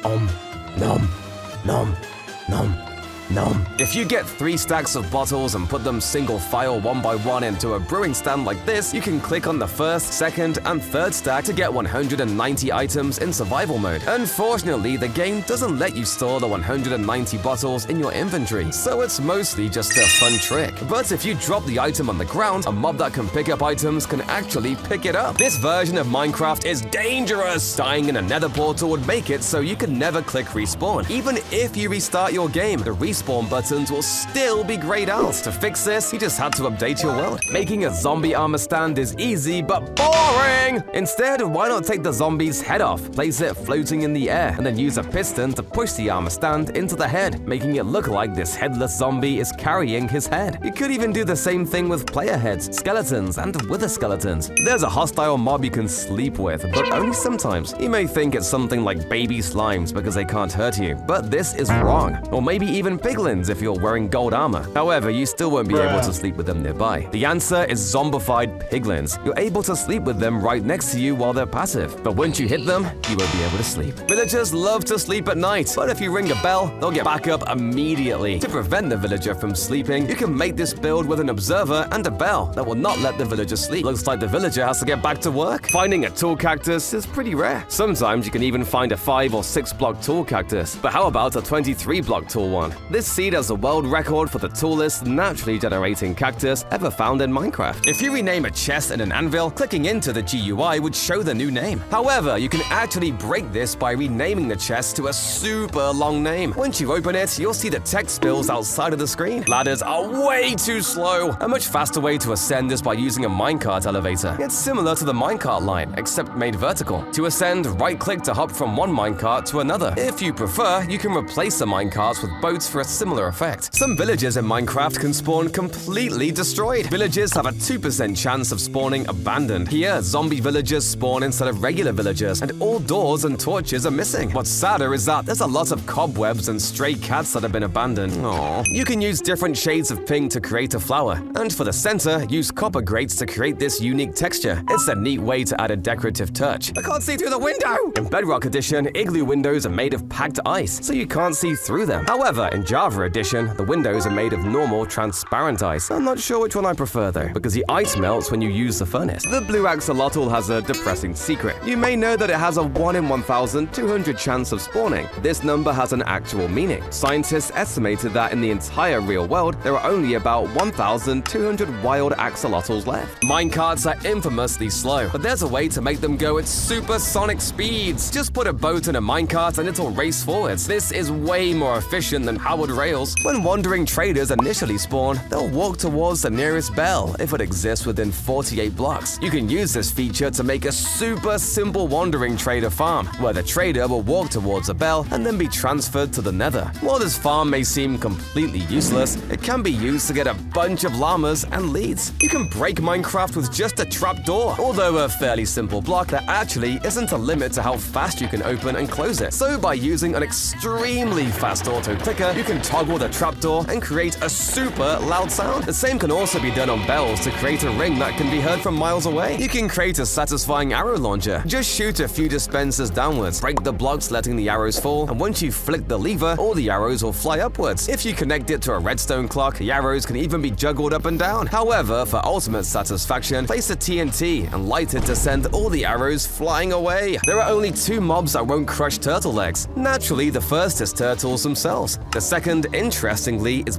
bats. This is surprising since even chickens, which might seem harmless as they flap downwards, will crush the eggs. Similarly, bees, despite only flapping their wings above the eggs, will also damage them. Wandering traders always drink invisibility potions at night, but if you kill it mid-drink, there is an 8.5% chance that the potion will drop. Give me that! Instead of throwing your trash downwards, how about bouncing them straight upwards? This bouncy trash can reveals a slime block that pushes your trash straight into lava above. Spyglasses are great, but ever wanted binoculars? Well, by just using these commands, you can lay down and rotate spyglasses to create a set of binoculars. Using similar commands, you can even make this telescope. You can't look through it, but it's an amazing trick to level up your desk. Placing a block in creative mode can be very tedious because you have to both break it and then place a new block. But instead of doing that, if you right and left click at the same time, the block instantly gets replaced. This allows you to replace blocks floating in mid-air or even replace solid blocks with iron bars easily. Llamas are one of the fastest mobs in Minecraft. They may seem slow at first, especially the wandering trader llamas, but there's a way to make them go super fast. When you attach a llama to a lead, up to 10 other llamas will follow, and they'll do almost anything to keep up. You can fly backwards in creative mode, and the llamas will still somehow keep up. By placing a lever on top of a blast furnace, you'll get yourself a really old TV. It fits really well inside of an old-fashioned house. A clever way to hide a button is by placing it behind a banner. The banner will completely cover the button from view, yet it remains fully functional. Use this setup to activate an ultra-secret door.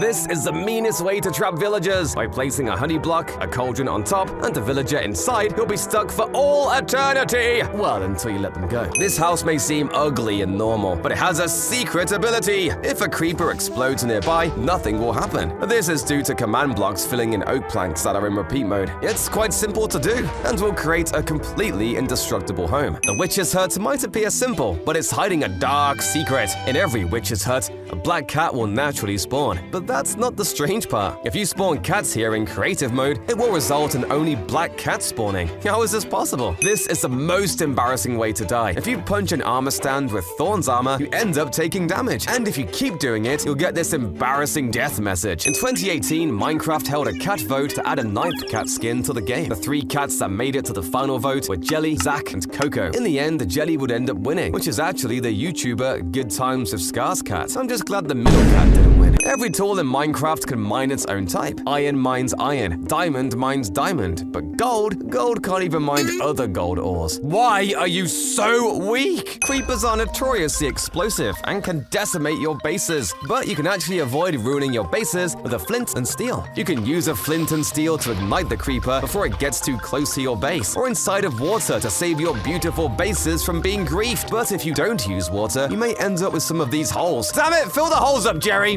Since pots were introduced, people started using this clever pump design using walls, fences, and a stained glass pane to make it look like the pot is being filled with water. But we instead exchanged the blue glass pane with a purple or green one. We can instead make it look like this pot is being filled with poison or toxic waste. By mixing a frog light, copper trapdoors, and levers, you can create a floating light source. Dripstones fit nicely inside of caves, but they only come in one color. You can make some colorful alternatives with different copper and wall blocks. The blue ones fit well in underwater builds, and the orange ones look great inside mesa caves. This is a colored torch. By combining a regular torch with metal chlorides, you can craft blue, red, purple, or green torches. The colored torches are great decorations and look very pretty, but they have one major flaw. The light is still white. Still, I think they look extremely nice. White. Still, I think they look extremely nice. This flower was forgotten. Although some people know about the rose being replaced by the poppy, most have forgotten about the cyan flower. According to Jeb, these existed because of a hardware problem where the red color of the rose was inverted to blue. This shulker box is a trap!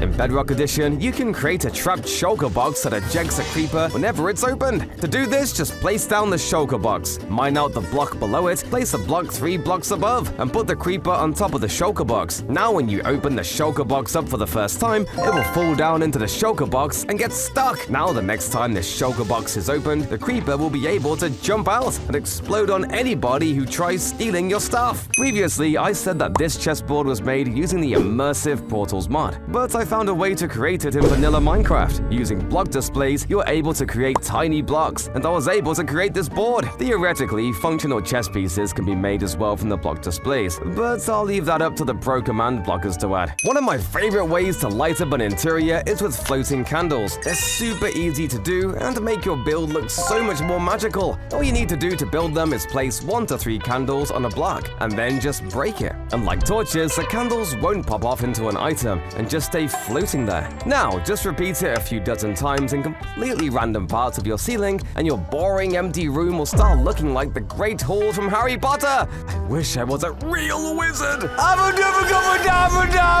When items get stuck in the ground, they float to the top. Using this mechanic, we can actually create an item tube. Just point a dispenser up and place a pillar of glass blocks. Any dispensed item will travel up the glass like a working tube. You can trap players in Minecraft's end credits. When you beat Minecraft, you can enter a credit screen and then spawn back at your bed. But what if you could make someone stuck in the credits forever? Well, with a command block, you can teleport someone to the end portal, making them read the end poem for eternity. You can create some unique lampposts using tough bricks, warped wood, and copper bulbs. There are all kinds of variations that you can get creative with. One of my favorite designs involves a lamppost with hanging signs around the sides. This particular style adds a charming and functional touch. If you give a fox a red carpet, it will bite it, making it look like the fox has a red tongue sticking out. Considering how tricky foxes are to catch, it almost feels like the fox is taunting you with its tongue. Farms can look pretty ugly if they're just in the middle of your world. To blend them in, place down some pods all around the farm. Can waterlogged leaves save a villager? I encased a villager in a few waterlogged leaves and lit this massive area of TNT. After the explosion, I checked on the villager, and he actually actually survived. Somehow, tree leaves can protect the villager from a nuclear blast. This is a simple yet modern house. If you build 2 cubes on top like so, you can connect them from the bottom with a water stream. This way, we'll be able to enter the second room whenever we want. It looks very modern and it's very functional too. You can get the nether portal block. In Bedrock Edition 1.17, build this redstone contraption that pushes a snow block and lights the nether portal. You can then use a silk touch shovel to instantly break the moving snow, which will bug out and let you farm infinite nether portal blocks. Auto crafters can be used as an electronic stove in your kitchen. Place campfires underneath as well to show food is cooking. Minecraft has both normal mushrooms and tree mushrooms, but no in between. So we can make our own by just combining an end rod and a mushroom block. It's a great middle ground from the 2 extremes. This zombie portal actually has blinking eyes. Most of the zombie's head is pretty simple, with green terracotta for the skin and quartz stairs for the teeth. But to create the blinking eye effect, we need banners and trapdoors. Banners are actually animated blocks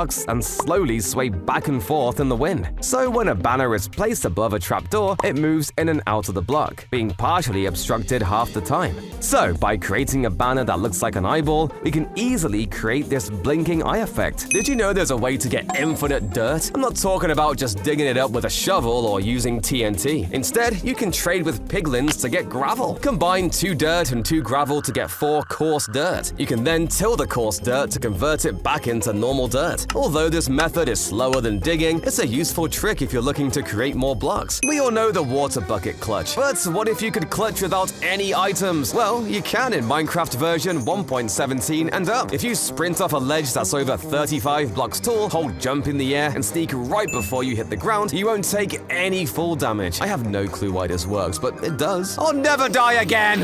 Iron golems are one of the toughest mobs in the game, which is why they make a great defense. Once it turns night, just unleash the beasts, and they'll slay out any hostile creatures nearby. End portals are flat, right? Not exactly. If you place end frames in this exact way, you can create a vertical end portal, and it actually works. Once you put the eyes in, the end portal will spawn on the side for some reason. This is so cursed. Instead of using plain ladders, use waterlogged ladders instead. They're faster than using ladders or water alone because they combine the benefits of both swimming and climbing. This lets you ascend much more quickly. Stop breaking blocks! How do you stop players from griefing? The answer is the new restriction block. The allow block makes it so players can only build on top of them. The deny block prevents players from building on top, and the border block makes it so players can't cross. It doesn't matter how high or low you are, the border will prevent you from going through no matter what. Well, unless you have underpearls. Can't trap me! If you place the walls on the side of your builds like this, you can make it look like the build was damaged or is under construction. This tiny crab was made completely in survival mode. Start by digging 3 blocks down, then stack 5 layers of snow and place a block on top. Next, dispense an armor stand sideways into the block and equip it with a dragon skull. Finish by placing an acacia button on top to bring your charming crab to life. You can create a working closet. Just place down a few trapdoors, armor stands, scaffolding, and finish with doors in the front. This will give you a nice, organized place to access your precious gear. But if you want your front lawn to look unique as well, try exchanging some of the grass with moss blocks, and it'll look like your grass is mowed. Water changes color depending on the biome, but in Bedrock Edition, it gets even stranger. If you can glitch water in the nether, it'll be red. Not a single mob can spawn in this stronghold. You may think I'm on peaceful mode, but I'm not. The stronghold actually generated right under a mushroom island, making it mob-proof. Well, besides the pesky silverfish. Zombies can occasionally break down wooden doors. And if you don't want to use an ugly iron door, there's an easy solution. Just invert the placement of your wooden doors. Zombies are programmed to break only the external side of a door, so they won't be able to break through an inverted door. To ensure your door is inverted correctly, open the F3 debug screen and check that it says Open True,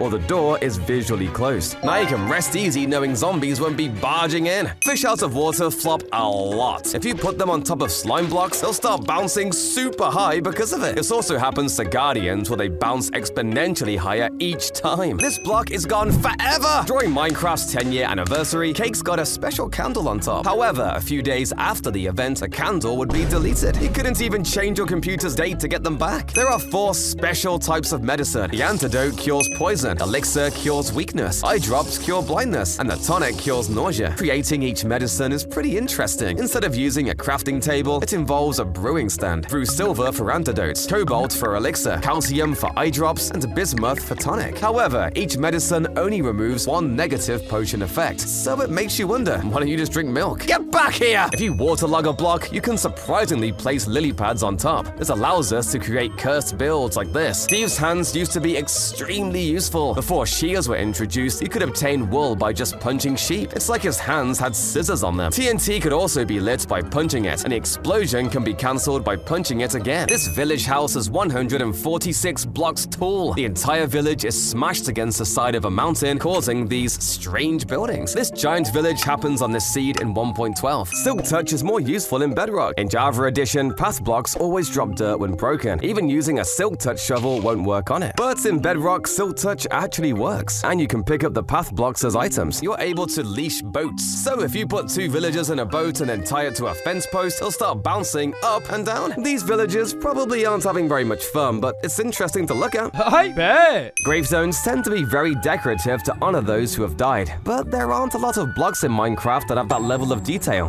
One that happens to work perfectly, however, is the lodestone, as it's actually meant to resemble a chiseled piece of stone, and even has a dross design on its side. That being said, lodestones are pretty expensive, requiring a netherite ingot to craft, so you may not want to use them for every single grave you build. Azalea leaves are amazing as bushes, but we can make them even better. By using invisible item frames and putting sunflowers inside, we can create yellow bushes. We can also try mixing in different flower types as well for more variation. If you give an Enderman Frost Walker boots, will it walk on water? Using commands, you can spawn an Enderman with Frost Walker boots. Then if you look it in the eyes while surrounded by water, it'll charge at you, running right across the water. It's pretty terrifying because it feels like this should not be possible. By cramming a bunch of chickens into a closed area, splashing them with a wind-charged potion, and then killing them all at once, you can be sent soaring into the sky. What's great about this method is that, unlike TNT, the initial launch doesn't cause any damage to you. These lava pools are amazing for hiding secret bases. The lava is held up by signs, allowing you to jump right through and into a pool of water. To make sure you don't take damage, jump from a higher point to gain momentum. Just make sure you jump into the right spot.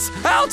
Help! What's the slowest way to travel in Minecraft? Well, without commands, this comes pretty close. Place soul sand on the floor, honey blocks on the side, drink a turtle master potion, and hold your bow. You'll be traveling at a whopping 0.1 blocks per second. The easiest way to make a wave machine is just by using a few powered rails and minecarts. It's already pretty satisfying, but you can level it up by extending it many layers, and you'll get a much better wave. If you have a brewing stand and need to fill up some bottles, a cool little trick is using water-logged slabs. From the outside, they'll just look like your normal floor, but right-clicking on them will fill up your bottles and buckets. As an added bonus, creepers won't blow up the floor. Tough bricks are the perfect color to match in between deep slate and stone bricks. It lets you create an extremely smooth gradient. You can rain arrows on mobs. Most of the time, arrows do damage, but if you use healing arrows, you can rain arrows at your enemies forever. This way, the mob will feel the pain without dying. To make it last for a long time, you can fill the dispensers to the brim with double chests and hoppers for extra backup. Then use healing arrows to rain pain onto your enemies forever without them dying. This is an air bubble stream.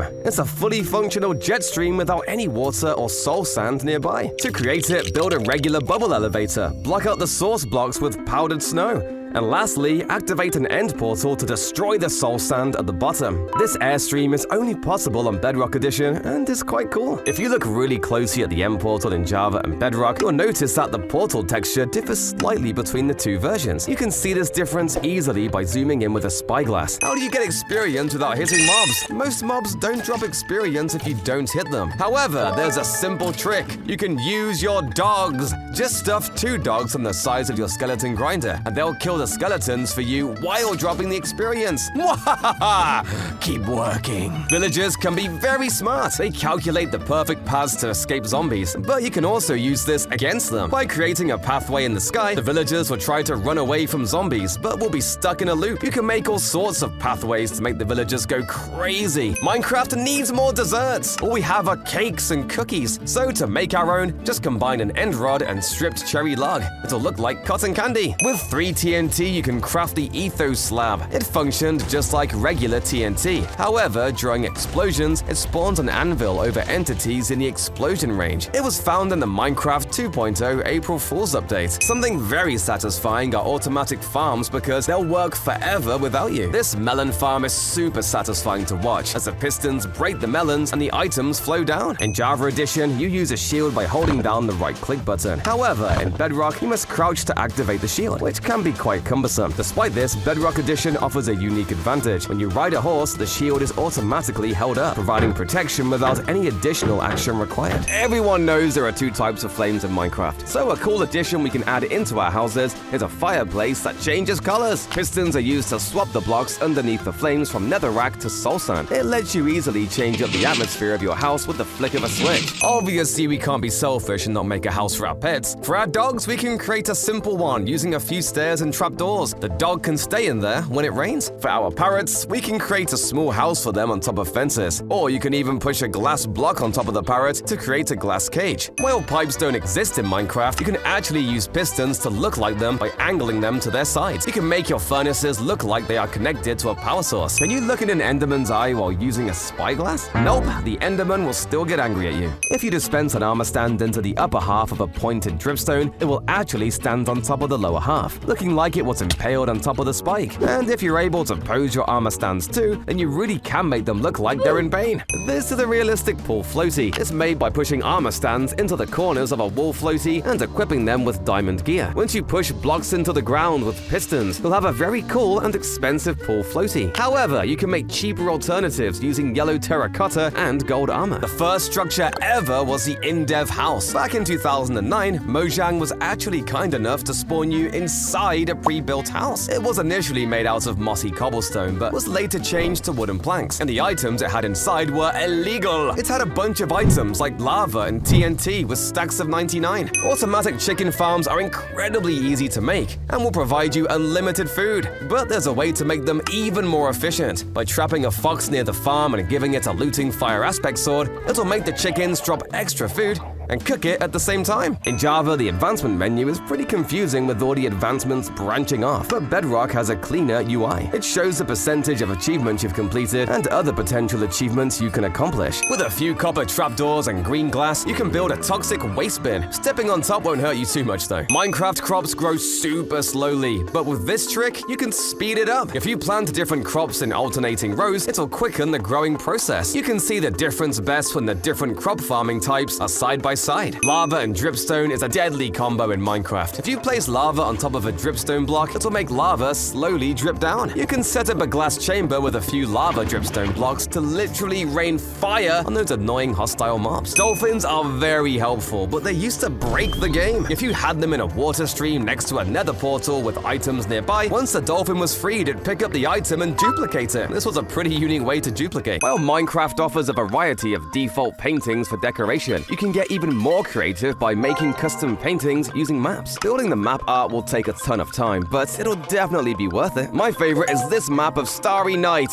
Looks so pretty. You may know that the Frostwalker enchantment creates frosted ice beneath your feet that melts away after a few seconds. However, this ice actually melts due to sunlight exposure. At night or in areas blocked from sunlight, the frosted ice remains indefinitely. Using this mechanic, you're able to combine a stone generator with a frosted ice generator to create this automatic ice tunnel builder for rapid boat travel. If you extinguish a campfire, the design underneath is actually quite useful. Place a couple of these next to each other to create a super nice wooden bench. Dropping sand on this block makes it break. While we all know things like torches and slabs will break falling sand, surprisingly, soul sand breaks it too. This doesn't seem much of an issue, but if you're trying to drain lava in a soul sand valley, you won't be able to use sand to clear out the lava at the bottom. If you use a lever on the side of a piston in Java Edition, the lever will break. In Bedrock, the lever works perfectly fine. This is a coral farm, and it generates 72,000 coral per hour. The mechanism operates only in a warm ocean biome. This is because in these biomes, applying bone meal to an underwater block has a chance to spawn coral. While it's hard to imagine needing this much, it's great to have the option. With invisible item frames, we can make decorations so it looks like weapons and tools are hung upside down. The only way to get name tags is from loot chests, but there's still a way to duplicate them. If you name a big slime with a name tag and then kill it, each one of the baby slimes will have the same name as the parent slime. How do you get netherite stairs? In Minecraft's Infinite Snapshot, there is an item called the swaggiest stair ever. You aren't able to craft it, but you can find it in one of the infinite dimensions. Can a totem of undying save an armor stand? In Java Edition, even if you summon an armor stand with arms and give it it a totem. The totem won't save it when it's killed. However, in Bedrock Edition, armor stands can be affected by potion effects. If you throw a harming potion at one holding a totem, the totem will actually pop and save it. But when I tried using flint and steel, the armor stand just died without the totem activating. The same goes for hitting it with a sword or shooting it with a bow. The totem won't activate. Will the totem of undying work on your head? If you use commands to put a totem on your head and die, it unfortunately won't work. The totem only activates if it's in one of your hand slots. If you look closely at Steve's face, you'll notice that he blinks every few seconds. But it's not just Steve. All the other official Bedrock skins are able to blink too, and it's kinda cool. The Warden is the scariest mob in Minecraft, but this baby Warden is honestly just adorable! It uses two player heads, one with a body texture placed as a block, and the other with the head texture placed on an armor stand. He's certainly cute, but maybe it's best not to mess with him. His dad could be nearby. But something even cooler are snow golems. They can actually be stacked on top of each other, and when hostile creatures come nearby, they'll rapid fire them, giving us a snowball machine gun! They won't do damage, but are amazing to knock mobs far away from your house. Bugs are pretty cool, but platypuses are even better. To build one, use some daylight sensors, warped blocks, levers, candles, and a slab for the beak. It looks so cute. Don't build your chimney like this. Instead, just add an extra wall block and pressure plate to make it a lot more realistic. This is because chimneys in real life have a cap to prevent objects from getting in. There's no way you knew this. If you drop an item into the ocean, dolphins will start playing with it. They'll bop the item up with their noses, sending it flying. Too bad this only works on Java Edition. You can turn dirt into emeralds. First, turn that dirt into mud using a water bottle. Next, dry it out using dripstone. And finally, you can mine that clay and trade it for some emeralds from a stone mason. Maybe not the quickest way, but still a cool trick. When foxes hold items in their mouth, they're actually holding the item in their hand slot according to the game code. This means if a fox hits you with a fire aspect sword, it'll light you ablaze. Or if it's holding a totem of undying, it'll survive death. You win this time! This is a hidden tunnel. It opens only when you're riding a minecart and holding a nether star. It's part of McMacastein's Secret Doors data pack, which adds other entrances as well, like this tree that turns on its side, a bed that opens downward, or this chest with a ladder inside. These hidden entrances are awesome! Do you see the base? Well, it's actually in this water barrel. If you surround it with other decorations, it'll blend right into the background. To enter, just right-click the trapdoor under the barrel and close it on your way down. No one is finding your base here. If you're looking to cook some stew, place a cauldron on top of a campfire. Next, push a couple of fences into armor stands, and you'll have a cooking pot held over a fire. One of the scariest things in Minecraft is being chased by wolves. What most people don't know is that these angry creatures are parkour masters. Wolves are one of the few mobs that will actually jump over gaps to attack you. Ah, get away! Torches are great for lighting up dark places, but they don't work underwater. But now there's a solution! Although you could always use blocks like glowstone or prismarine lanterns underwater, I think this looks way better. By combining a torch with magnesium in a crafting table, you'll get the underwater torch. This special block won't break underwater and will let you light up the oceans. There's a color in Minecraft that is everywhere, but almost no one has noticed. Look at ocean monuments, guardians, the warden, and even soul energy. What do you think all of them have in common? It's the cyan color! Could this have something to do with Minecraft's ancient lore? Don't use torches in your bedroom. Instead, you can make a realistic lamp. Start with a copper bulb and lightning rod. Next, dispense an armor stand on top of a daylight sensor and give it a dyed leather hat. It'll be the base of the lamp. Now just place a pressure plate on top and power it on. This looks way better than torches. I can't believe these were in Minecraft. The in-depth version of the game had 4 really unusual mobs: Steve, Black Steve, Rana, and Beast Boy? These mobs were originally broken and didn't even have a walking animation. These cartoon characters shouldn't be in the game. Mojang is about to catch a lawsuit. To tame a wolf, you'll need to feed it bones. However, once tamed, these wolves can no longer eat bones. They will still show the head-turning behavior they did when first tamed, but they won't accept any more bones. There's a way to duplicate Dragon's Breath. If you look up at the dragon while it's perched and spam right-click using bottles, the breath would end up spreading all throughout the end island. You'd have enough dragon breath for years. Polar bears are mostly peaceful, but make sure you don't go near their cubs. Similar to real life, grown-up polar bears are very protective of their cubs, and they'll attack you just for getting close. I wonder if pigs will protect their babies. Nope! Mushroom biomes are usually one of the safest places in Minecraft because hostile mobs can't spawn there. However, in this particular seed, hostile mobs are present on the island. This anomaly occurs because the mushroom biome overlaps with other biomes where hostile mobs can spawn. Amethyst geodes are a very beautiful structure. To turn it into a pretty house, just smooth out the entrance with some slabs and decorate the inside with glowberries and furniture. Shadows are broken in the Bedrock Edition. If a mob is standing on top of a slab, the shadow will actually go through the block. The shadow can even be cast on top of lava. Cauldrons left in the rain will fill up with water, but if it is filled up with potions, the water level won't go up. This is one of the strangest houses you'll ever see. It's a house made completely out of boats. You can do it by pushing boats on top of each other in survival or summoning the boats in creative mode. Although it looks simple, it's pretty tough to assemble, and if a creeper blows up nearby, it can completely destroy all your hard work. You can break Minecraft's character limit. If you've ever signed a book in Quill, you might have noticed that you can only fit 16 characters in the title.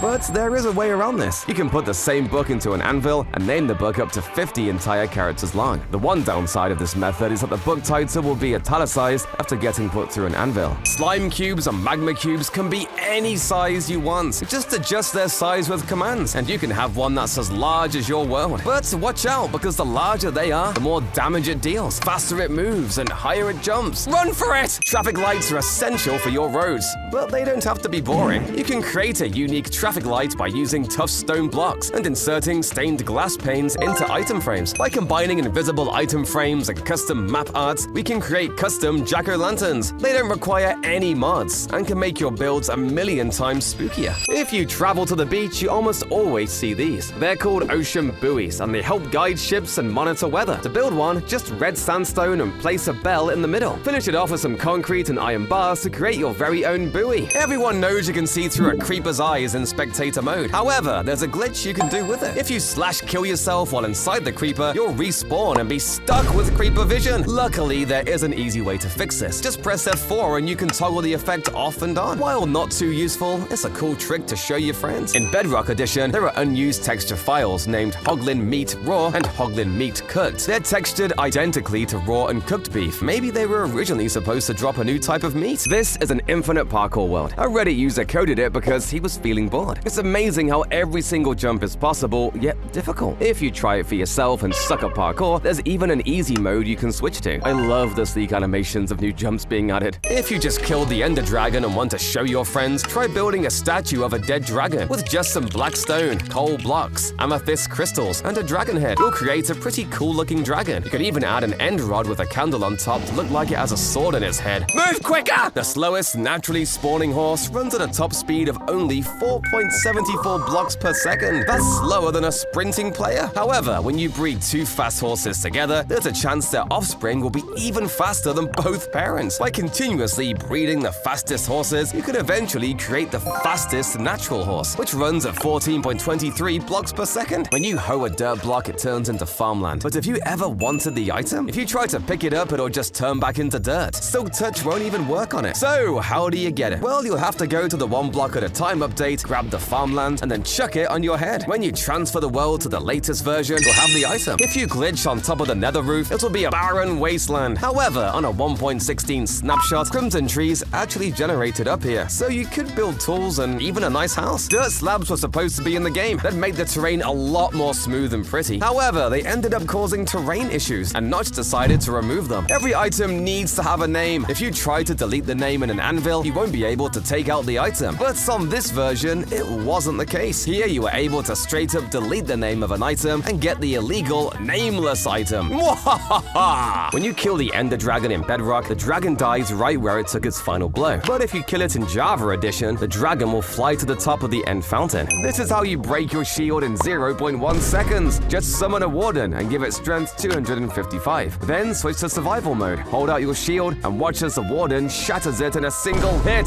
Ah! In 1.8, snowballs used to damage players, but actually they never did. Contrary to popular belief, snowballs never dealt knockback to players. This was a myth because so many of the top 1.8 servers like Hypixel had a plugin that made snowballs do damage. In reality, they never did anything. With 4 honey bottles, you can craft a honey block. And interestingly, you can also revert a honey block back into honey by combining it with 4 empty bottles. This feature stands out because you can turn 9 nether wart into a nether wart block, but you can't turn that block back into nether wart. One of the least known Minecraft versions is the Pi edition. It was made to run on small computers like the Raspberry Pi, but it had a special feature. Quartz blocks were added to this version before they were officially added to Java. By combining mud with mangrove roots, you'll get a block that looks just like a rotten melon. You can place a withered rose right next to it as the stem. This barren wasteland has no life, but if you place a single grass block, it'll gradually spread across the entire world. But To make it extra satisfying, you can also place some mycelium on one half and grass on the other half. The two blocks will have an epic grass versus mycelium war. With just a chicken, lead, and boat, you can create a void base. All you have to do is attach the chicken to a fence and ride the boat on top. This works because boats are able to land on top of entities. You can also put boat chests to make the most secret base ever. Check out this Minecraft furnace. Notice anything strange? Well, the furnace's orientation is constantly changing in weird ways. This is because minecarts are hard-coded to face only south and east, so the orientation flips the wrong way when changing directions. The same thing happens with minecart chests, where the front of the chest strangely swaps orientations when making turns. Did you know minecarts can travel on water? On the Bedrock edition, you can send a minecart towards a bubble column, and it will zip along surprisingly quickly. It's a great way to make your roller coasters much more exciting than the classic rails. In the Java edition,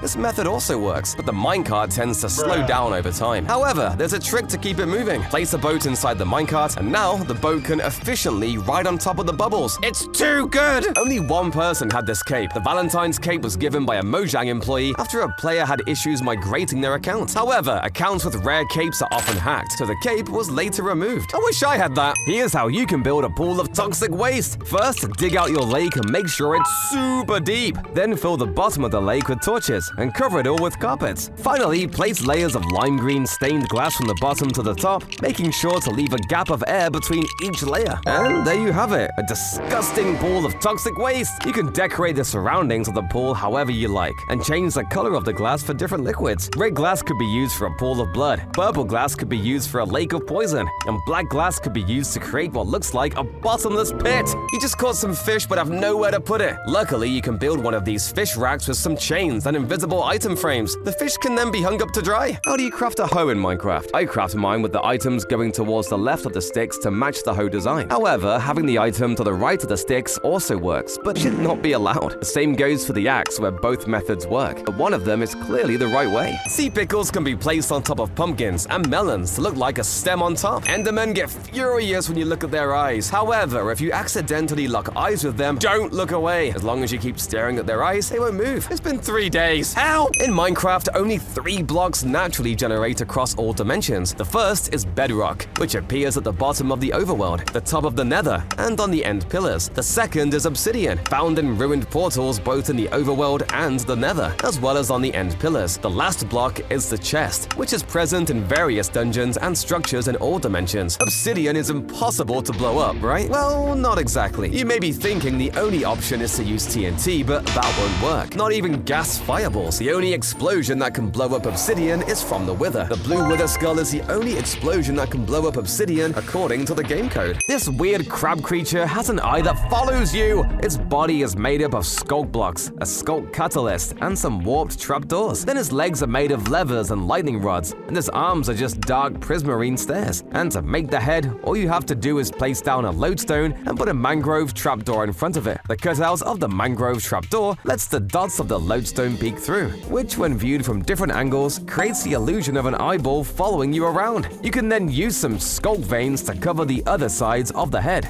Stop looking at me, you weirdo! Pandas will eat anything you give it. Normally, pandas will only eat bamboo, but if you summon one holding an item, it'll munch it down. This works with any item from TNT to command blocks. That must hurt their teeth a lot. If your campfire goes out, you can actually use a flame bow to reignite it. This feature works on both normal campfires and soul campfires. You can create colorful glow sticks by combining polyethylene, hydrogen peroxide, luminol, and a dye of your choice. To use them, just give them a shake, and they'll instantly glow in your hands. This item doesn't last forever, and you can see how many more shakes you have before it breaks from its durability bar. No blocks can play different instruments. To do so, just change the block underneath it. Wood creates the string bass, sand creates snare drum, glass creates clicks, and clay creates flute sounds. These are all the different options. Dolphins are extremely intelligent. If you feed it a fish, a dolphin will show you to the nearest treasure to thank you. So nice. Natural lighting is key for any build, but if normal glass blocks aren't doing the job, try exchanging them out with copper grates. You'll have metal windows, and in my opinion, they fit a lot nicer here. They can also be used in some type of prison. With some copper blocks and an auto crafter, we can build a payphone. You can even have a flickering light by using a simple observer clock beneath it. I can't wait to make phone calls on this! By placing path blocks near beaches, you can create the appearance of wet sand. It might seem out of place at first, but I personally like it. Alternatively, you can give your beaches a rougher texture by mixing different types of yellow blocks. There are 8 different goat horns horns in Minecraft, but another 8 were actually removed. In a 1.19 snapshot, goat horns could be combined with copper to create a completely unique horn. Unfortunately, this horn was removed and forgotten. Minecraft blocks actually tell a story. Some chiseled stone bricks of mobs engraved into them like the warden, creeper, wither, skeleton, and hoglin. Sharks would make the oceans of Minecraft dangerous and exciting. Sharks would be a neutral mob and wouldn't attack you unless you got too close or attacked it first. Just imagine the thrills of spotting a shark fin in the distance. However, Mojang says hostile mobs can't be based on real animals. This makes perfect sense until you remember spiders and bees are in Minecraft. Ravagers can break leaves and crops in Java Edition, but in Bedrock Edition, they're way more powerful. Ravagers can break blocks like pumpkins,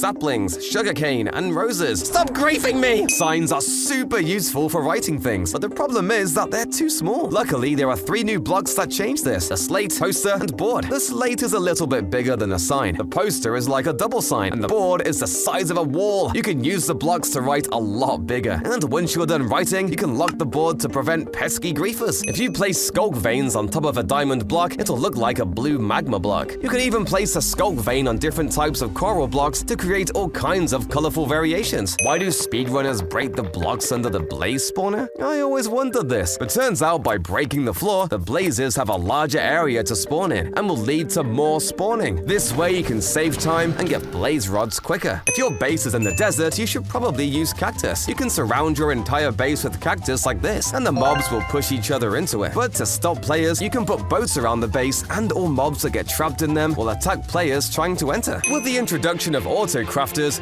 gold farms have become so much better. Instead of storing thousands of gold nuggets, you can now automatically compact them into gold blocks using the crafters. Did you know the Wither and Ender Dragon have names? The Wither boss in Minecraft is officially named Simmons, and the Ender Dragon is named Gene by the developers. In order to create a spider statue with long, thin legs that are close together, you should use a combination of dark oak fences and nether brick fences. Although all of the wooden fence types connect to each other, nether brick fences don't actually connect, meaning you can place them directly next to wooden fences in order to create multiple long fence posts right next to each other without creating the connection beams. With enough of these, you've got a big freaky spider statue. Don't forget to use some invisible item frames with Eyes of Ender to really seal the deal. If you create a Minecraft China Bedrock world, you'll spawn in and find a strange-looking fox. This isn't a normal mob, but it's a pet. If you check your inventory, you'll also notice a pet menu. Here you'll be able to change your pet's skin, have it emote, shine a beam into the sky, and even use it for extra storage. But that's not all. The pet lets you toggle the view of mob health, so you can see the HP of the mobs you're fighting. Players are always looking for secret entrances, so you can prepare a fake one. It can be anything like a moving bookshelf door, but make sure it's somewhat obvious. When the button is pressed, instead of opening a door, an anvil is released from high up. Endermen are great at escaping danger, but not if it's surrounded by water. Putting it in an underwater prison like this one, the Enderman will be in constant fear. But if you change one glass for a grass block, the Enderman will eventually pick the block and dig its own grave by letting water in. By combining lecterns and slabs, you can create pretty unique handrails for your stairways. Now, copper is mostly used for buildings and structures, but it also works great for statues. Utilizing the different variants, we can create this warrior robot. At the end of an arm, we can even attach an iron bar as a blade. This guillotine actually works. We can create the blade by placing a dripstone on a piston, and then using this guillotine banner design. Then at the bottom, we'll place a trapdoor to actually make the player crawl, so the head is under the guillotine blade. Now when we press this button, the piston will fire, detaching the dripstone and causing it to fall on the player's head below, killing them instantly. Check out my coconut drink! It even has a bamboo straw attached to it. First, place 4 layers of snow and then put a block on top. Next, add a flower pot and plant some bamboo in it. Now, dispense an armor stand into the side and equip it with a coconut skull. And there you have it, your very own coconut drink. Cheers! By combining 2 grindstones, a mob skull in the front, and a block of TNT on top, it'll look like the mob is trying to throw TNT at you. Upon spawning in this seed, you'll find yourself on a stunning island topped with a wooded badlands biome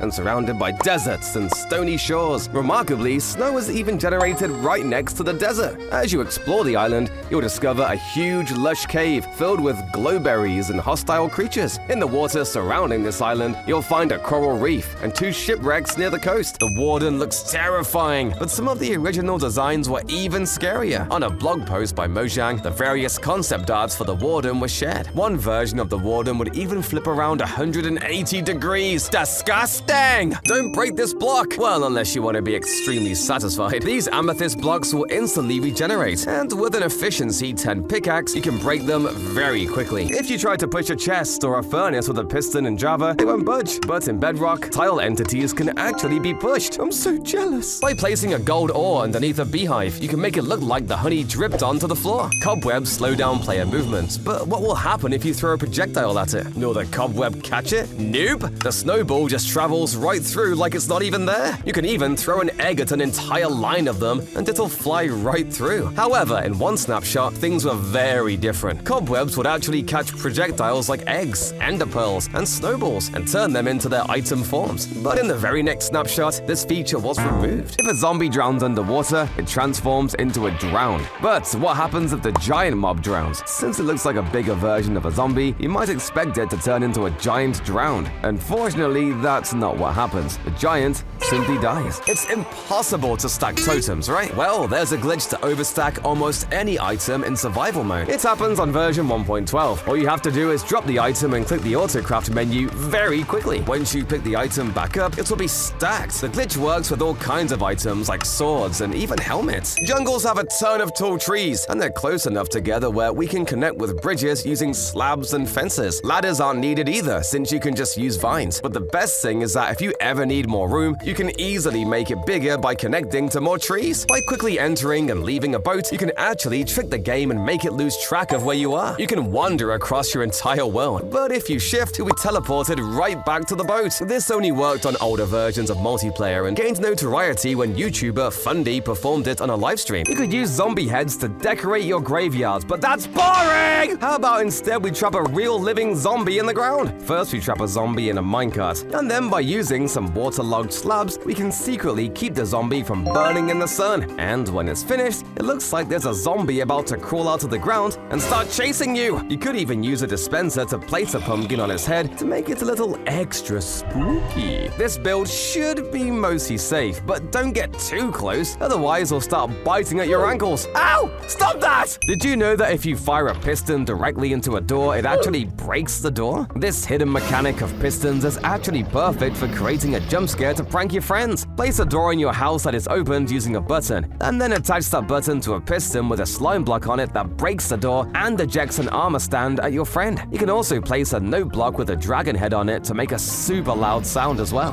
The totem of undying is meant to save you from death, but does it work in the void? Jump in and nope, you'll still die. But if you want to have fun in the ocean waters, use slabs and concrete to create the outline of a jet ski. Next, place a lever, anvil, and lightning rods as the controls of the boat. It looks so nice. Did you know mobs can still see you when invisible? Instead of hiding you completely, the effect makes it so that mobs detect you at 7% of their usual range. Each armor piece also increases the detection range by 17.5%. So if you get too close or wear too much armor, the mobs will still come after you. On version 1.18, putting horses on top of turtle legs will make them spin in circles. I have no idea why this happens, but I guess horses just love to dance. What happens if you light an M portal with pistons inside? Well, as you might have expected, the pistons get completely deleted. If you try to break suspicious sand, it will just turn into air. Even if you try to move it with a piston, the suspicious sand will drop no items. There is one way to get it though. If you place a bubble beam and let the sand fall onto it, the suspicious sand will eventually drop as an item. In Java, armor stands look like this, but in Bedrock, they have functioning arms so you can display your hard-earned weapons. However, that's not even the best difference. By shift-clicking an armor stand in Bedrock, you can change its pose. Alternatively, you can also change the pose by powering the armor stand with redstone. The pose you get depends on the redstone's signal strength. The Nether has a dark red sky, but I prefer the blue overworld one. To simulate it in the Nether, you can use bright blue maps to create a fake sky. Now you can feel a little bit more at home in this fiery wasteland. These may look like roses, but they're not. In 1.7, roses had their names and textures changed to poppies. Their texture was changed slightly, and what's even stranger was that now we have rose bushes and no roses. Although this mesa biome looks perfectly normal, when you check inside of it, you'll notice it's completely hollow. The inside can be filled with torches and turned into an amazing base. As an added bonus, at the edge of the biome, you'll find a huge lush cave that leads into an ancient city. To make your volcanoes 100 times better, place a campfire below the lava. This way your volcano will be puffing out toxic fumes. A great way to make sure mobs can't enter your base is by using alternating fence types. Mobs won't be able to get through, but you'll be able to just walk around. Eating a chorus fruit teleports you up to 8 blocks away. However, most people don't know that chorus fruit can actually be used to teleport outside of the world border. You can even set the world border really tiny, and you'll be sent straight outside. The bottom side of droppers make for quite a pretty floor design, and with so many of them on the floor,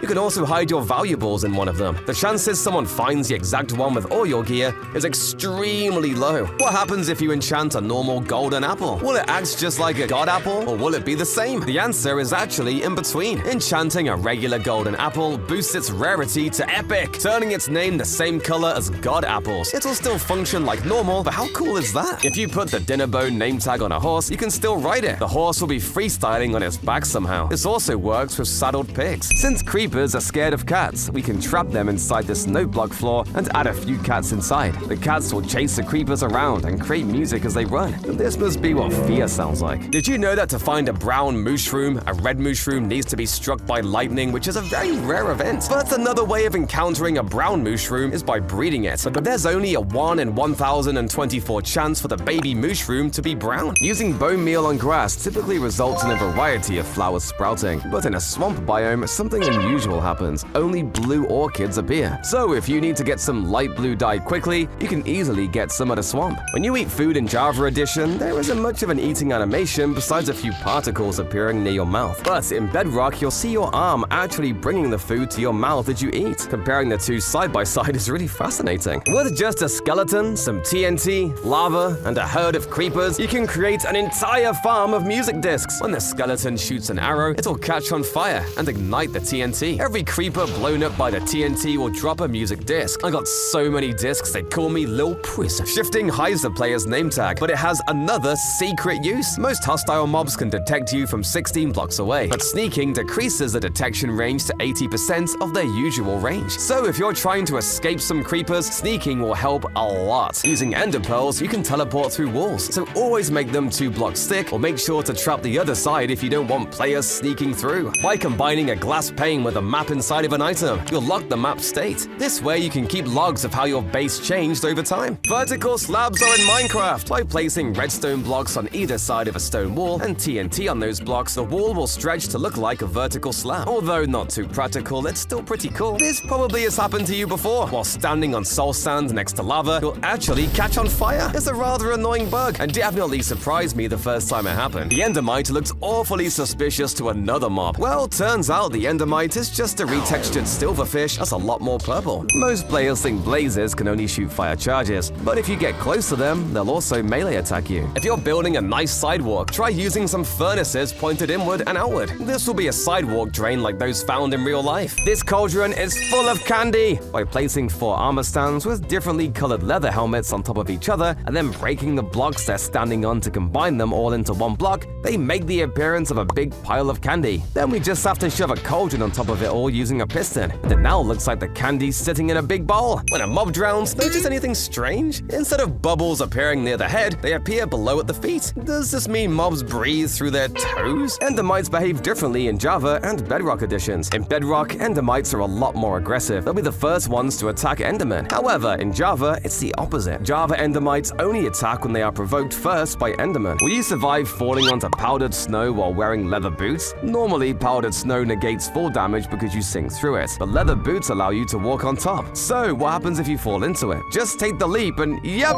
you actually survive. A super simple flying machine can be made with just a few observers, pistons, and slime blocks. This machine is great for moving across your world while AFK, but make sure to be on peaceful mode or phantoms will hunt you down after a few nights. But if you want something a lot faster, you can build this contraption. It set the record for the fastest flying machine, traveling at 5 blocks per second. You should definitely buy this if you're planning to travel long distances, or if you're being chased by enemies. Fireplaces are normally pretty small, but not this one. It's a huge Victorian-themed fireplace that utilizes every tough brick type. As you go up, you'll even find some added decoration that perfectly complements the build. It looks absolutely stunning, and is big enough to warm up an entire mansion. What if the Ender Dragon goes to the Nether? It's a lot stranger than you think. If you set a bunch of Nether portal blocks, the Ender Dragon will actually just break through them. However, if you use the Immersive Portals mod, something crazy happens. Once the Ender Dragon enters the Immersive Portal, a ton of dragons end up getting spawned. This is because whenever the dragon is missing from the main island, a new dragon gets spawned to replace it. But here, whenever a new dragon spawns, it immediately enters the nether, causing a new dragon to spawn repeatedly. If you apply the name tag Dinnerbone to mobs, it'll flip them upside down. But there are 3 mobs it won't work on. You probably know the Ender Dragon, but the other 2 are a bit more surprising, considering you can do it to the Wither. The 2 mobs are the Squid and Glow Squid. Creating staircases wastes a lot of blocks, but if you're low on them, you can use torches to help build upwards, and by recycling the torches, you can create a really long staircase. Most people know you can waterlog stairs, but a cool trick to do this with them is to create tiny rivers. You could also add cactus in flower pots to create a miniature desert world. Tough bricks are perfect for castle builds. They look a lot richer than normal stone bricks and make your palace seem like royalty. The floor of this build is also using polished and chiseled tough bricks. The dark gray colors also contrast beautifully with the purple banners and rugs. I feel like royalty here. This Slenderman statue is guaranteed to freak out anyone who spots it in the woods. First, you place down 2 black stone walls and 2 concrete, then give him a blank white player head. Next, use levers for the shoulders and end rods for the arms. And finally, use this banner pattern to create his suit and tie. Man, he really freaks me out. At least he's just a statue though. Wait, where did it go? Dad! If you have a railway system leading underground, you can easily trap it with a detector rail and a piston sending you falling. Nether wall blocks almost look like a red liquid, so you can actually use them to build a bloodbath deep in the sewers. Since nether wall blocks look sort of like blood, you can use them to create a blood pool trickling out of a sewer drain. Use iron bars to look like the sewer drain cover, and make sure you surround the stream of nether wart with slabs so that it looks like it's flowing through a tunnel. For extra detail, use some armor stands and item frames to make the blood pool look like it's filling up with skulls and bones as well. Dogs are normally man's best friend, but sometimes they make mistakes. Teach them a lesson by jump scaring them with a skeleton. Then when they run to the other side, a block is shoved in their face and a skeleton appears on the other side, causing it to run back and forth. One of the most iconic ways to break Minecraft is just by using an ender pearl to get on the nether roof. It's extremely easy to do and will let you quickly travel across the world. Villagers are completely helpless in Minecraft. When attacked, all they can do is run. To make them less useless, some players requested for villagers to fight and defend themselves. They'll be able to wear armor and use swords to kill mobs. But Mojang has said that this is why golems exist, and villagers are just peaceful creatures who don't want to fight. You should never sleep during a raid. This is because when you do, the raid completely restarts. This means that you have to fight all the mobs again. When asked to change, Mojang said that it is going to be left as is. So if it turns night during a raid, don't sleep! Minecraft used to use item IDs, so if you wanted to give yourself a certain item with commands, you'd have to memorize the numbers of all the items, which were a pain. However, there was one upside during this time. You could actually get some illegal items like the lit lamp, glowing furnace, water block, or even just lava. This is a laser door. By using some redstone, fence gates, and beacons, you can create a security door that looks like lasers are blocking the way. When you turn it off, the beacons turn off, and the fence gates beneath the snow open, allowing you to cross. If you splash a blaze with invisibility, it'll just turn into a pile of smoke. To really step up the creep factor of your trees, why not try giving them faces? By using this banner pattern, we can create a big toothy grin and these triangular evil eyes, which when placed on a brown block like oak logs, makes the tree look alive! Then you can add extra details like cobwebs and lanterns to really make your haunted tree even scarier. Imagine running through caves and finding a scattered skeleton body. Skeleton bodies would randomly scattered throughout your world and would be a cool Easter egg whenever you found one. They were determined to not be a good fit for Minecraft and won't be added. Sea pickles may seem just like another decoration, but they're actually very useful. Their hitbox sizes are actually perfect for splitting items that go into a single water stream. By positioning armor stands and equipping them with various gear, you can create a mermaid. This design is impossible in survival mode and has to be done using commands, but it looks pretty cool though. Pistons can only move up to 12 blocks, and it can be very frustrating. Players have wanted to increase this limit for years, as it will allow you to build crazy contraptions. Mojang doesn't want pistons to be overpowered, so they have said that the limit would not be increasing. Wall blocks are normally used to build a fence for animals. However, they actually make good blocks for walls too. When placed next to glass panes and iron bars, they'll connect smoothly. If you're looking for thinner walls, this is your best bet. If you're being chased by piglins, don't run into your shelter. Piglins may not seem like the smartest hostile creatures, but they actually have the ability to open doors. Hey, get out of my house! You can also just create a line of defensive doors, and it's pretty cool seeing it open all the doors quickly as it tries to attack the player.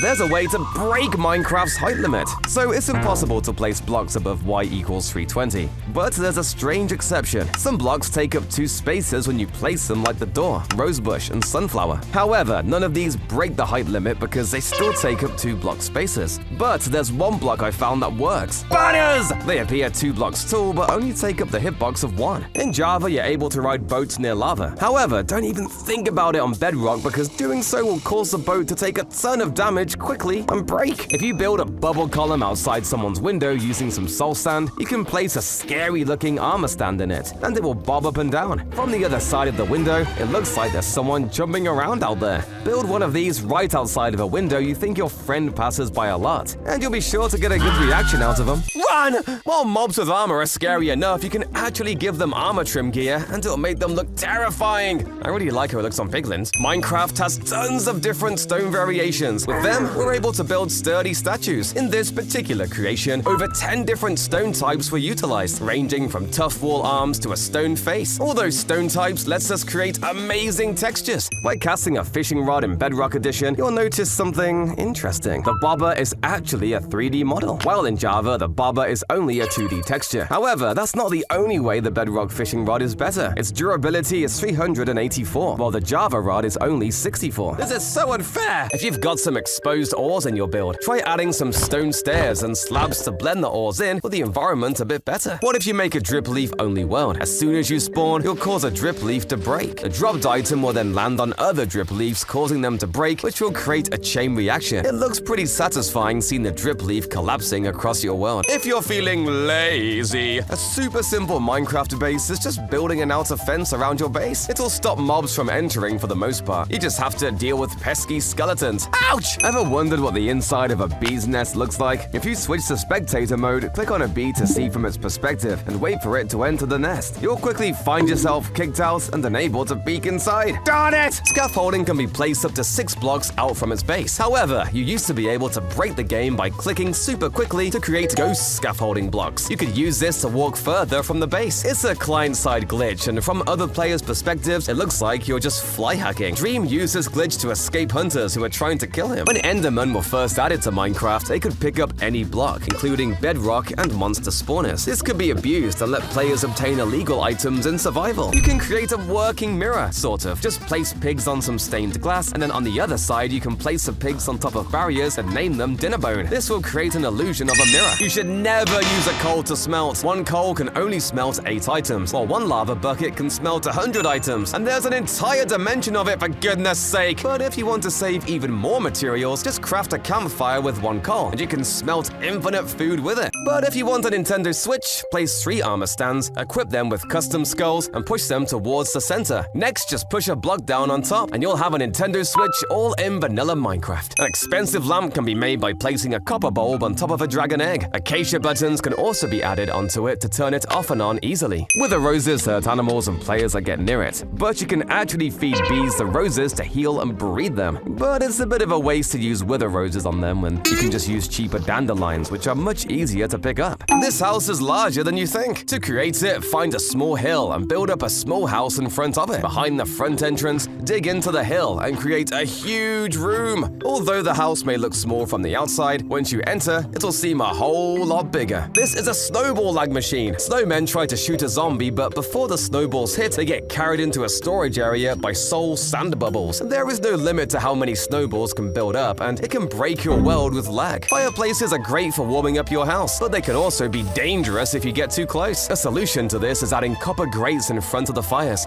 Now the fires can't hurt me or my dog. Placing lava on top of a block will cause lava droplets to seep below, but for some reason, the drops of lava aren't able to hurt mobs or catch things on fire. It makes no sense! A strange item might become Minecraft's best weapon. In Minecraft's combat testing snapshot, netherite hoes are the best weapon. This is because axes have a reach of 2.5 blocks, swords have a reach of 3 blocks, and hoes have a reach of 3.5 blocks. This would make it so someone using a hoe would always hit someone using a sword or axe first. I never thought netherite hoes would be actually useful. When you feed animals in Bedrock Edition, you can see crumbs of the specific food appear at the animal's mouth. Well, on Java, you won't see any difference no matter which food you use. If you attach a copper bulb to a lightning rod, you can make make a really simple light switch. Just flick the button to turn it off and on. Different ceiling lights can also be made by surrounding it in trapdoors or stair blocks. Don't go near this creeper. It may seem completely normal, but it's not. It was summoned with a custom explosion radius, and when you go near it, it'll cause a nuclear explosion. You can use these supercharged creepers to blow up entire villages. By placing two drip leaf together like so, you'll create a nice little bench. But if you want to make sure the bench doesn't fall on you, place two redstone torches below the drip leaf,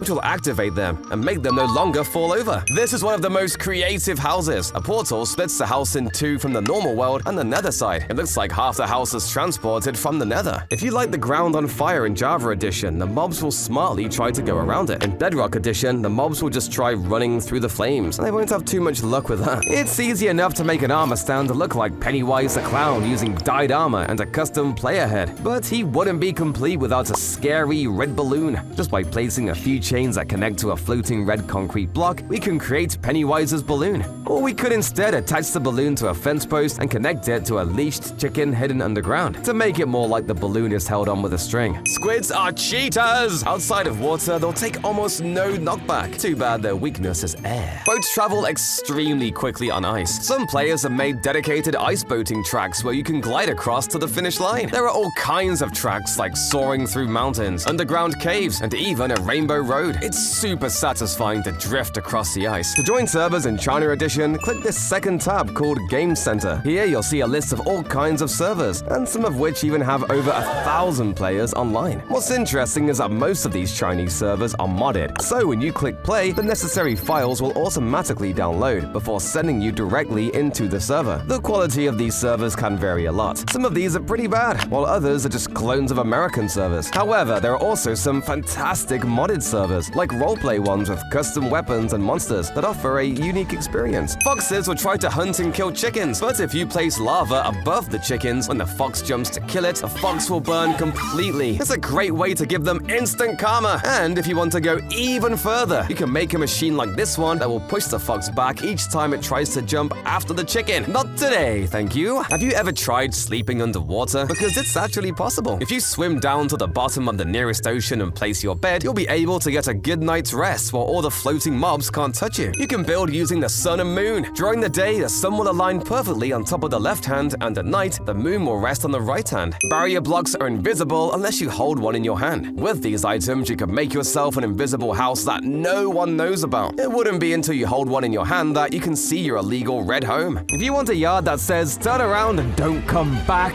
then why not fill it up with heads on spikes? To create this, simply use combinations of walls, fences, chains, and iron bars to create a spike that starts thicker and gets thinner towards the tip. Then you can put scary looking player heads on all of the different spikes to make it look like you've had many trespassers before. And if you put some of the heads on the ground on top of some nether wart blocks, they'll sort of look like heads in puddles of blood. Now get off my lawn, or else! Using commands, you can place down only the top or bottom parts of a bed. But can villagers still sleep in them? Surprisingly, villagers can go to sleep with only the top half of the bed, but not with the bottom. You can even place blocks like lava, bedrock, ice, and a grindstone below the top bed block to create some painful designs. What's even cooler is that the player is able to enter the top parts of these beds just like the villagers. If your inventory is completely full but you need to carry one more shulker box, a creative solution is to give a fox a shulker box and put it on a lead. Just remember to keep some berries on hand so you can retrieve the box from the fox. Otherwise, you might have to use your sword. Sorry! With a lectern facing the wall and a few leaves on top, you can create a houseplant. While you can already put a sapling in a flower pot, it's so small. To create a slightly bigger one, place down a decorated pot, fence, and leaves. Now you'll have a mini tree. If you feed a parrot a cookie in Java, it dies instantly. However, in Bedrock, giving a cookie to a parrot will cause it to slowly die from poison. I even tried saving the parrot with healing potions, but it didn't work. This is because the parrots suffer from a special potion effect called fatal poison, which guarantees its death. Save your old bows. If your bows are running low on durability, don't throw them out. Instead, use them to craft dispensers because you can use any durability bow for them. If you want to give your jack-o'-lanterns more personality, there are all sorts of ways to decorate them. Using buttons or lightning rods, we can give them noses. Using carpets and slabs, we can give them hats. Using coral fans, we can give them hair. And with tripwire hooks, we can even give them funny ears. There are an infinite number of potential pumpkins you can make if you get creative. So, tell me what designs you can think of down in the comments below. Everyone knows that if you play a jukebox near parrots, they'll start to dance. But did you know that in Java Edition, parrots stop dancing once they land on your shoulder? In contrast, if you're playing in Bedrock Edition, the party doesn't stop. The parrots will keep dancing even while perched on your shoulders. Snowballs don't do any damage, and their entire purpose is to just deal knockback. However, they're actually broken. If you launch snowballs out of a dispenser, it won't deal any knockback. The same goes for a couple other projectiles like eggs, fireworks, and potions of harming. If a charged creeper is given invisibility, the blue aura can still be seen. So if you stack a bunch of them on top of each other, you'll get this beautiful beam of light. Zombified piglins normally can swim in lava just fine. But if you put them in a lava cauldron, something strange happens. In Bedrock Edition, if you put the zombified piglin in a lava cauldron, it'll start showing the damage animation. However, it's not actually losing hearts. The animation just plays. This also happens to baby striders when you put them in the cauldron. The lava cauldron is a pretty unique way to torture mobs. The only way to get chainmail armor is either in creative mode or from a mob drop, right? Well, in older versions of Minecraft, chainmail could actually be crafted. This was done by using fire in a crafting table. The recipe doesn't make too much sense, but it was at least a way of crafting the chainmail. Sadly, you can no longer get fire in newer versions of Minecraft, leaving it as one of Minecraft's lost items. This is a piston bolt. It uses pistons to quickly propel your minecart forward, making it one of the fastest travel methods. The piston bolt is particularly effective because the contraption also works diagonally and is great for traveling long distances. However, the main downside though is building it is super tedious since you need a ton of pistons and all the rails have to be angled just right. Most players build their walls out of a single block. However, by using a gradient like so, you can create a much more realistic build. Tiger trees can be pretty annoying to cut down since you can't reach the top logs. A simple solution is to use doors. Placing a door lets you stack up 2 blocks high, making it easy to collect those pesky logs. When you're ready to get down, just mine the log underneath the door to break them both at the same time. Now you have no excuse for leaving floating trees around. Squids have a superpower. In Bedrock Edition, a squid's tentacles show how much oxygen they have left. The longer they are out of water, the slower their tentacles move. After 15 seconds, they start suffocating, and their tentacles stop moving completely. In Java Edition, their tentacles move at the same speed regardless of their oxygen level. In Bedrock Edition, if you place a fish on slime blocks, the fish will start to bounce super high. However, if you try the same in Java Edition, fish will still bounce, but not just as high. When Skulk breaks, it drops some experience orbs. To break it instantly, use an efficiency 5 hoe, and you'll be able to shred through it all and experience these satisfying sounds. Most people use blocks like oak wood or cobblestone to build their homes, but I wanted to see what it looked like with crafting tables. Surprisingly, it doesn't look too bad and looks unique. The blocks can also be swapped with chests, and it looks pretty awesome as well. Be careful of your friends trying to take your items though. Minecraft was supposed to have multiple dragons. You've met the Ender Dragon, but a secret red dragon that could land and fly around the overworld was supposed to be added. The possibilities for dragon fights, taming dragons as pets, and riding them would have been endless. It was Notch's idea, but when he left Mojang, the idea was scrapped. When asked about it, he even tweeted, "It never happened." This block combo is better than trapped chests. While trapped chests are decent, they're easily noticeable due to the red marker on the side. On the other hand, an observer beneath a barrel will create an impossible to see trap. This way, if you want to catch sneaky thieves, keep your valuables in a barrel and trap it. They'll never see this coming. Most people just use a flint and steel to light nether portals, but there are way more creative ways to light them. You can use anything from lightning, exploding beds, or even gas fireballs. There's a way to teleport thousands of blocks in survival. If you block a Ravager's attack with a shield, the Ravager will power up and knock all entities back. Using this mechanic, players can travel thousands of blocks almost instantly. If you get yourself a glass pane in Bedrock Edition, you'll notice that it has a 3D texture, whereas in Java, they have a 2D texture. While this may seem like a pointless difference, the 2D glass panes are often used to create a pretty GUI in Java. Moreover, in Java, the light gray stained glass pane appears almost invisible in your inventory, which can be used for pranks to make friends think their inventories are full. Good luck trying this on Bedrock. Portals are normally lame, but you can make them so much cooler. By placing some acacia and warped wood, you can create a Japanese-themed portal.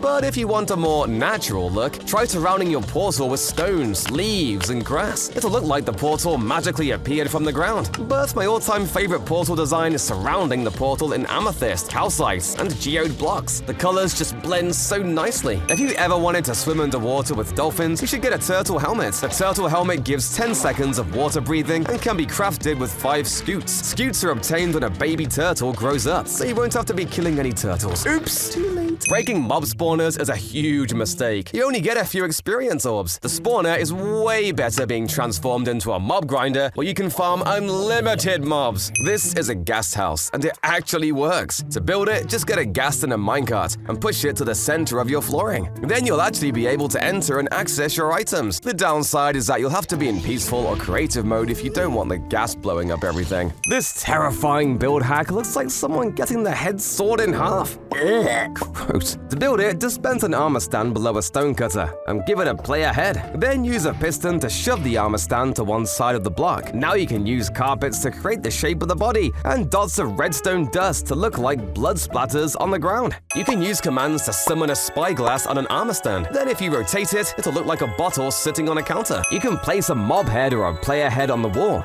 but it doesn't exactly make much sense since there's nothing holding it up. But by using this command to create a floating sword, we can make it look like the sword is stabbing the head into the wall, holding it in place. Maybe it's kind of morbid, but hey, it's realistic. Some blocks like bamboo will completely collapse if you punch the bottom block. So if you make a really tall one and break the stem, the entire tower will collapse. This can be done with other blocks too, like cacti, sugarcane, and my personal favorite, dripstone. Ah, so satisfying. You can make this PlayStation with no mods. Place a custom skull on the bottom of the PlayStation. Dispense an armor stand into the same block and equip it with another mob skull. Now for 2 game controllers, just place 2 armor stands like so, equip them with skulls, and push blocks on top of them. It's quite simple yet looks super cool. Light blocks are the ultimate tool for insane builds in Minecraft. With them, you can recreate masterpiece paintings, entire galaxies. The possibilities are endless. The only thing holding builders back is that light is only white. Can you imagine how epic builds would be with colored lighting? The insane builds from it would be amazing. Sadly, colored lighting would destroy most of our computers as lighting takes up a lot of resources. But if you play Bedrock Edition, you can always just turn on RTX mode and have your computer explode! What do you think mine's quicker, an efficiency 5 wooden axe or a netherite axe? I tested it, and the enchanted wooden axe was actually quicker than netherite. Looks like wood tools are good enough for me. Well, until they break. If you place lava down, it will light up the surrounding area. However, trying the same thing with magma blocks won't work so well. Even though they have magma in the name, it somehow doesn't produce any light. Silverfish used to be allergic to soul sand. In versions before 1.15, the silverfish's hitbox was a bit too low and would suffocate in the slightly smaller soul sand blocks. Crimson and warped logs are actually animated and have a pulsing texture. It makes the wood almost feel alive. If you step on this pressure plate, nothing will actually happen. It's a decoy. But if someone tries to remove it, the pressure plate will be picked up by a hopper minecart hidden underneath, which will then trigger a massive TNT explosion. Can a bee lift up an iron golem? By running the following command, you can attach an iron golem to a bee. At first, it seems like the bee can't fly, but if you lure it into the air with a flower, you'll see it carrying the entire golem skyward. You can even attach multiple golems, and the tiny bee will somehow carry all those heavy golems. How are these squids flying? Squids are meant for water, but with this glitch, they'll soar through the sky. To do this, cram a bunch of squids in a tight area, and immediately they'll phase through the walls and float. Glow squids can do this too, and it looks very cool at night. These bats can be made using only 4 blocks. All it takes is 3 blackstone slabs to create the body and wings, and a wither skull for the head. The head can either go on top of the middle slab for a bat flying upward, or in front of it for a bat flying forward. Ravines are mostly used for mining, but turns out we can actually turn it into a base. We just need to create a slab floor, and that's it. The one downside is mobs can enter from the top, but still, it's an awesome looking base. Where is the treasure? If you're mining right on the X of a treasure map and still not finding it, here's a trick. Treasure will always spawn at 9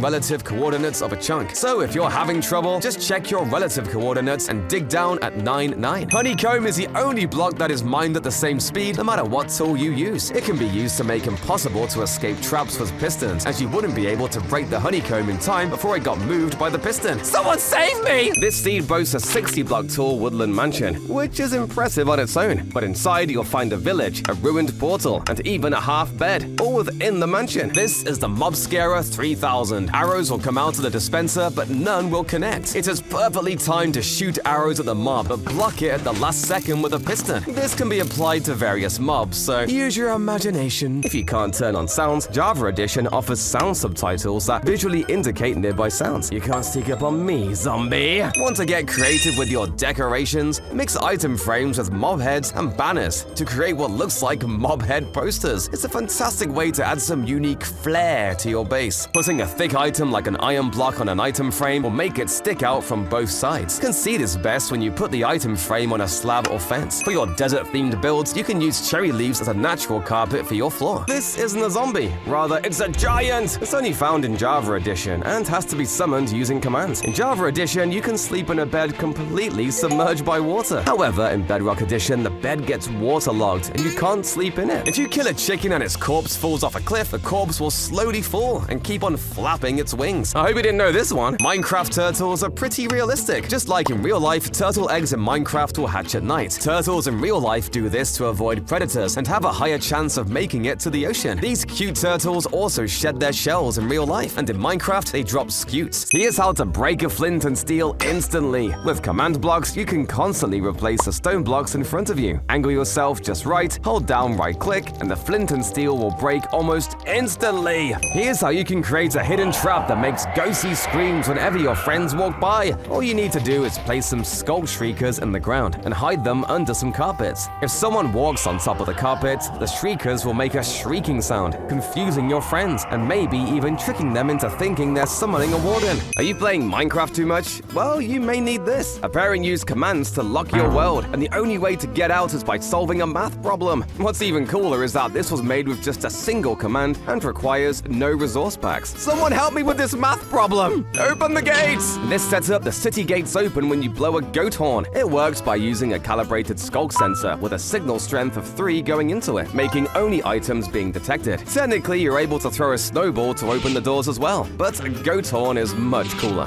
Can 1 pixel of powdered snow kill you? By building a setup with chests and a path block, you can find out. Walk to the edge and touch that tiny pixel of powdered snow, and you'll still start to freeze. This is a shield sphere. It was created by Mackenstein and protects you by surrounding you with shields. When mobs come and try to attack you, swords are spiked outwards, not letting any of them get you. Placing a boat on a soul sand water beam will boost it into the sky, while placing it on top of magma bubbles makes it sink down to the bottom. So, what happens if you put a boat between the two? The boat tries to sink and float at the same time, ending up just hovering slightly below the water. Skeletons are a dangerous mob because they have aimbot. But did you know a skeleton can actually shoot itself? And no, I don't mean a skeleton shooting another skeleton. If a skeleton aims directly vertical, the arrow will fly into the sky and land right down on itself. Oh, tragic. Something pretty satisfying is that a button perfectly fits on a dropper's mouth.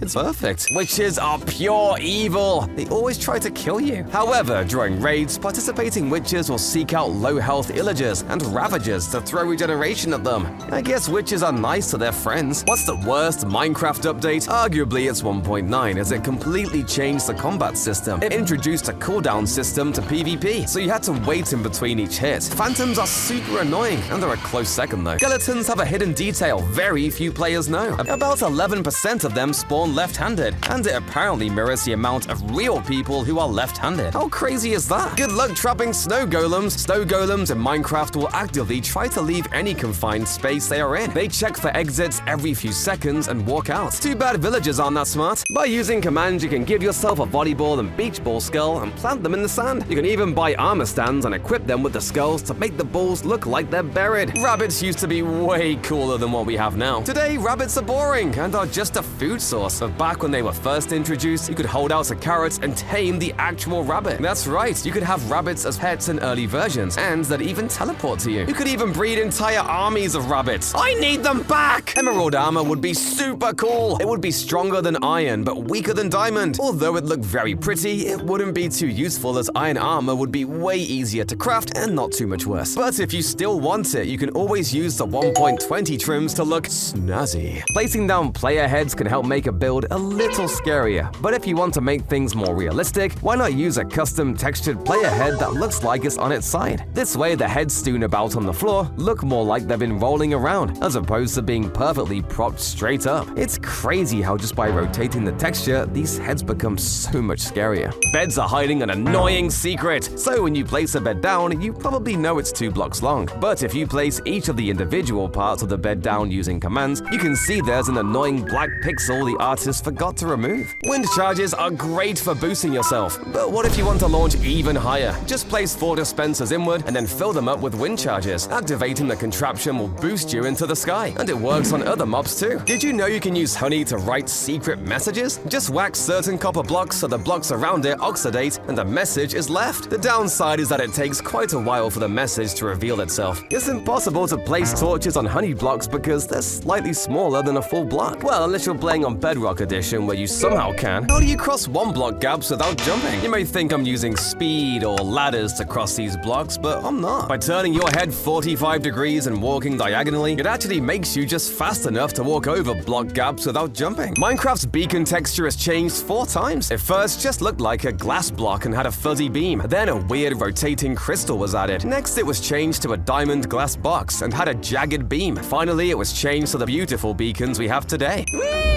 Instead of just floating in the water, you can build a slide to quickly enter the water. Make sure to build your slides out of fun colors like orange or yellow concrete blocks and place pillars to support the slide. In Java, you may be familiar with the chicken jockey. However, Bedrock Edition takes this concept further with an additional 20 jockey types. In Bedrock, 15% of naturally spawned baby zombies have the capability to mount a variety of mobs, including pandas, cows, sheep, and even other adult zombies. Some of them look pretty cursed. Charged creepers have a secret ability in Bedrock Edition. You can actually look through their glowing aura, and you'll be able to see through water and ice. Good luck trying this in survival, though.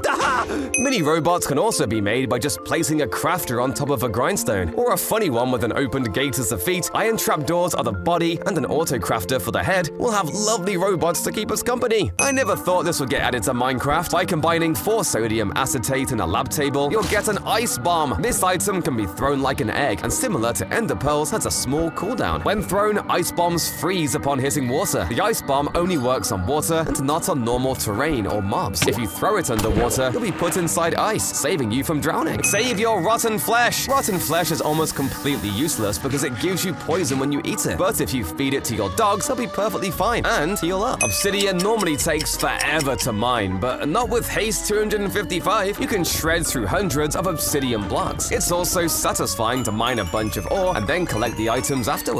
The Wither Throne literally uses netherite gear as an arm set. While most of the chair is made up of standard blocks, these 2 armrests are designed using armor stands wearing netherite helmets and chest plates to give the throne some extra detailing. Pistons are used to shove the armor stands into blocks, as well as align them closer to the center. And then of course, the whole chair is made complete with these 3 floating wither heads at the top, connected with fire and chains. You can have waypoints in vanilla Minecraft. By naming a banner, placing it, and clicking it with a map, you'll see a marker on your map. This way you can label different areas like your home and mob farms. Although you can't warp to them, they're still much better than having to remember the coordinates of all your bases. Skeletons are supposed to shoot you, but in Bedrock, if they're underwater, they'll melee attack you for some reason. Who coded this? Minecraft cars are normally super simple, but with all the new blocks we've gotten through the years, it's time for an upgrade. One car can be built with tough bricks, stairs, and iron trapdoors. It's a super compact car with lots of small details. Tripwire hooks are used as a side mirrors and a copper grate for the hood of the car. I'll definitely feel safe driving this. If a chest is outside of the world border, it can't be opened. But what if half the chest is inside the border while the other half is outside? Surprisingly, you can still open it. This furnace has unlimited fuel. Furnaces are really useful, but the problem is that you need to constantly refuel them. Luckily, you can make a carpet duper to infinitely fuel your furnaces. This contraption generates carpets at super speeds and lets you cook as many pork chops as you want. No more mining for coal or burning wood. Leaving your Minecraft world causes your cat to sit down, and if a cat sits down on a chest, it can't be opened. So with a redstone contraption, you can set it up so a cat will sit down on a chest and send a redstone pulse whenever you log off. You can set up perfect traps to activate only when you leave. If you use a debug stick in one side of a double chest, it will create this glitched texture. Or you can debug stick the bottom side of a door to create an illegal door. The banner pattern item is essential for customizing banners, but it can be challenging to organize them as they all look the same. To address the issue, a texture pack was created which has unique designs for each of the banner patterns. The texture pack makes it a lot easier to tell them apart. If you go into the texture file of an armor stand, you'll find 3 signatures. They're for Jappa,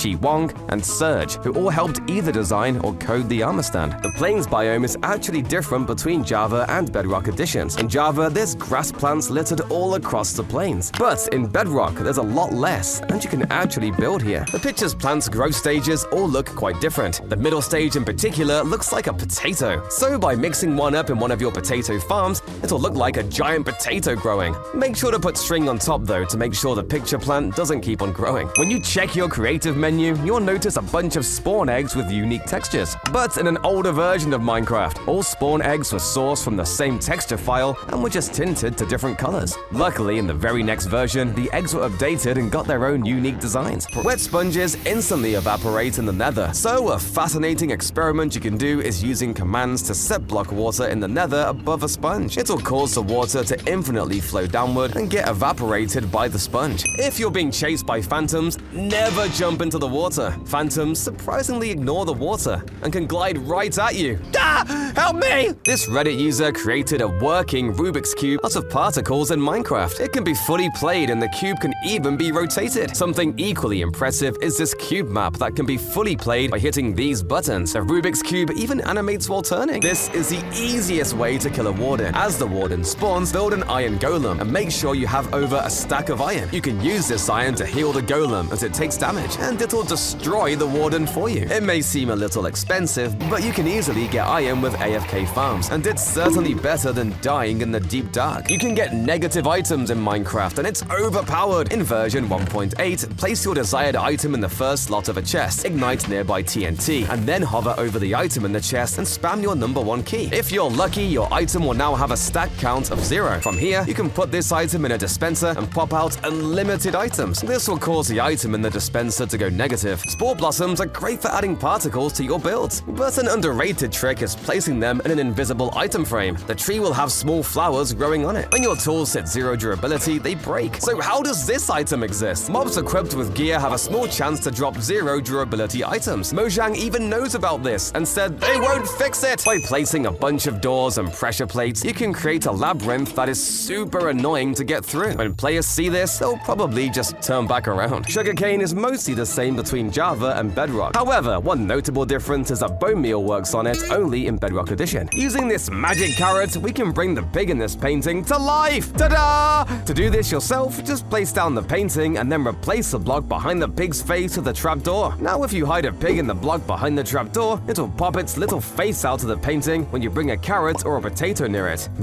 I feel like the eyes in this painting are following me. Snow is a lot more realistic in Bedrock. If you break the blocks below snow layers, the snow actually has a falling animation similar to sand. What's even more interesting is that you can place snow layers inside of flowers. In Java, you'll just have patches of grass wherever you have a flower planted, which looks quite odd. For some reason, Bedrock Edition has a little dude in the top left corner. Besides showing what armor you're wearing, he's not too useful and is just chilling up there. You may know that sponges dry out in the nether, but it actually happens in another biome. In Bedrock Edition, wet sponges placed in a dry biome, like a desert, will dry out after a few minutes. Just another reason you should never use furnaces to dry them. Years ago, you could get fried chicken? Well, kinda. Chickens used to spawn in the nether. This was because chicken pigman riders spawned here, so the game used to bug out and spawn the chickens alone. Cobwebs have a unique feature only in Java Edition. You're able to place paintings on them and use them as secret entrances. Placing a painting on cobwebs won't work in Bedrock though. Chorus trees normally stop growing after a certain height, but using commands, you can replace the chorus flowers with new seeds, and the chorus tree will keep growing. Keep doing this until the chorus tree is huge, and breaking the bottom stem will collapse the entire structure. With the realistic physics mod, breaking looks pretty realistic. Minecraft's moon isn't just for decoration, it actually affects your world. The 8 Minecraft moon phases look like this. But how do they affect your world? Well, during full moons, slime spawns double, spiders can spawn invisible, and 50% of cat spawns are black. However, during new moons, slimes don't spawn at all, so it's probably not a good idea to go slime hunting during then. If you want a simple cage for your dog, just surround it in copper trapdoors. It'll be a sturdy cage and will protect it from mobs and even a creeper blast. What happens if you shoot fire charges through an end portal? Set up a bunch of dispensers, fire them off, and jump into the portal. On the other side, you'll just find the ground lit on fire. But what about arrows? When you fire them and go through, you'll see the arrows shooting out on the other side. My favorite though is shooting fireworks through. If you fire them from below the portal, they'll actually shoot up into the sky. Most people don't know this, but rabbits can actually eat crops. I don't mean handing the rabbit over some carrots, but if you leave your crops out in the open, rabbits can just walk over to it and munch it down. Foxes can also do this with berry bushes. Don't use this bed! On Beta 1.6 pre-release 3, if you use a bed on a server, it'll prevent you from ever waking up. It's like a permanent nightmare. A regular pumpkin won't work to create a golem in Java, but in Bedrock, normal pumpkins do work. Why does this difference exist? With just a fishing rod and minecart, you used to be able to soar through the sky. You could do this by right-clicking the rod super quickly, and it'd grab the minecart and continuously take you higher into the sky. When you shoot an arrow into a block or entity, you'd expect the arrow to get stuck inside of them. However, if you light a piece of TNT and then shoot arrows at it, the arrows will actually just bounce right off. Check out this spiral. To get the gold at the end, piglins in Java Edition have to run all the way to the middle. But in Bedrock, they have longer arms and just reach over. You know that painting with the creeper in it? Well, what if that creeper could actually explode? In order to pull this off, all you need to do is trap a creeper behind the painting using some trapdoors and a honey block, which stops the creeper from jumping out. Now when someone gets near the creeper painting, the creeper will start to hiss, and if they don't figure out what's going on fast enough, then kaboom! But what's even stranger is if you drop a feather on top of a drip leaf, it'll collapse. However, if you drop an anvil on top, it'll be perfectly fine. You can even jump on top of the anvil and the dripstone will still hold you up. Did you know spiders in Minecraft are slightly hovering over the ground? They're actually not touching it. For a surfboard riding the waves, start by building a staircase out of dirt to shape the wave. Pour water over the top to complete the wave effect. For the surfboard, place trapdoors and carpets on top. To add a surfer, position an armor stand on the board, dress it up, and use fence gates for the arms. You'll be riding the seas. If you drop an anvil onto a slime block in Java Edition, the anvil will take damage. But in Bedrock, anvils won't take any damage from landing on slime blocks, which makes sense. With a few stairs, you can create a really simple creeper face. Doors have small holes in them, but trying to shoot arrows through them doesn't work. You can even see the arrow poking through the other side. Trying it on fences and trapdoors also doesn't work. However, shooting arrows under the gaps of beds and the gap between cauldrons actually works. Gold farms are perfect for getting loads of experience and gold, but you'll also get a bunch of useless swords. They're pretty pointless on their own, but if you smelt them down in a furnace, you'll get a single nugget of gold. Well, not much. Over time, it'll add up. And with auto crafters, you can even craft them straight into full ingots. If you get stuck on top of the nether roof without any items and in hardcore, how do you get out? There's actually a way out, and it doesn't involve any cheating. While you may think this is impossible, the solution is pretty simple. All you have to do is open your world to LAN so your friends can join and rescue you. But what if I don't have any friends? You're out of luck. It's easy enough to create a simple grave using stair blocks, but they could use a little extra detail. We can use regular blocks like this potted dead bush, some candles, and a skull to give it more depth. But if we want to decorate with some items, we'll have to use invisible item frames. By placing down a few invisible item frames with wither roses to resemble dead flowers and bones to resemble, well, bones, we can add just a little extra storytelling to this grave. It kind of feels sad to look at now, like this grave has been long abandoned and forgotten. I'm not crying, you're crying! If you place a lot of enchanting tables, the books will all follow you around. Looking at the tables from above, you can see a nice pattern. The max render distance in Java Edition is 32 chunks, which is already quite impressive. However, in Bedrock Edition, the max render distance is a staggering 96 chunks. To put this into perspective, you can see the outer end islands from the main island in Bedrock Edition. If you travel roughly 30 million blocks away from spawn, you'll find the world border in Java Edition. In contrast, Bedrock Edition does not have a fixed world border.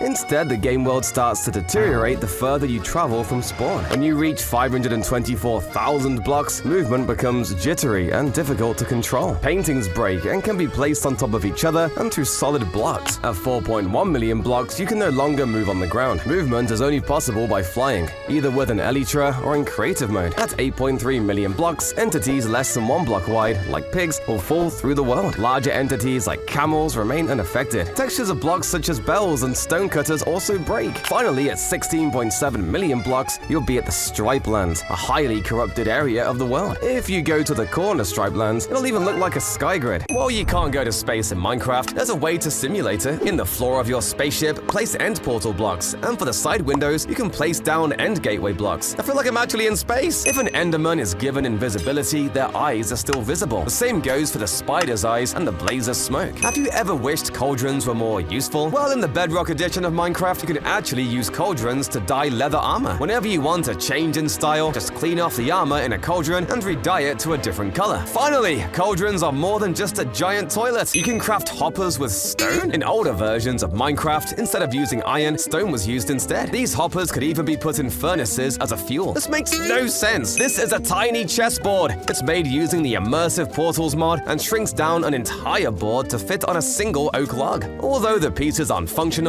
you can make the villagers and pillagers fight using commands. It looks super epic and is definitely my favorite decoration. What will move diamonds faster, an alley, hoppers, or water? Starting from 32 blocks away, the water stream will come in first, the hoppers second, and the alley was too far to even come. However, if we start from 16 blocks away, the alley is first, the water is second, and the hoppers third. I guess the alley is sort of useful. To make sure no one's drowning, you can build a simple lifeguard stand. Use acacia wood for the stand, a minecart for the seat, and beds for the umbrella. No one's drowning on my watch! You can make a futuristic door with just autocrafters. Although it won't open, it's a nice decoration for a locked room. The elytra would be perfect for creating an armor stand that looks like the angel statues you find in cemeteries. Unfortunately, if you put an elytra on an armor stand, you can't give it a chest plate as well, so it doesn't look quite right. But if we instead use two armor stands, with the first one wearing the armor and the skull, and the second one just wearing the elytra, we can drop the second onto the first and make our perfect graveyard angels. To create a thinner tree, try exchanging out with the logs with 4 walls. For birch, we can use diorite walls, and for acacia, we can use andesite walls. Different trunk sizes will add much needed variation to our forest. Endermen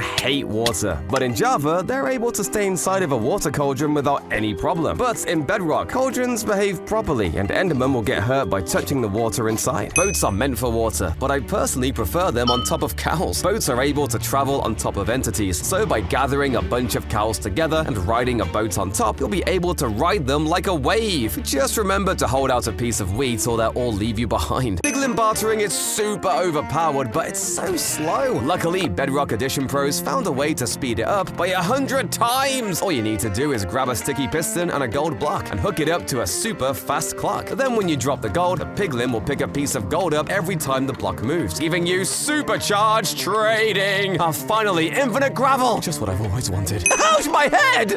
Anvils will damage any player or mob that it falls on. However, wearing a helmet reduces this damage by 25%. Be cautious though, this protection comes at a cost, as the helmet loses twice as much durability compared to other armor pieces. How long do Minecraft items take to despawn? Any dropped items will despawn after 5 minutes. Shot arrows will despawn after 1 minute. But there's a key detail. The item despawn counter only goes down if the chunk is loaded, so items in unloaded chunks will remain forever. If you want to create a timer, you have to use a bunch of hoppers and pistons, but a timer block would make redstone much simpler. With it, we could just set how many seconds we want to wait, and done! However, Mojang has ruled the timer block out, so I still have to learn redstone. So if I just place redstone here... Gosh darn it! There used to be a secret Easter egg hidden inside the beacon. If you took a look at the texture file for the beacon beam, you could find map icons hidden inside of it. How strange is that? Most players know that furnace minecarts can push other minecarts, but a surprising twist is that it can pull them too. To do this, just make sure the minecarts are close enough to the furnace cart, then fuel it up. This setup allows the furnace minecart to pull multiple minecarts behind it, even uphill. However, make one turn and the entire train system will come undone. Okay, this is useless. With an autocrafter, deep slate block, and grindstone, we can create a cute robot with levers as arms. We can even give it a straw hat with bamboo trapdoors, or exchange it out with a flower on its head. It's adorable! This giant pillar of dripstone can break in seconds. If I activate this observer, all the dripstone will gradually break all the way up into the sky. That is the coolest thing I've ever seen! By placing some sandstone walls and waterlogged stairs, you'll create a sandcastle with a water moat around it. Candles can also be added on top to give your tower some extra flair. If you create a super flat world that's just TNT, you'll have one of the greatest explosions ever! You'll have an infinite chain reaction of TNT that will only get laggier and laggier. But if you create this world in survival mode, make sure a creeper doesn't explode. Uh-oh! If you want to keep out monsters off your lawn, do this! Mobs will avoid walking over berry bushes, so just plant them beneath the ground and place carpets on top to blend in with the background. Good luck getting in now. Although the top of the autocrafter looks quite unique, the bottom texture is equally interesting. You can use them as a nice ceiling texture for your enchanting rooms. And as an added bonus, you can hide items up there. Check out my dance moves! In Bedrock Edition, you can use /play animation command to dance, and you can apply it it to other entities too. Like this ghast animation makes our bodies very big and head small. Or this Enderman animation makes a player's head detach from its body. Eek! Check out this new block. If we correctly angle ourselves, this tunnel looks like a strange alien block. But flying around it, we can clearly see the tunnel. Using this illusion perspective, we can also create tiny diamond blocks like this. Cute! Depending on your difficulty mode, fire can spread faster or slower. For example, if you're in hard mode, it'll spread faster than if you're in easy mode. But that's not all. Fire also spreads slower if you're in a humid biome. Humid biomes are swamps, mushroom islands, and jungles. So if you're afraid of fire, just turn on easy mode and build your base at a tropical island. Burying someone in the sand at the beach is always a blast. But in Minecraft, it's a bit tricky since you might just end up suffocating. Instead, try this fun alternative. Pile a few sand blocks and place a Steve head on top. Or for an even cooler effect, use an armor stand. Equip it with items. Place a sand block on top and add fence gates for arms. Now you have a perfectly buried Minecraft buddy. This fight will never end. Dispensers with skulk sensors are positioned to shoot at each other. They'll keep taking turns firing snowballs and activating each other's sensors. To make sure the fight keeps going, you can even summon snowball items to funnel into the dispensers. Transporting mobs can be extremely challenging. A useful technique in Java Edition involves setting the mobs on fire and placing water at your desired destination. Mobs on fire will instinctively run towards the nearest water source to extinguish themselves. However, this strategy does not work in Bedrock Edition, where mobs set on fire will just run around randomly instead. Vindicators hate villagers. Knowing this, we can lock a villager in a minecart and spawn a Vindicator in the middle. This will cause a wild goose chase that will go on forever. If a mob stands on top of a turtle egg, it'll crack. A few turtle eggs can be set on top of each other to create a timer. Although we can always just use redstone, this turtle timer is a lot more creative. By using a few stone stairs and slabs, you can actually create a wither engraved into the wall. For the head, you can even use a chiseled nether brick. If you place a target block on top of a quartz pillar, you'll notice something pretty cool. The lines on the blocks actually line up. This way you can have some pretty seamless target pillars. Candles are so short. However, a pretty cool way to make them taller is by just placing them on top of an end rod. You can even mix the colors up and try a green candle on top of a bamboo or even an orange candle on top of an end rod. Minecraft had a secret version called Survival Test. This was the first version of survival mode and it had a lot of strange features. In this version, items stacked up to 99. Mobs spawned with plate armor and pigs dropped mushrooms. If you name a sheep Jeb, its wool changes color. But what if there was an actual rainbow sheep? Well, in Minecraft Earth, they were a rare reward you could get. They acted similar to normal sheep, but if you sheared them, it'd reveal a strange bald spot. Ew! Minecraft resource packs can change your game to look like anything you want, whether it's having short swords, super detailed blocks, or this cool texture. But you can also make your game look way worse. This texture pack unloads every single texture and replaces it with an error. What does rain look like? Oh my! Villagers are always raiding villages, but it's time they get a taste of their own medicine. So, set up a ton of TNT in their base and light the fuse. No more village raids! For something even more satisfying, you can set a woodland mansion on fire for a fiery destruction. I wonder how long that took to build. Did you know that villagers can outrun players in Minecraft? Normally, villagers move quite slowly, but when fleeing from zombies, their speed exceeds even Steve's sprinting speed. Turns out villagers can be quite athletic when they need to be. Most people know that iron golems sink to the bottom of the ocean because they're so heavy. But did you know that they'll never drown? This will make them stay stuck in the deep seas for the rest of their lives. This is an Xbox, and building it is actually quite easy. Place down the top of the console, then dispense an armor stand into the side. Once you equip it with the bottom skull, your Xbox will be complete. You can't enter your swimming animation in water that's only 1 block deep, which makes normal swimming very slow. However, there's a faster way to get across. Hold an empty bucket, look down at the water, and continuously hold the right-click button. This method lets you almost run across the pond. Who will win? 1 warden or 100 zombified piglins? The battle kicks off with the warden striking down a noisy piglin, and instantly the rest of the piglins come running towards the warden. The warden is only able to attack a single mob at a time, so eventually all the piglins will bully the warden and defeat it. This plushie is so cute! You can create it by pushing around armor stands and dropping them repeatedly. Next, push in a stair block and finish it off with a banner that looks like a face. I love it! Jumping on slime blocks is supposed to bounce you, but if you hold shift to cancel the bounce, you'll end up breaking your legs.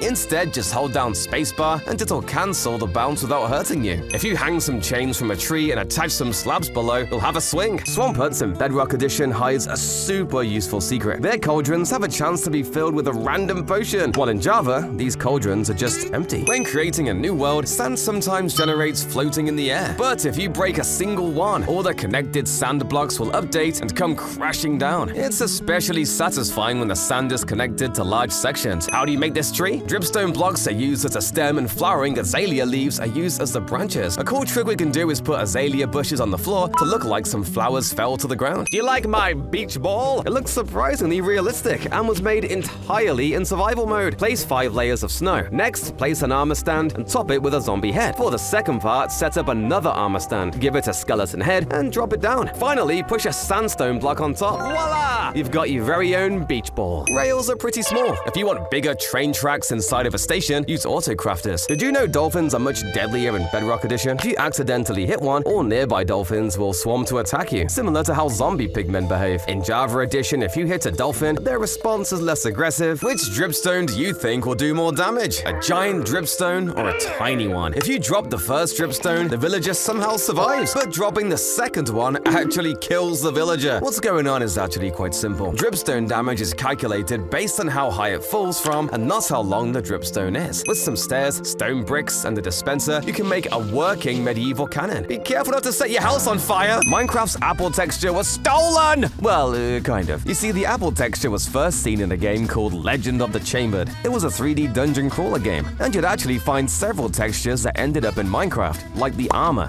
swords, and even quiver. So, why did Minecraft take all these textures? It's because this strange game was actually developed by Notch before he began working on Minecraft. Every April Fool's, Mojang adds something special. In 2019, Minecraft added the 3D shareware update. In this version, crossbows could have multi-shots up to level 12, but it was an incredibly rare item found in burning barrels. Other items could be found in them too, like tipped arrows and random potions. Looking for a spooky way to light up your walkways? Try these pumpkin candle holders. We start by dropping an armor stand wearing a carved pumpkin into the ground, standing on a chain. Then we use a piston to replace the ground, and then use another piston to push a lightning rod into the pumpkin's head. Now we're able to place some candles on top of the lightning rod, making for an awesome design for your outdoor lighting. Normally, when you try to place a block on top of a mob, the game won't let you. However, when placing down a bed, the part of the bed with the pillow doesn't actually check if there's an entity in the way, and will let you place a bed inside of a mob. We can use this to place a bed on top of a villager, surround the whole thing in trapdoors, and create this villager coffin. You just need to ignore the fact that the villager is still alive, staring you down, begging to get out. This is your home now, buddy.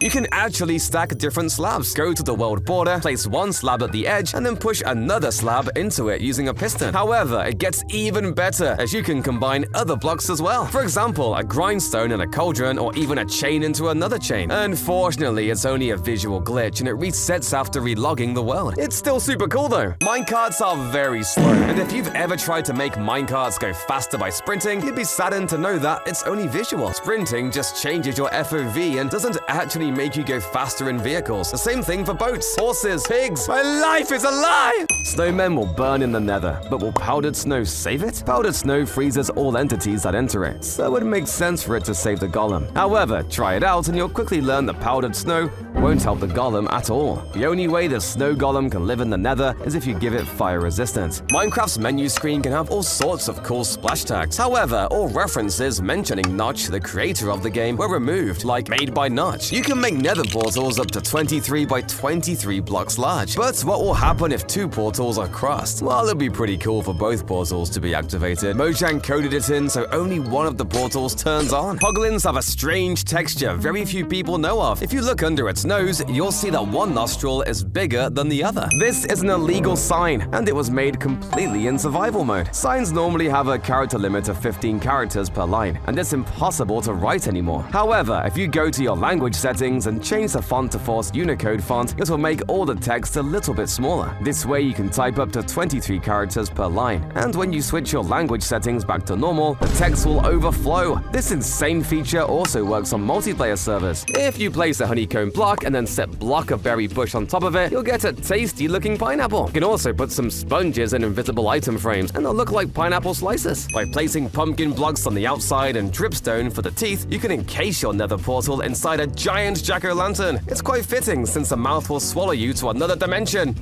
Endermen hate water, but for some reason, if you put an Enderman in a water cauldron, they don't seem to mind. What's even weirder is that you can put a lava cauldron underwater, and if you go into it, you'll burn while underwater. When When breeding sheep of different colors like red and blue, the baby sheep's color will be a mix of both parents' colors. The old end portal frames were illegal! In a 1.9 snapshot, end portals used to look like broken blue blocks. The block emitted a light level of 15, and what's stranger is that they could be dropped as an item due to explosions. The item form of the end portal was a flat texture and had no name. Stonecutters have a spinning blade on top, yet surprisingly, standing on it causes no damage. In contrast, if you stand on a campfire, you won't be having a great time. Ouch! Pixel art is bland, but beacon pixel art is beautiful. You can use beacons with stained glass panes to create pixel art from the colored beams. If you want gaps, you can use stone walls without ruining the beam. This looks gorgeous. Alex and Steve can change height in Bedrock Edition. Just go into the character creator where you can select the smallest height. This seems overpowered in PvP. If you take 2 lecterns side by side, you can create a 2-block wide book. We all make mistakes, but what if you could just undo them? When using commands like /fill, you can easily delete an area you didn't mean to. When asked on Reddit, a Minecraft developer promptly replied, "Nope, looks like all actions are permanent, unless you get the world edit mod." Flying too fast into a wall with an elytra usually causes damage. But what happens if you crash into these different blocks? Fly into cobwebs and you'll safely get caught. Slime blocks, which normally bounce you, still cause collision damage. 1 layer of powdered snow makes you take damage, but making it 3 layers will actually catch you. Water, as expected, saves you, and surprisingly, so does lava. The chiseled stone brick is actually not centered. You can see the visual difference by placing a torch on top. I can't unsee this! Particles are beautiful, but you can make them way prettier. You can spawn all kinds of particles like lava droplets, crying obsidian, or even block markers. My favorite is summoning a lot of cherry leaves because they'll form a pretty looking cape. In the real world, pumpkins come in all sorts of shapes and sizes, yet in Minecraft, all of your pumpkins look exactly the same. But by putting a carved pumpkin on an armor stand and burying it in the ground, we can create a tiny little pumpkin to give our gardens a little more variety. What will win? 1,000 bees or a warden? The warden will attack the noisy bees first, which will alarm the rest of them. This will cause the entire hive to attack the warden, which will overwhelm it. After a while, the buzzy bees would have slain the warden. How do you create a randomizer in Minecraft? Unfortunately, since the copper golem lost a mob vote, we're not getting a random button presser. However, there's a simple workaround. Place an observer next to a sapling. The observer will detect whenever the sapling attempts to grow. For more frequent random outputs, use multiple saplings. Make sure to have a block on top though so the sapling never fully grows into a tree. Most people know that charged creepers can be used to get a skeleton skull. However, what's lesser known is that this actually works on wither skeletons as well. A charged creeper will drop a wither skeleton skull 100% of the time. This is one of the craziest seeds ever. It generated a woodland mansion, pillager outpost, and village all together in the middle of this lake. The second you load in this terrain, the pillagers will immediately go after and kill the villagers. There's also floating islands above, and a waterfall pouring down on the buildings. However, if you head directly below the lake, you'll see the huge foundations for the structures. And if you keep going down, you'll also find the stronghold. Is staying in water and lava safe? Place down water, lava, and chests like so. Then when you let the water push you to the pixel of lava, you'll still catch on fire. Okay, maybe we need some more water. If we upgrade our setup like so, this will surely protect us, right? Nope, but we're somehow drowning and burning at the same time. Are you kidding me? Want floating lanterns? Lanterns normally can't float in the air, but with the help of trapdoors, you can create a cage around it. They look really pretty at night. While most speedrunners use beds to quickly kill the ender dragon, there was a much quicker method. In 1.17, if you place an end crystal as soon as you entered the end, the dragon would instantly be killed. If a silverfish has poison, it will cause other nearby silverfish to break out. So if you create a huge area of infested blocks and throw poison at a few silverfish on top, instantly the bugs will all crawl out, and the huge cube of silverfish blocks disappear in seconds. You can fall from 1,000,000 blocks in the sky, and if you land in a single pixel of water, you'll be fine. But it wasn't always like this. Before update 1.4, jumping into shallow water would cause death, and if you wanted to survive a fall, you'd have to land into deeper water that could catch your fall. I'm glad this was changed because water bucket clutching wouldn't exist. If we peek through this crack in the wall, we can see these beady red eyes that stare at us through the darkness and follow us wherever we go. To do this, hollow out a room behind a wall and make all of the walls out of black concrete. Then place 2 redstone blocks in the back of the room to be the eyes, and some black concrete between the eyes as well. Now if you cover up the hole with blocks and leave a slit cut out using slabs, the eyes will show through, and the blocks we place between the eyes will help to create the illusion that the eyes are moving to follow you. In 2017, Minecraft's name was changed. The phone edition used to be called Pocket Edition, but was changed to Bedrock Edition. The PC version was just called Minecraft but changed to Java Edition. Many thought Mojang were doing this to eventually replace all of Minecraft with just Bedrock Edition, but it hasn't happened for now. If you're feeling a little cold, this'll warm you up. Just slap a bed down inside a pool of lava, and you won't take any damage while being warmed up. Just make sure you get out quickly. Ouch! Hot! If you point a dispenser at a villager, you can actually equip it with mob heads. It looks kind of goofy, but it's actually pretty useful. You can use different heads to mark how good the trays of the villagers are. Zombie heads can be put on the trash villagers, and dragon heads can be put on the best ones. This chest is impossible to open. You may think there's a block or barrier on top, but there isn't. The chest was locked using the /data command. With this command, you can lock chests, furnaces, and other storages. The only way to open them is with a key you set in the command. This way, you can have secret chests that only you know how to open. Begone, thieves! Looks like Mojang has finally added zombie soup to the game.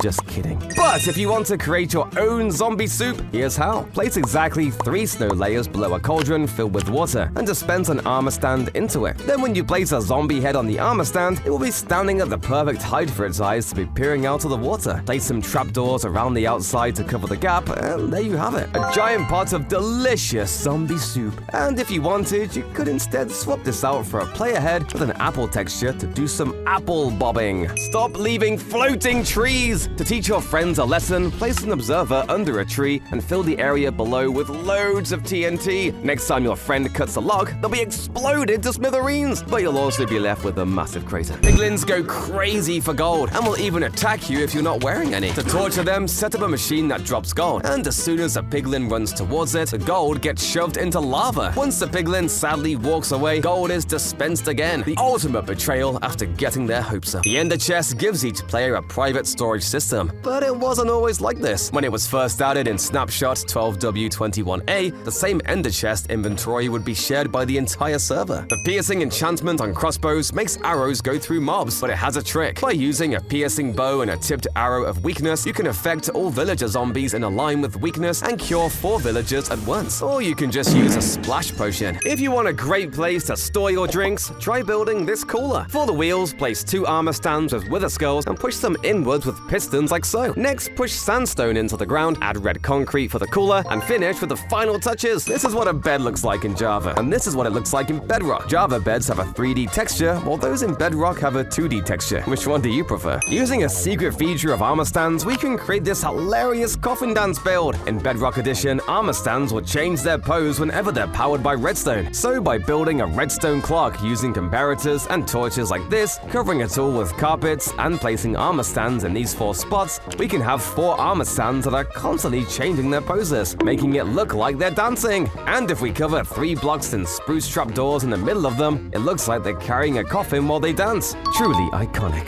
This is an illegal door. It was made using a debug stick in Java Edition. Unfortunately, if you want to do this in Bedrock, it won't be possible because the debug stick exists only in Java. Bedrock is impossible to mine, but if you throw bedrock at a cactus, it'll actually destroy it. Netherite also is impossible to burn, but will get deleted by a cactus. The true strongest item is apparently these plants. How fast can you die by the void in a new world? This seed has a ruined structure that generated low enough to replace some bedrock with netherrack, allowing you to mine straight down from spawn and reach the void in seconds. Most farms are pretty boring. They're just full of crops and nothing else. But if we want to add some extra decorations, a tractor would be a great fit. Blackstone stairs can be used for the wheels, copper blocks are used for the tractor body, and auto crafters are used for the headlights. The tractor will completely upgrade your wheat farms. Check out my basketball hoop. It can launch mobs right through the rim. Just don't use a rabbit. It won't survive the fall. Try a chicken instead. It'll keep getting launched through the hoop over and over for the rest of its life. I need to relax. You can build a sauna with just an oak plank barrier, a beehive floor, and campfire benches. Shroom lights also fit very well in here, and placing a campfire and smoker on top creates a steamer for the room. I feel much better now. Minecraft options won't go over a certain number, but with the sliders and limited mod, we can change the options to go even higher. Want a render distance of 0? Now you can! Well, how about an FOV over the limit? Your perspective will actually flip upside down. This mod completely breaks Minecraft's limits, and you can do some crazy things with it, even making light sources no longer work. This electric chair not only looks authentic, but actually works too.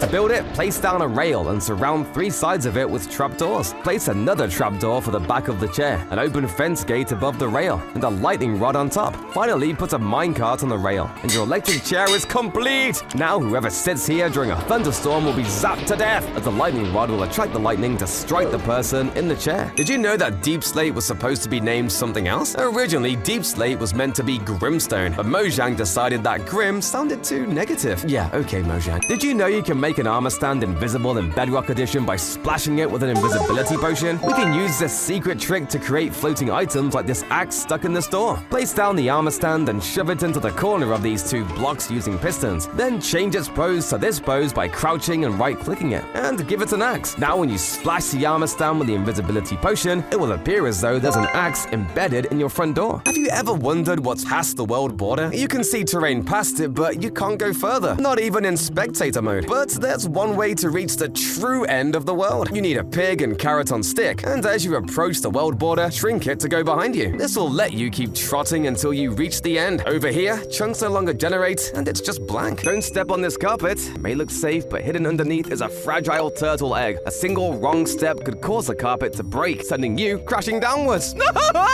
This Minecraft mob has different stages. Piglins can have a light, medium, or heavy aggression. The light tier can be fixed by wearing gold armor. The medium tier can be calmed by bartering gold, and the heavy tier can't be cured. This bat wall design can be done in survival Minecraft using some crazy advanced techniques. It all involves using armor stands wearing iron armor, all at just the right alignments with the wall. First, we have to make sure the floor beneath the wall has 3 chests for our armor stands to stand on. Next, we'll push our first armor stand into an anvil, so its armor is just barely poking out the front of the wall, and then we'll drop it down. Now we'll push 2 more armor stands facing towards the center into an anvil in the middle, and drop those down as well. Finally, we'll place 2 armor stands looking left and right directly in the middle, and drop them down. Now we'll use pistons to fill in the wall from above, and just like that, the bat design appears. This has got to be the most insane building technique I've ever seen for a Minecraft build hack, all just for a silly little bat. But something even more satisfying is this automatic cobblestone farm. Cobblestone will continuously form and get pushed by pistons. Once it enters the blast radius, a TNT will explode the cobblestone, which will then flow down to the collection system. The machine will run forever and generate infinite cobblestone. Creepers are the worst, but they have one huge fear: cats! By executing a command, it's possible to tie all nearby cats to a single creeper. This will make it spend its entire life running. And if you don't want to use commands, you can create a simple maze like this, where cats will be at every corner. You can also make the creeper just run side to side, which looks very funny. Did you know it's actually impossible to place candles on top of skulls? Well, sort of. If you just place a skull on the ground and try to put a candle on top of it, it won't actually work. But by placing the candle on top of a slab and then using a dispenser to eject an armor stand into the block below the slab, you can put your skull on the armor stand instead of the ground, making it perfectly aligned with the surface of the slab. This is one of the rarest Endermen you'll ever see. Endermen are able to pick up blocks like cactus, grass blocks, and even mushrooms. However, in older versions of Minecraft, Endermen had the ability to pick up netherrack as well. So if you're playing on an old world from these versions, you might just spot one of these uncommon Endermen. You can make realistic playing cards using a loom and banners. If you then place them on invisible item frames, you'll get a complete poker table. You could spawn nether portals? In an old alpha version of Minecraft, pressing F4 would generate a portal where you were. While this was removed in the next update, it was one of the most broken features we've ever seen. If you ever wanted to build a bubble elevator, don't use water. Instead, stack up with ice blocks above a soul sand block and then mine it all the way down with a pickaxe. All the ice blocks will turn into water source blocks, and the bubble stream will send you flying right to the top. When you place a firework on top of a pressure plate, it will actually press it down for a short moment.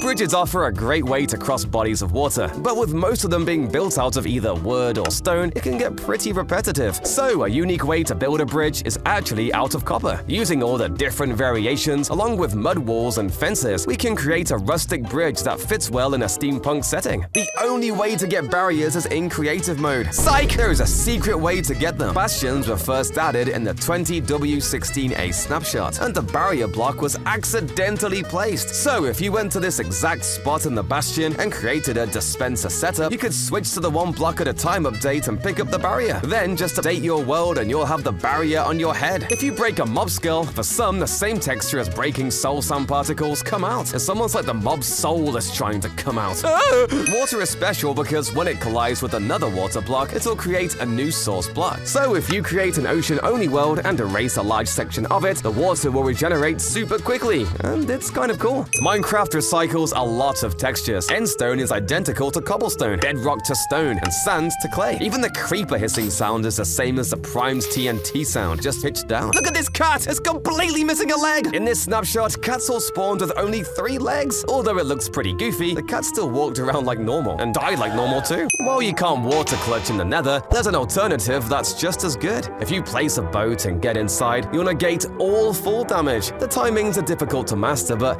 it's a lot better than just dying from fall damage. As an added bonus, if you have a lot of boats, you can use boats to skip across large lava pools. Redstone can be surprisingly satisfying. This is a minecart wave machine. It uses slime blocks and repeaters to bounce up minecarts in a beautiful pattern. What's even better is you can exchange the minecarts for villagers and terrorize them. Although trees are typically made from wood, tough stone and deep slate are great for alternatives for bonsai trees. The gray colors of these stones provide a more fitting match than traditional wood. Additionally, you can simulate a dead tree by removing the leaves, although I personally prefer the look of a living one. Giants may be the most broken mobs in Minecraft. They have no AI, so they can't move at all. They don't burn during the day, even though they're zombies, and they don't make zombie sounds at all. Most ridiculously, they fly 4 blocks in the air while in a minecart. Slimes love to bounce around, almost too much. To punish them for their sins, you can turn them into volleyballs using iron golems. Just place 2 big golems like this, and they'll smack that slime back and forth forever. It's an epic automatic volleyball minigame. Try it on your friends too. The cosmetics in China Edition are insane! First off, cosmetics are split between the Java and Bedrock versions. Java cosmetics are pretty straightforward, featuring high-resolution anime skins. However, Bedrock cosmetics takes things to another level. In addition to some cool anime skins, Bedrock lets you customize your items and armor in amazing ways. Your swords can look like magical blades, armor can transform into futuristic tech, shadows can be swapped out,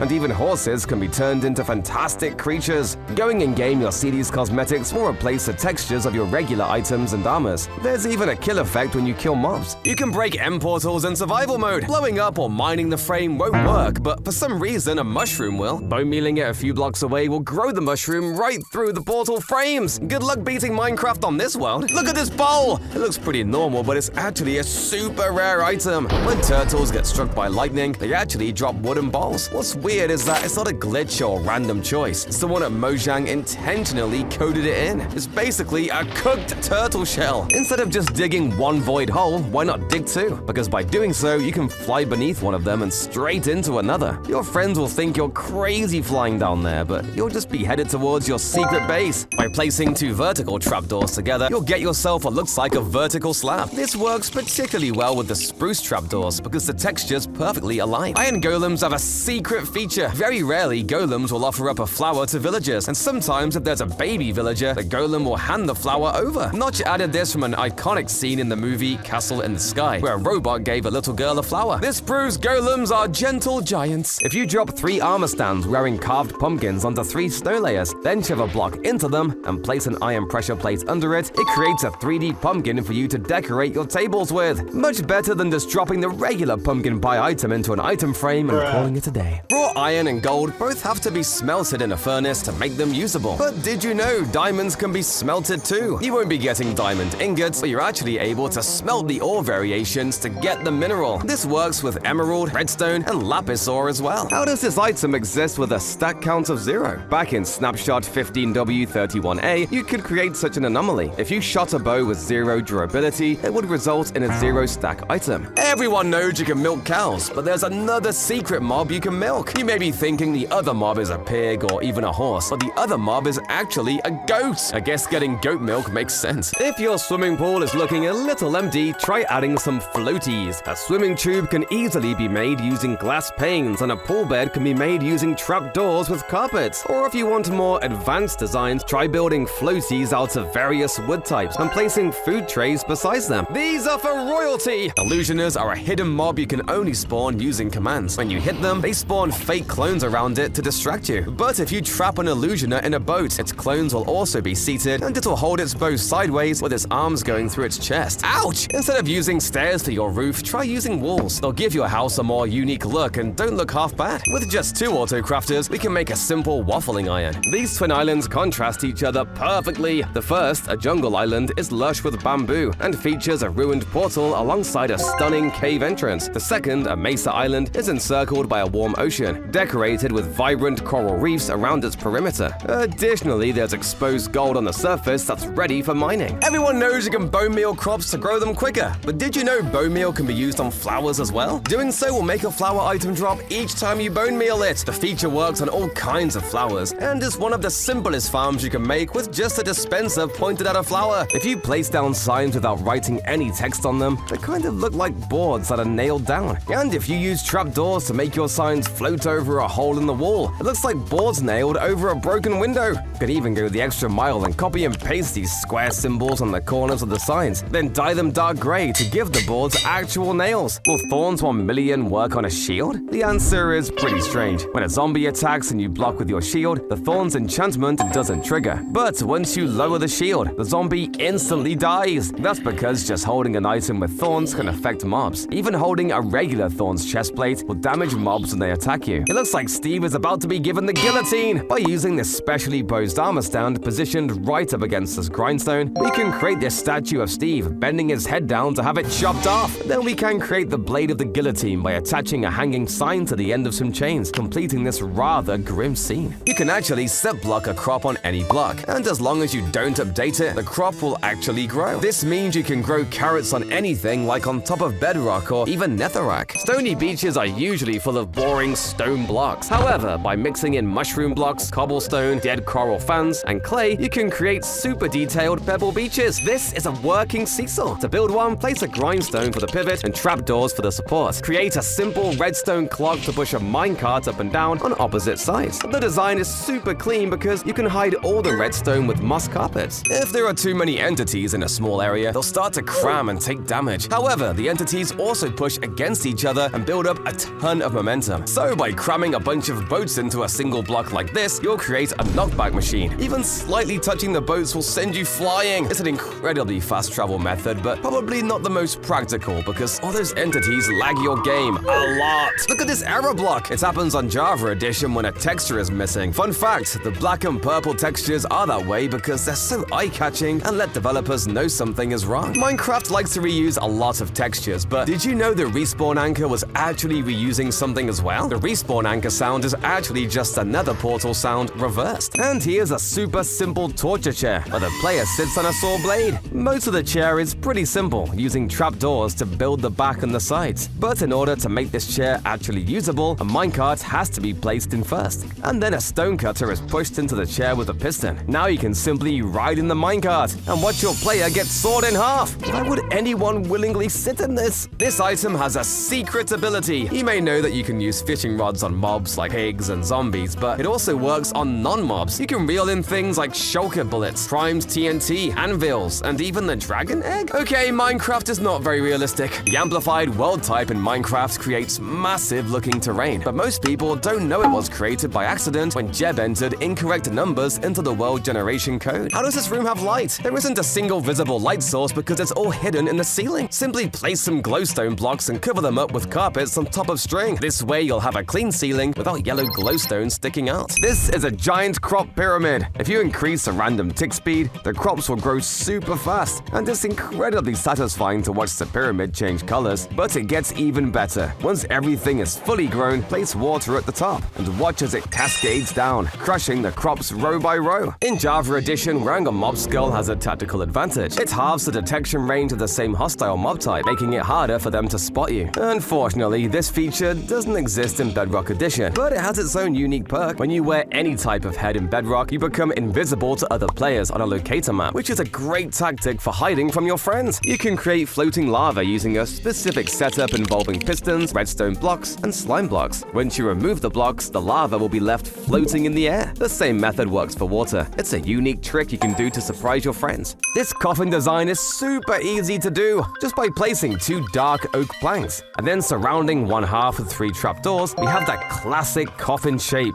Then by placing an invisible item frame on the top with a golden sword, we can rotate it to point downward so it looks like a cross. The whole thing is so simple and classy. It makes me wish I could be buried in a coffin like this. Not that I want to be buried anytime soon. To give your graveyards a little more life, try building these jump scare graves. First, place a piston 2 blocks beneath the ground and dispense an armor stand on top of it. Then put a skulk sensor next to the piston, then cover it all up. Now whenever someone walks near this grave, a zombie will pop out to give them a surprise. Not that it's actually that scary. Never mind nether gold. Doing so only gives you a few nuggets. Instead, use a pickaxe with the silk touch enchantment to mine the ore, and then smelt it in a furnace. This method will produce a full gold ingot from each ore, maximizing your returns. The barnacle should have been in Minecraft. It was a squid-like ocean creature that chased players in water or boats. The barnacle would suck players down underwater and drown them. This was another outvoted mob from the 2017 Minecraft Live. The copper golem was unfortunately rejected. In honor of it, we can build these golem assembly machines. It shows us what we could have had. You're falling in the air but don't have a bucket. Luckily, you have a potion of levitation, because by perfectly timing the potion just before you hit the ground, you can save yourself. Close one. This house is an optical illusion. The eyes follow you around as you move. To make it, just place slabs and stairs in this way. The house will stare down any intruders who try to rob you. Most players use fences for their castle gates. The lecterns also fit surprisingly well. They're much thicker and look like they'd stop a ravager from barging through. Most items crafted with wood use the oak texture, but not all of them. Item frames and fletching tables both use birch, while cartography tables and grindstones use dark oak. Then there are barrels which just use spruce. Here's how you can build this head in a jar. To start, place a stone cutter in the ground, and on top of it, place a stair block, lime glass, and an iron trapdoor. Now dispense an armor stand into the stairs, and give it any player head you like. Then just place trapdoors around the stair block. You can build a few of these with different player heads and glass colors to fill a mad scientist laboratory. I wonder if they're all alive. These old-timey things are called pillories, and are used to lock someone in place as punishment. You can build one with some fences, planks, and a stair block. And to actually put a person inside of one, you can dispense an armor stand into it, give it pants, put a player head on the back of the stair, and place 2 buttons for the hands. If you can get a player head of one of your friends, this is a pretty funny thing to build at the spawn of your server. You can even leave a barrel full of eggs nearby for people to throw at them as they pass by. Take that! If an enderman is pressed against a wall, you can shoot an arrow at it and the arrow will phase through the wall. The enderman doesn't have to be in a minecart either. Just right up next to the wall and the arrow will magically travel through. Armor stands are boring, but there's a better way to show off your gear. Using pistons, push down blocks on top of your armor stand to create a glass case. And if you're feeling extra fancy, push down 2 glass blocks on top of an armor stand to showcase your entire set. This line of stationary minecarts gives us one of the fastest traveling methods. The minecarts themselves don't move. Instead, by aligning your crosshair and rapidly right-clicking through the line of minecarts, you can travel extremely quickly. The speed of travel depends on how fast you can click, making an auto-clicker a useful tool to zoom through the line. Most people think bone meal only works when you click the top part of grass. However, it also works when you right-click the sides of it and the bottom of the block. To duplicate tall flowers, simply use bone meal on them, and the item will drop. This method doesn't work on small flowers in Java Edition. However, in Bedrock Edition, using bone meal on small flowers causes a flower type to spread around. Now I can finally farm tulips efficiently! How quickly will you mine with an efficiency 255 pickaxe and mining fatigue 255? Normally, efficiency 255 lets you insta-mine almost anything, while mining fatigue 255 makes it impossible to mine at all. But when you combine the two, the pickaxe slightly overpowers the fatigue, letting you mine up the obsidian. If you place a button on an invisible item frame, it'll look like a tiny bug. You can have them crawling on anything from cakes, logs, and even your own floor. But if you exchange the items for a glowing item frame and birch buttons, you can get some cool fireflies. With just some sand and andesite slabs, you can create a sandbox. However, it might look a little empty. To make it 1,000 times better, use custom heads to add a sand chest, bucket, and castle. Now this is a sandbox. How much can skulk spread from a single skulk catalyst? When a mob dies near a catalyst block, skulk will spread. So if you spawn a ton of ravagers nearby, you can see the skulk quickly spread and infect the land. My world is ruined! Every garden needs a swing. Place trapdoors for the border, and along the top, place rails. Once you flip the trapdoors down, the rails will stay floating and provide roofing. Lastly, just place down a grindstone and chain to create the ultimate swing. There's a way to get unlimited food, and it's by enslaving foxes. By building a berry farm like this and trapping a fox inside, the fox will regularly pick berries which will get collected by a hopper minecart. But to make it even better, place a chicken nearby, and the cauldrons were used for creating potions instead of brewing stands. When it was first added to Minecraft, you could throw the ingredients into a water-filled cauldron, and boom! You had a tub of the best potions in the game. This would have been amazing, so overpowered. The Ender Dragon drops the most experience compared to any mob in the game. But how much does it drop? The dragon drops 12,000 XP when killed for the first time. This is enough to bring the player's level to a maximum of of 64 levels. But if you respawn the dragon with end crystals, it'll only drop 500 XP points. Iron bars are typically used to close an area off, but they only fit well in prisons. A better alternative is copper grates. They can be used to create a mesh barrier that will section off your valuables. It's a sturdy way to prevent other players and mobs from entering. While adult piglins prefer trading with gold, the baby piglins are a lot less picky. The babies will attempt to pick up every item, regardless of whether or not it's made of gold. Hey! Give me my command block back! Wait, why am I in survival? I'm sorry! Horses are amazing for overland travel, but can't swim, so water crossings can be very difficult. Luckily, their skeleton variants actually have a hidden ability. They can glide through the water. Just make sure you got a turtle helmet for the water breathing, so you don't drown while you're on a horse. By just placing copper grate blocks, you'll get yourself some storage crates. Trapdoors can even be placed around to fortify your crates. Although you can't store items inside of these, they're a great decoration for storage units. Have you ever noticed you can craft books in the crafting table any way you want? The recipes are shapeless, meaning you can place the ingredients however you like. It also works for flint and steel, as well as beetroot soup. Now this is very cursed. Minecraft physics are lame, so this user created a working physics sandbox all using commands. It features realistic water and sand physics, and you can even draw borders within the sandbox. I have no idea how someone would even begin to code something this complex, but I love it! Take a look at this cute little ghost sign. It's made using an armor stand wearing an iron chest plate for the mouth, and then some armor stands wearing wither skulls for the eyes. Then after the blocks are pushed in, the armor stand gets dark and the face appears. Plus, since the arms of the chest plate stick out on both sides, you can make this sign double-sided. That's much scarier in Bedrock Edition. When they shoot a fireball here, their eyes actually glow. In Java Edition, their eyes merely turn red without any glow. You don't scare me! With 8 chiseled stone bricks and a netherite, you'll craft a lodestone block. Most people don't know that if you right-click it with a compass, then the compass will start pointing at the block. Are you kidding me? If you don't want this to happen, there's an amazing trick you can do to make your chests invincible. Just waterlog them. And even if you set off a million explosions, your loot is going nowhere. You can actually send redstone signals through leaves, and wood gets attached to leaves that actually updates the data. This is especially useful for sending signals upward. This can also be done with walls, because pushing a block to the side will update all the walls beneath instantly. If you're in Java Edition, don't build your walls out of magma blocks. Although magma might seem like a good barrier against hostile creatures, spiders can climb over them in this edition. However, if you're in Bedrock Edition, magma blocks are a safer choice for wall construction because spiders can't climb them. What's the lowest field of view you can get in vanilla Minecraft? To get it, set your FOV slider to the minimum, apply the maximum level of slowness effect, and then use a spyglass. You can see miles away with this method. Using this special command, we can create this armor stand that has no legs. Then by giving it a chest plate and a head, and hanging it over a stone cutter with some chains, we can make it look like someone's had their legs chopped off by a saw blade. Then don't forget to add extra blood using carpets and glazed terracotta, since redstone dust definitely isn't enough for a torture machine like this. What's the smallest biome in Minecraft? Normally, biomes are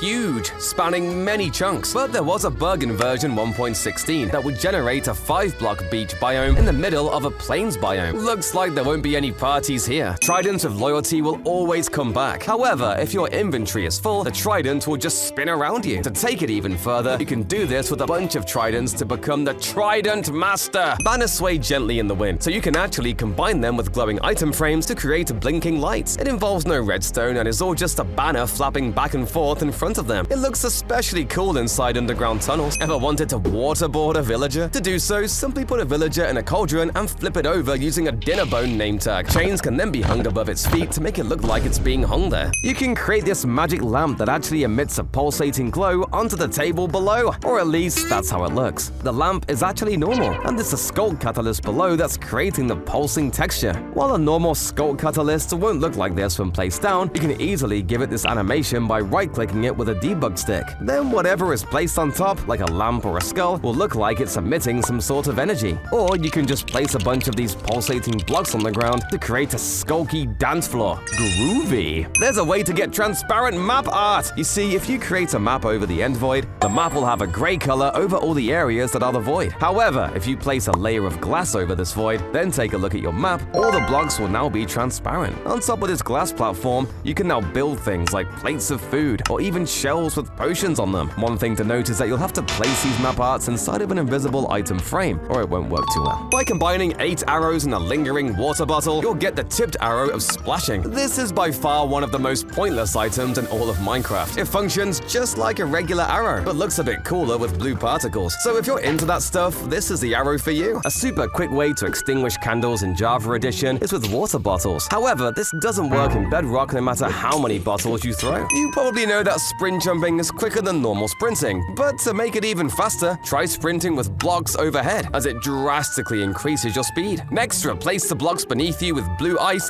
to further boost your speed. For an optimal setup, place trapdoors on the top blocks to lower the ceiling, maximizing your sprint jumping capability. This tactic will even let you jump over huge chasms. Did you know you can actually build a sculpt portal in Minecraft? Well, not actually, but pretty close. By just placing blocks in front of a nether portal and then filling the middle with colored glass panes, you can create the illusion that a new portal has been added to the game, with the swirling nether portal texture getting tinted by whatever glass you choose. Maybe instead of sculpt blocks, you could use glowstone blocks instead to create a convincing looking ether portal. Like that's ever gonna happen. The nether portal can't be lit in the end, which makes sense. But if you cheat in a nether portal block, then it'll work. However, when you enter back through the portal, you'll be sent back to the overworld. By placing some trapdoors and redstone, you can make a lava bridge. If anyone is trying to chase you from behind, just flick the switch and send them falling. Caves sticking out of mountains can be the perfect base. Make sure there's enough space inside and just place glass blocks on the outside and 2 doors. There's a way to walk through walls. If you look downwards and throw an ender pearl, you can teleport straight through them. It's a handy trick if you ever get put inside an obsidian box or want to get through some iron doors. Sculpt blocks look surprisingly close to end portal blocks. Using them, we can make a pretty funny recreation of an end portal. We can also use reinforced deep slate and sculpt blocks to make it look activated. Most of the time, name tags are needed to rename mobs, but you can use an anvil to rename an axolotl bucket, and it'll rename the actual axolotl as well. If you place a few iron trapdoors around a slab and then type a face on a sign, you can get a futuristic tech drone. You can even change the face color from blue to red, and it'll look angry. If you spam type messages, you will be kicked out of your own single-player world and brought to the multiplayer screen. This only happens if your world has cheats disabled. But if you want a house everyone would notice, try building out a red outline like this. Stairs on the side, and then have one giant window in the middle. This space looks suspicious. If you mix in some barrels with your spruce floor, you'll get this unique checkerboard pattern. As an added bonus, you'll be able to use your floor as storage. To activate the conduit, you need to surround it with at least 16 prismarine blocks, which will reveal a blue heart in the center. However, if you place up to 42 prismarine blocks around it, the range of the conduit's effects will increase from 32 to 96 blocks. When fully maximized, the heart in the center opens up and changes to a yellow color, resembling an eye. When you try to sleep in the nether, it'll explode. But there's actually a way to sleep here. Players can't use the beds, but villagers can. They'll sleep just like normal if it's night in the overworld. Before boat chests were added, pro players found a workaround. They would attach a chest to a llama and then place the llama in the back of a boat. It served a similar purpose to the boat chest and looks a bit funnier. Mangrove swamps typically don't spawn in the ocean, but this one defies the odds. It's formed right next to a desert village, creating an unusual yet fascinating combination. By placing a bunch of different colored buttons on some stone, we can create a rock climbing wall. You can even make some of the buttons activate pistons, so you can actually try climbing upwards. Or if you have invisible item frames, you can have colorful concrete grips instead. Will I survive if these arrows fall on me while I'm sleeping? I went into the bed and replaced the blocks above me with air, letting the arrows drop. Turns out they just kick you out of bed, and you barely lose any hearts. And what about tridents? I went to bed, the tridents fell, and nothing. No damage at all. And I slept right through the night. Okay, TNT has to do the trick, right? I dropped primed TNT above me while sleeping, but somehow didn't lose a single heart. You need to eat this flower. While you can't normally eat the decorative plants, if you add a dandelion to your mushroom stew, it'll supercharge it with saturation. The mushroom stew by itself only fuels up 3 hunger bars. However, if you just add a dandelion to the crafting recipe, you'll get a suspicious stew that covers 6.5 hunger bars. Minecraft has spider, chicken, and ravager jockeys, but why not dolphin jockeys? It'd be a super exciting concept of drowned mobs riding on top of a dolphin and wielding a trident. Although it may be a little difficult to fight, I think it'd make a great foe for Minecraft. Too bad Mojang has said it's definitely not happening. Oh no! There's a monster under my bed! There could be one under yours too! By placing a daylight sensor underneath the floor, then dispensing an armor stand onto it, we can put a mob head under our bed with its face peeking out. This could be used as spooky decor for your own house, or as a great prank to play on your friends. If you hate villagers as much as I do, then you'll love this build hack that lets you dangle them upside down by their ankles. If you place a villager on a candle high enough off the ground, they'll actually stand still for fear of falling off. You can then rename them Dinner Bone to flip them upside down, and place chains connecting above them to make them actually look tied up. Everything after that is down to your own creativity. You can dangle them over a pool of lava, a spinning saw blade, or even a pit of zombies. And what's even better is that it works with almost any mob, even wardens. Don't break any blocks on this world. If you touch even one, the entire world will fall apart. This is because the world is entirely sand with no blocks underneath. So if you break just one, it'll update the rest, creating a satisfying 5 seconds and a broken world. If you place an item frame on a lectern, the textures will collide into one another. However, if you use an invisible item frame, place a gold block inside, and build a structure around it, you'll have yourself an arcade machine. You can spin the gold block around, and it'll look like a joystick controller. Or you can also just put a banner inside, and it'll look like an arrow. Saddled pigs are pretty slow, but right-clicking the carrot on stick actually makes the pig speed up. What's even more surprising is that the heavy pigs can actually climb up ladders. They've got some pretty strong legs. A super useful trick in Java Edition is to use a boat to kill Endermen because they can't teleport out. However, I don't recommend trying this in Bedrock Edition because Endermen can actually teleport out of boats here.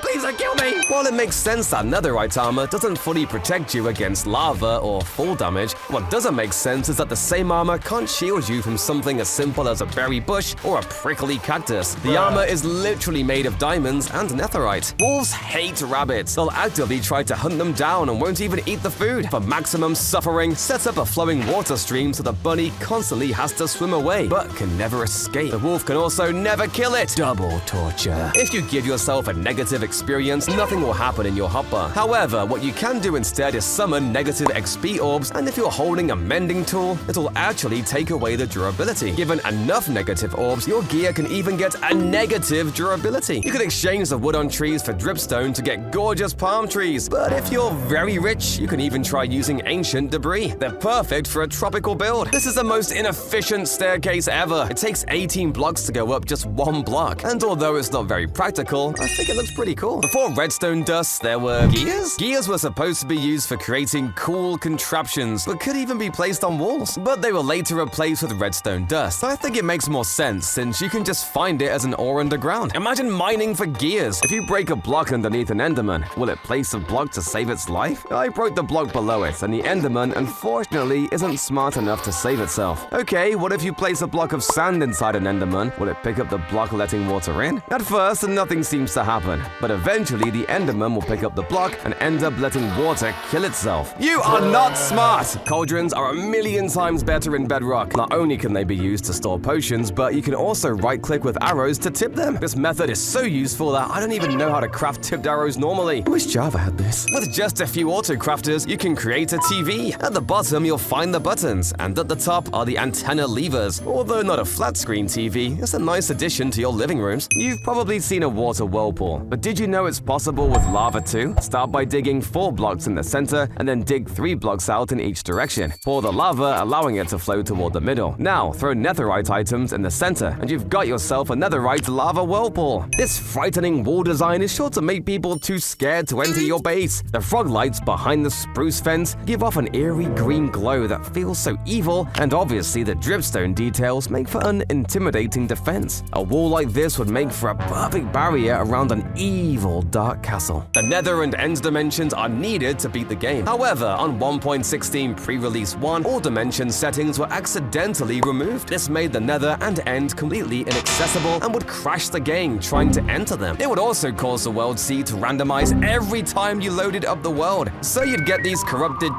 chunk borders. When you open a book in Java, you flip through it one page at a time. However, in Bedrock, you read books 2 pages at a time, which mimics how you would typically read a physical book. Although this is more realistic, I prefer Java's single-page books because it's a bit less overwhelming. If you try to spawn both an iron and snow golem at the same time, only the snow golem will get spawned. Minecraft bees are super realistic. When you get stung by a bee, their stinger remains inside you. You can go invisible to better see the stingers. That looks painful. Usually when you see witches, they're depicted with black cats and broomsticks. But in Minecraft, they only ever have the black cats. But we can change this by using a hay bale and some lightning rods to create a broomstick for the witch to ride on. And since they're so high up, the witch won't actually try to walk off, though she can still lob potions at you if you get too close. This isn't an ocean monument, but an ocean city. When you travel to 0-0 on this seed, you'll find 4 ocean monuments all next to each other. The seed is honestly quite satisfying to look at because of the different ocean biomes separating them. How do you create this super long piston? Place a piston, right-click it with a debug stick, then add fences in between, and set the piston head using commands. This is like an extended piston. This wandering ghost is super cute and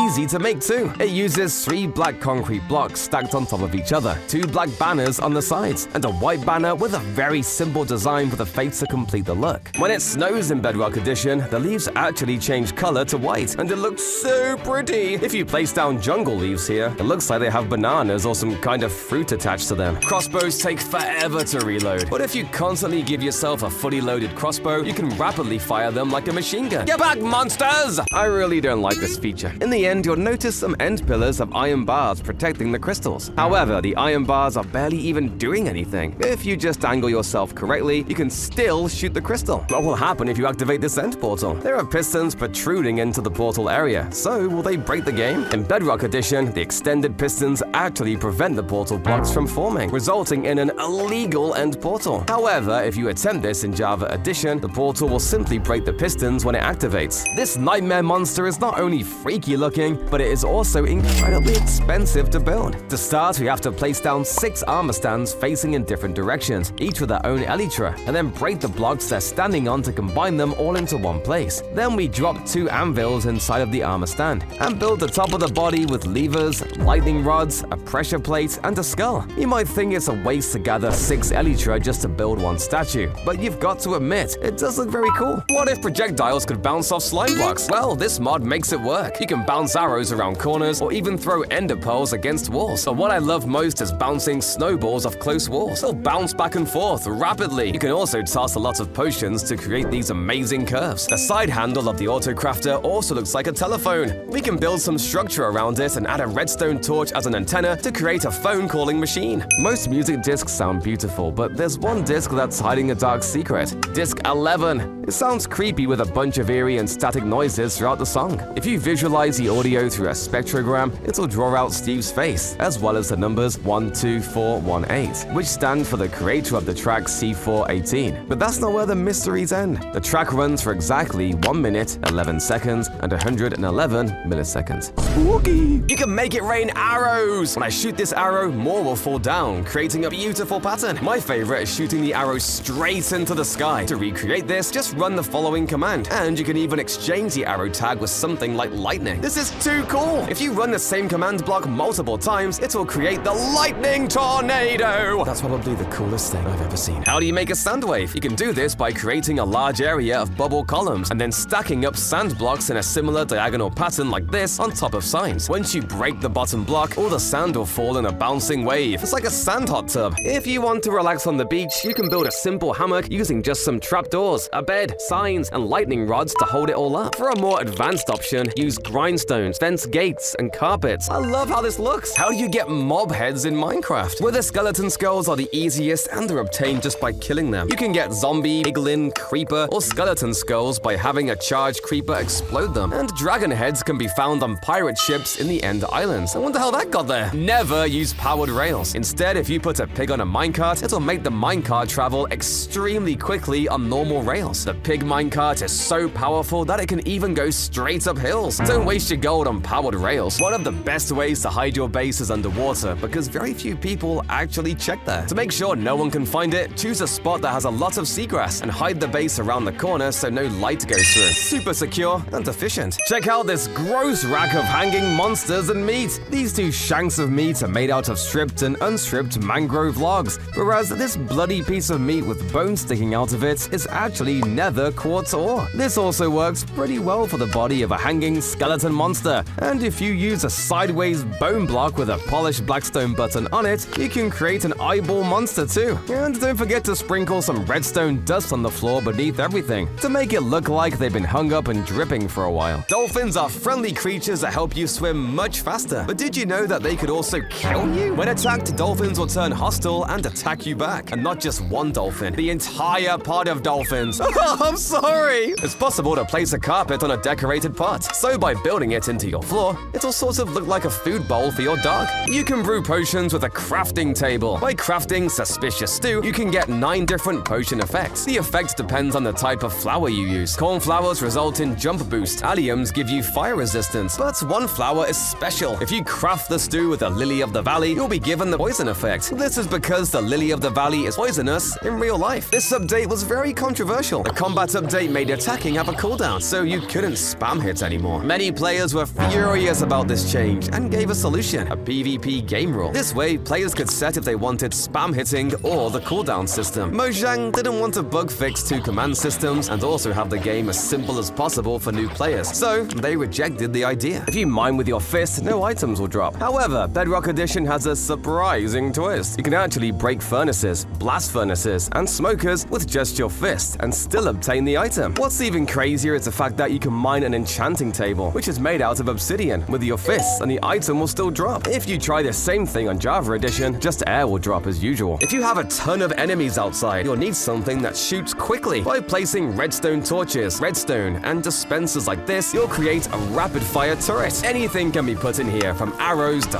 fire charges to fireworks. This contraption is special because you can extend it horizontally as much as you want. Birch planks make a pretty good-looking floor, but if you're trying to go for an old, worn-down look, try mixing in some stripped bamboo logs to look like the floor is fading out. When you sign a book, your username will be attached to it, but by using commands, you can set the author to anyone you want. It even works with Notch. In real life, squids, tropical fish, and dolphins are saltwater creatures, while axolotls and turtles live in fresh water. However, in Minecraft, all these species can live in the same type of water. I guess all the mobs just adapted since there's no salt in the game. Powdered snow is great for trapping invaders, but the problem is that it's so easy to escape. But you can improve the trap by combining powdered snow with slime blocks. Creating a contraption like this is impossible to escape, even with an efficiency 5 shovel. They'll be goners unless they have a flaming bow or buckets. Someone please let me out! In older versions of Bedrock Edition, you could get the end gateway block. You had to place down stone blocks like this, and then by spawning the wither on its side, it will cause the end gateway to break into an item. Unfortunately, this bug doesn't work in the latest version, but it was a cool glitch you could have done back then. If you're all alone on your tropical island, try adding some hula dancers. Just place an azalea bush, a fence gate, and a flower pot on top. Next, dispense an armor stand into the side and equip it with gear and a head. These dancers can populate your lonely island. If you hold Alt while scrolling through the world options, you'll land on the debug world. Here you'll find every single Minecraft block and their various block states. You can even change your game mode and do some pretty cool survival challenges here. On this seed, you'll find something extremely rare. If you go underground at these coordinates, you'll find a spider, skeleton, and zombie spawner all connected in the same dungeon room. This room even has 5 chests for you to loot. When you finish a raid, you'll get the Hero of the Village effect for killing all the pillagers, but Minecraft lets you do something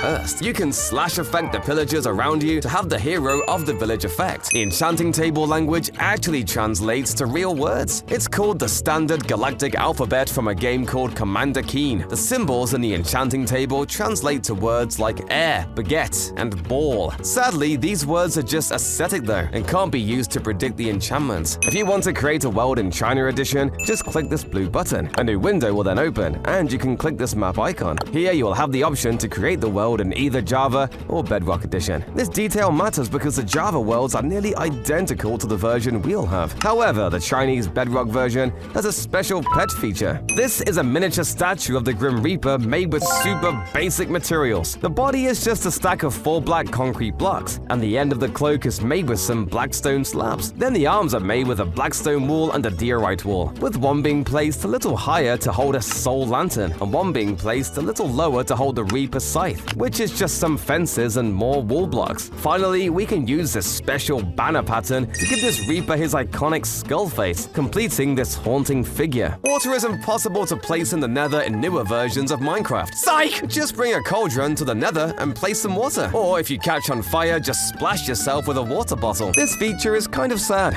Regular piglins are masters with the crossbow and pretty annoying with it too. However, once they turn zombified, they forget how to use the crossbow and will just punch you with it. To create an infinite water source, you typically need at least 2 buckets of water. However, in the Bedrock edition, you can achieve this with just 1. This is due to a special feature in Bedrock. When water flows into a cauldron, it fills up, allowing you to scoop up water repeatedly. In contrast, in Java edition, flowing water cannot fill a cauldron. You must directly fill cauldrons with a bucket of water. If you're going for an ancient build, try exchanging some of the bricks for stairs, and it'll look like the structure is breaking down. On this seed, you'll spawn right next to some of the biggest ice cliffs I've ever seen. The cliffs stretch so far that they even go out of render distance. This is the perfect spot for a cliff base overlooking the ocean. But what's even more broken was the end dimension on a snapshot. Entering the end would show random blocks scattered everywhere and missing chunks out of the island. Trying the nether wasn't any better. It'd have the same corrupted terrain. This happened when you joined a server on 12W49A. This unique tombstone design is made using an illegal building technique. By placing redstone blocks in water like this, we can instantly ignite TNT placed on the sides of this wall block, confusing the game into thinking that this wall is actually connected to something. I guess Mojang added vertical slabs after all. Then, by removing the water and redstone blocks and placing down some dirt or soul soil, we can complete the look. And by using different types of wall blocks and dirt blocks, you can fill a whole graveyard with a wide variety of designs. What happens if you activate this end portal with a nether portal inside? There's actually 2 possible outcomes. In Java edition, activating the end portal will simply break the nether one. However, in Bedrock, activating the end portal will slice off the bottom part of the nether portal, yet it will remain fully functional. But if you want a house no one can enter, try this lava base. You might notice that there are a bunch of dispensers placed around here. They are placed all around the house. Once you're inside the house, you can activate them with a lever, and the dispensers will all shoot out lava surrounding your house with lava, ensuring maximum protection. You can do this very simply by connecting dispensers under the house to a redstone line. When you looked inside the beacon beam, you used to see a white laser all around you. But in 1.15, this was changed, so now all you see are a few particles when looking down the beam. Bring it back! If you look in the shadows, you can see these terrifying eyes staring at you in the darkness. And we can easily recreate this effect with just 1 white banner and 5 black dye in a loom. Now you can make some copies and place these around in one of your builds to add some extra scary atmosphere. Or you can hide them in your friend's strip mine as a prank, making them think Herobrine is on your server. If you dispense Frostwalker boots at a villager, it'll surprisingly be able to use them. The villager will seem like it has superpowers. Something really cursed is that if you get water in the nether, you can actually fish there and get items. I wonder how fish got here. Did you know that if you walk up to a panda and hand it over some bamboo, it'll sit and munch it down? This is different than most other animals that just instantly eat the food right out of your hand. There's an infinite bone meal hack. To do so, just use bone meal on a moss block and it'll sprout a bunch of moss. You can mine it all and put it back into a composter, which will give slightly higher returns. Or you can just use a skeleton farm. Using normal fences is a good way to keep mobs from entering, but it's so overdone. Instead, let's set up a security fence using copper trapdoors and gates like so. Place prismarine walls along the top of spikes. This fence is a lot more unique. The fisherman would love this house. It's a pretty looking dock with campfires on the sides for added texture. And for his house, the fisherman can live in a beach house overlooking the sunset. If you shrink yourself, can you drown in a cauldron? Using the scale attribute command, you can shrink down, but when you enter the cauldron, you'll pass right through the water like it's not even there. You somehow won't drown in this water. Stairs are able to shapeshift to create smooth corners, but it can also be used for wall staircases that perfectly blend right back into the wall. It is possible to get your head through commands, so you can make a doll that tricks players into thinking you're home. Any thieves looking from afar will instantly turn back, thinking that you're still there. The top of the autocrafter looks like a tic-tac-toe board, and the cool part is you can right-click to actually play inside of the GUI. This enchanted sign actually existed, and it has a load of illegal enchantments. These signs appeared in the Minecraft 2.0 April Fool's update, where some zombie pigmen held enchanted battle signs instead of gold swords. Killing them would have a small chance to drop the item. The different pigmans had different battle signs with unique enchants, so you can collect all different types. If you want a realistic pool table, place hoppers and signs down as the base. Next, fill the gaps with wall blocks blocks and place carpets on top. On the sides, place trapdoors to cover the holes, and to take it to another level, use invisible item frames with colored blocks inside to look like balls. Obsidian takes forever to mine with even a diamond pick. But how long does it take with a fist? One obsidian takes 250 seconds to mine by hand. But if there is an Elder Guardian nearby, it'll take about 25.7 hours. Darn it, let me out of here! Before furnaces were added to the game, how did players smelt ores? To smelt, it was actually pretty cool. Players just threw the ores at the ground and lit them on fire. That's way quicker than furnaces. I wish that still existed. This crazy pumpkin monster is made using an amazing blend of orange blocks. Most of the pumpkin is built out of, well, pumpkin blocks, but we're able to get a lot more detail out of the pumpkin using red sandstone stairs, slabs, and walls, as well as some acacia fences mixed in. And then of course for the teeth, we're using pointed dripstone, some fire for the eyes, and 2 little armor stands for him to hold in his hands. Instant damage heals zombies and instant healing hurts them. So I always thought regeneration hurt zombies and poison healed them. But turns out both those effects don't do anything to them. Please add this, Mojang. Piglins have enemies. Wither skeletons and piglins both actively try to attack and kill each other. But baby piglins aren't as brave and will run away from both wither skeletons and withers. Zombie sieges can happen in villages with more than 20 beds. Sieges have a 10% chance of spawning at midnight in these villages, and during them is very dangerous. Up to 20 zombies spawn within 2 seconds, and it doesn't matter how well lit the area is either. They'll still spawn. The Aether added a legendary sky dimension to Minecraft with new mobs, ores, and epic bosses. The mod was so popular that the developer ended up getting hired by Mojang, where he would create the opposite, the nether dimension. Unfortunately, when asked about a sky dimension, the developers have said that they will not be adding community-made mods to Minecraft. The Aether would have been my favorite dimension. Ever wanted to place down a book? Well, a pretty convincing way to do this is by dyeing a leather helmet green and then applying the coast armor trim with quartz. Then you can put it on an armor stand and drop it onto 3 layers of snow. Once you push a block into the armor stand, you'll get what looks like a realistic book. Villages usually appear above ground, but this seed features a snowy village inside a literal cave. With all the zombies lurking underground, the village's survival chances are slim. Check out my gaming setup! You may be wondering how it's made, but turns out it's pretty simple. Use a loom to create a line on a block banner and then add a border around the banner. Once you place the banner down, just put a block on the top half of the banner to get a monitor. Remember the old video of Herobrine? Though it was a hoax, the actual seed from that video was discovered. The old fog in old Minecraft does feel pretty creepy though. But a much sneakier way to defend your base is by using sand. Normally, sand will fall down, but you can place a bunch on top of connected signs above a large hole. So when a player tries entering your base, just break a single sign, and the entire sand floor will come crashing down. The Swift Sneak enchantment lets you travel super quickly, but most people use it wrong. The enchantment lets you move faster while shifting, but if you sprint right before pressing crouch, you'll go way quicker. But that's not it. You can go even faster by sprint jumping and holding crouch. Now you can escape your enemies without getting caught. You can climb up hundreds of blocks with just 2 items, powdered snow and leather boots. While wearing leather boots, you won't fall through the powdered snow and will be able to continue climbing without leaving a trail. This witch scarecrow has got to be the most unique design for a scarecrow I've ever seen in Minecraft. Instead of being made of hay and held up with a fence post, this scarecrow is made of moss and held up with a potted azalea. Its arms are made with lightning rods, and this witch's hat is made using a super clever combination of warped trapdoors and slabs, giving the hat's brim an uneven curve. Wish I had a hat that's stylish. What's the maximum amount of experience you can get in survival? The number is roughly 238 million levels. Once you hit it, your XP bar will disappear, not letting you get any more. You're definitely one of the best Minecrafters if this happens to you. However, there's a way to get more. Commands can be used to set your XP to the integer limit, and if you collect even a single more point of experience, your level will roll back to 0. No! All my hard work! This spiky torture device is called an Iron Maiden. It has spikes on its doors, so that the person put inside will be stabbed to death when it closes. Spooky! The closet itself is made of spruce doors and trapdoors, and then an armor stand is pushed into it with a piston, so it's back against the wall. Then dead coral fans are placed in to create the spikes, and some redstone is used to decorate the floor. It doesn't actually deal any damage though, so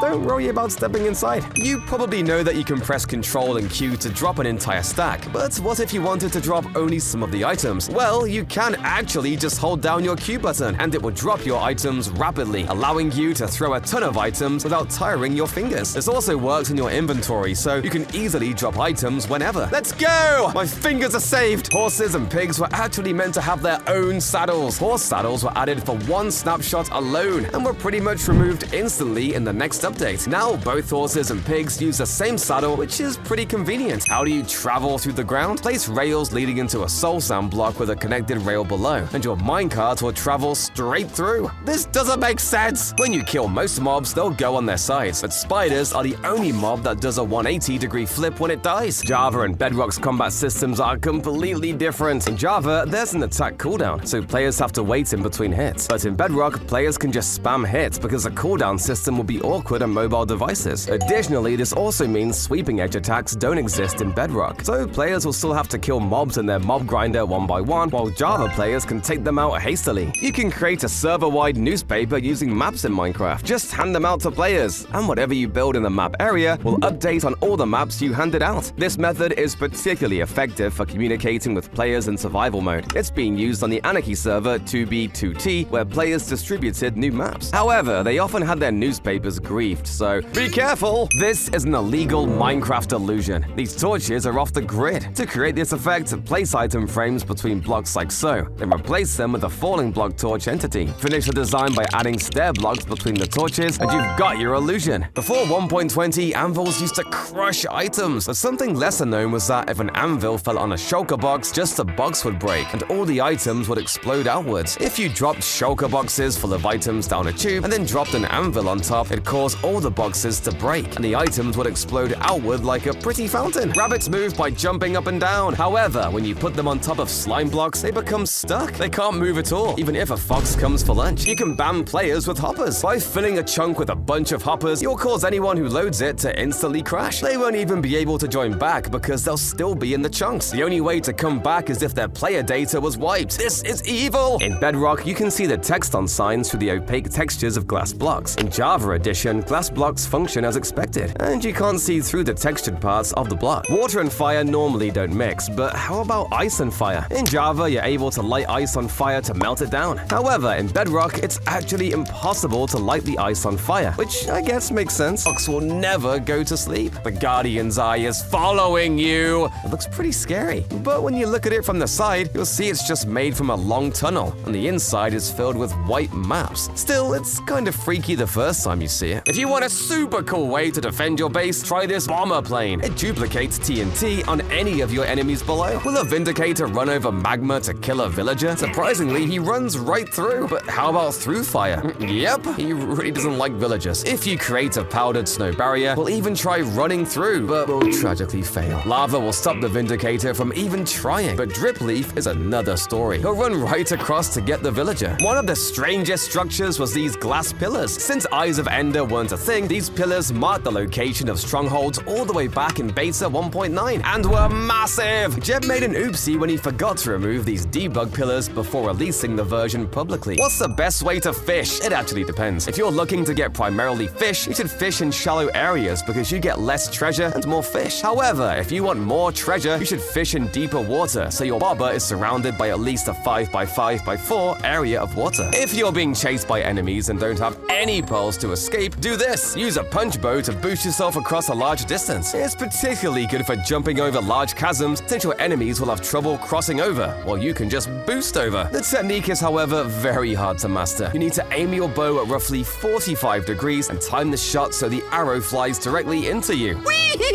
This house will scare anyone. Use lava for the walls and fire for the roof. No one will want to enter this house, and if you want to get in, just throw a pearl inside. Silverfish infested blocks are very annoying, but did you know they can be detected? Compared to normal blocks, infested blocks actually have a slightly faster mining speed, so you'll know when you're mining one. This way you can avoid having to deal with pesky silverfish when mining. There's a way to equip 127 diamond helmets. If you try to give yourself more than 64 of one item, it'll spread out in your inventory. However, you can actually summon an armor stand holding over 64 items at this command, and you can take the items from it. If you try to put on all the diamond helmets, it won't work, but you have to instead right-click the armor in your hotbar. This also works with other equipment, like the chest plate and leggings. I'm undefeatable! Dying in Java Edition brings up a simple death screen. In contrast, Bedrock Edition features a dynamic zoom-out animation, showing your character's last location. Waterlogged banners and signs are more visible underwater in Bedrock Edition.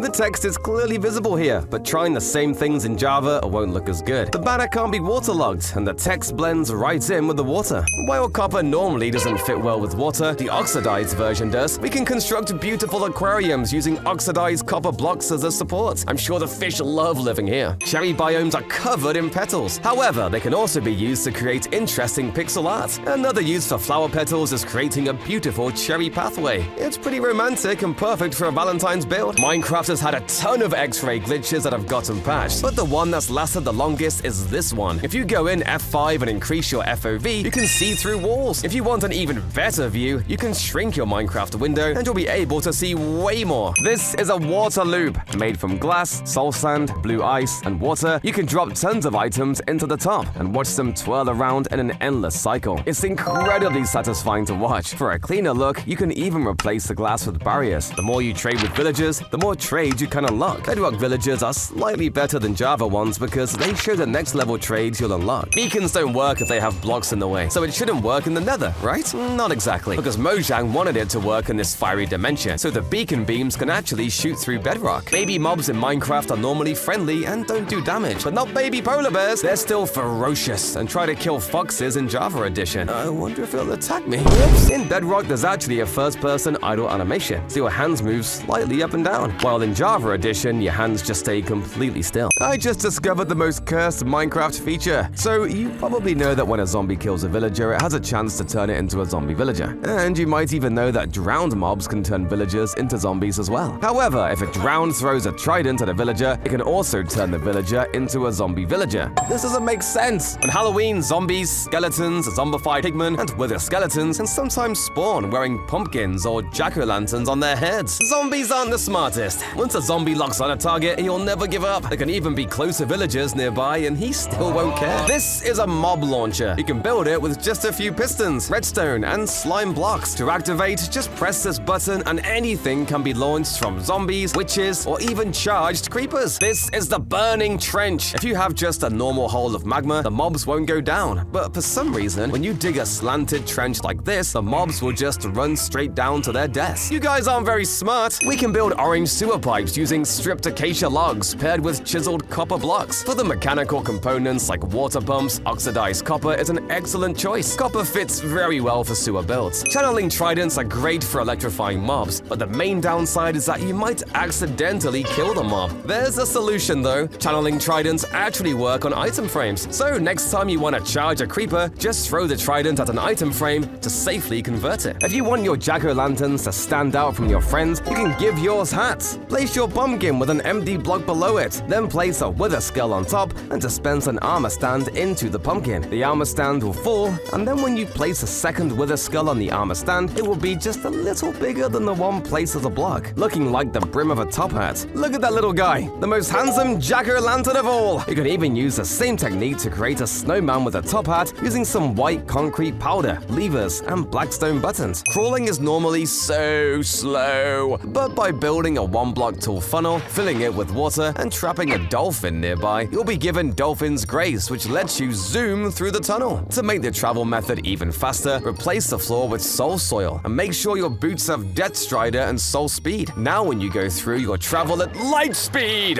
In 1.15, there was a small gap when you place walls on top of each other, but in the next update, they were changed, so the walls are much smoother. They look much better now. With just a few trapdoors, a lectern, and a glass block, we can create this super fancy display case for our books. It's super cheap, yet looks perfect for storing our precious novels. When you think of six-legged mobs in Minecraft, you probably think of the sniffer. But what if we made a disgusting six-legged blood monster instead? Its body is made of crimson nylium, with crimson roots and weeping vines on its top and bottom to make it look gross and hairy. Sounds like your mum.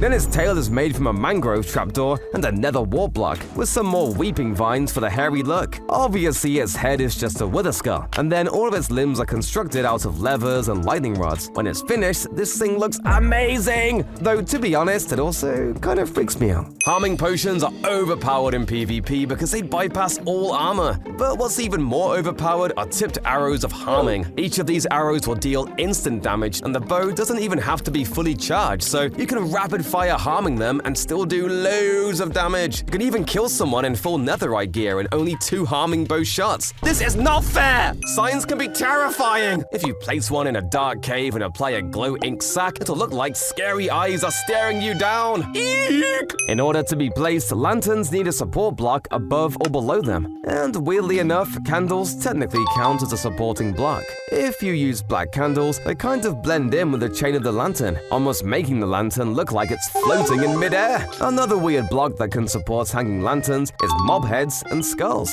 which when combined with soul lanterns look really cool and mysterious. Ever wanted to go teleport through walls? Well, with a boat you can. All you have to do is drive a boat to a corner like this, or you could phase through straight walls using a dispenser like this. You'll never be trapped again! Unless the wall is 2 blocks thick, of course. Gosh darn it! The symbols on end crystals may look random, but they actually spell something pretty interesting. When you rearrange the symbols, they spell out Mojang. If you try to place an axolotl inside of a mangrove block, it'll end up just getting placed above it. However, it's actually possible to put the creature inside. Just place 2 mangrove blocks like so, fill the top one with water, and place the axolotl bucket in the bottom mangrove block, and it'll end up inside the top one. This works with all kinds of fish as well. What's the smallest base in Minecraft? Well, this comes pretty close since it's only a 2x2x2 and fits all the resources you could ever need. Why are gold tools so weak? Gold is harder to find than iron, but still seems way worse. The reason for this is because gold is a softer metal in real life. Minecraft beaches can be dangerous because drowned mobs might be lurking in the waters. To mark the safe areas, build a swimming line using glass panes and yellow blocks as buoys to hold it up. In Java Edition, if a charged creeper blows up multiple mobs, you'll only get a single skull from all of them. However, in Bedrock, every mob blown up by the charged creeper will give a skull, making them much easier to farm. Can you light a portal underwater? Start by building the frame, but when you try to light it, nothing happens. How about using a dispenser?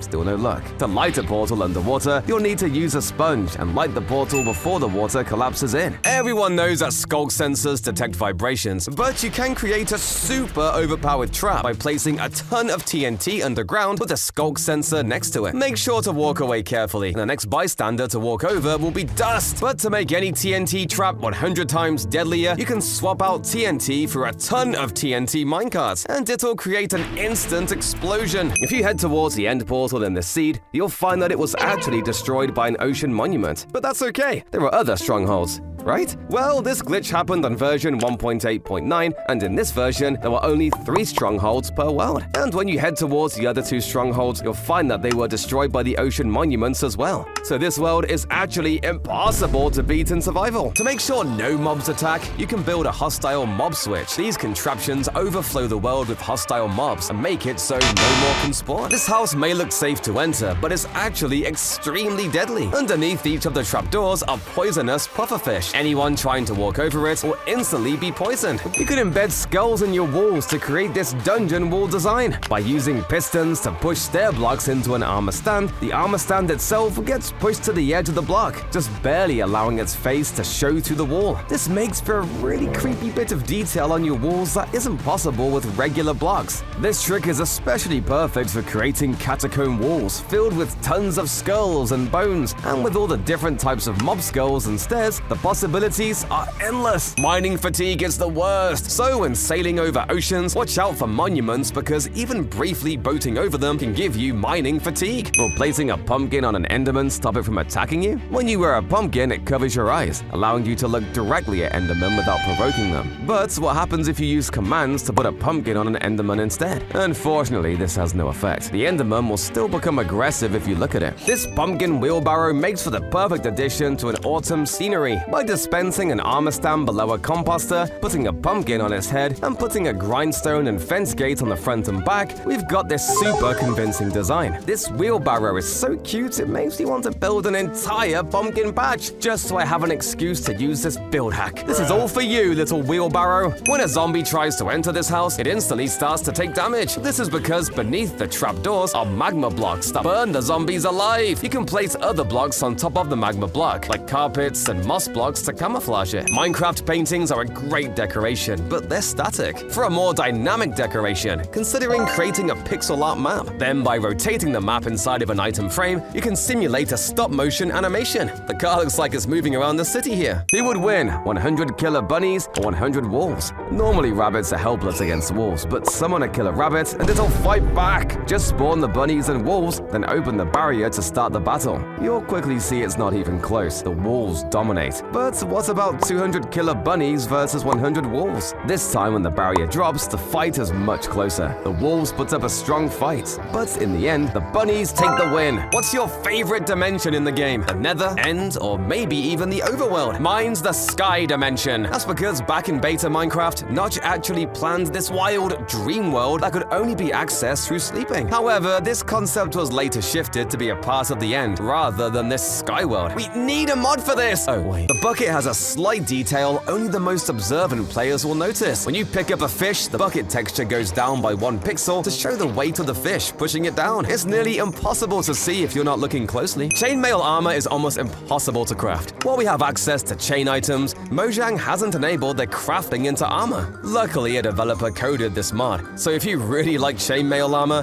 this will let you make it. Redstone is great for creating contraptions, but having wires all across your floor is hideous. To cover them up, you can actually place item frames and map arts on top to hide the wires. This way, my floor looks clean and stylish. Ever wonder why jukeboxes need diamonds to craft? Turns out they're based on old phonographs, which use the diamond-tipped needles to play the music. That's so cool! Stop giving me knockback! If you're trying to get better enchantments and all you see is knockback, you can re-roll them by enchanting something cheap like a wooden shovel. Then try again with your sword and voila!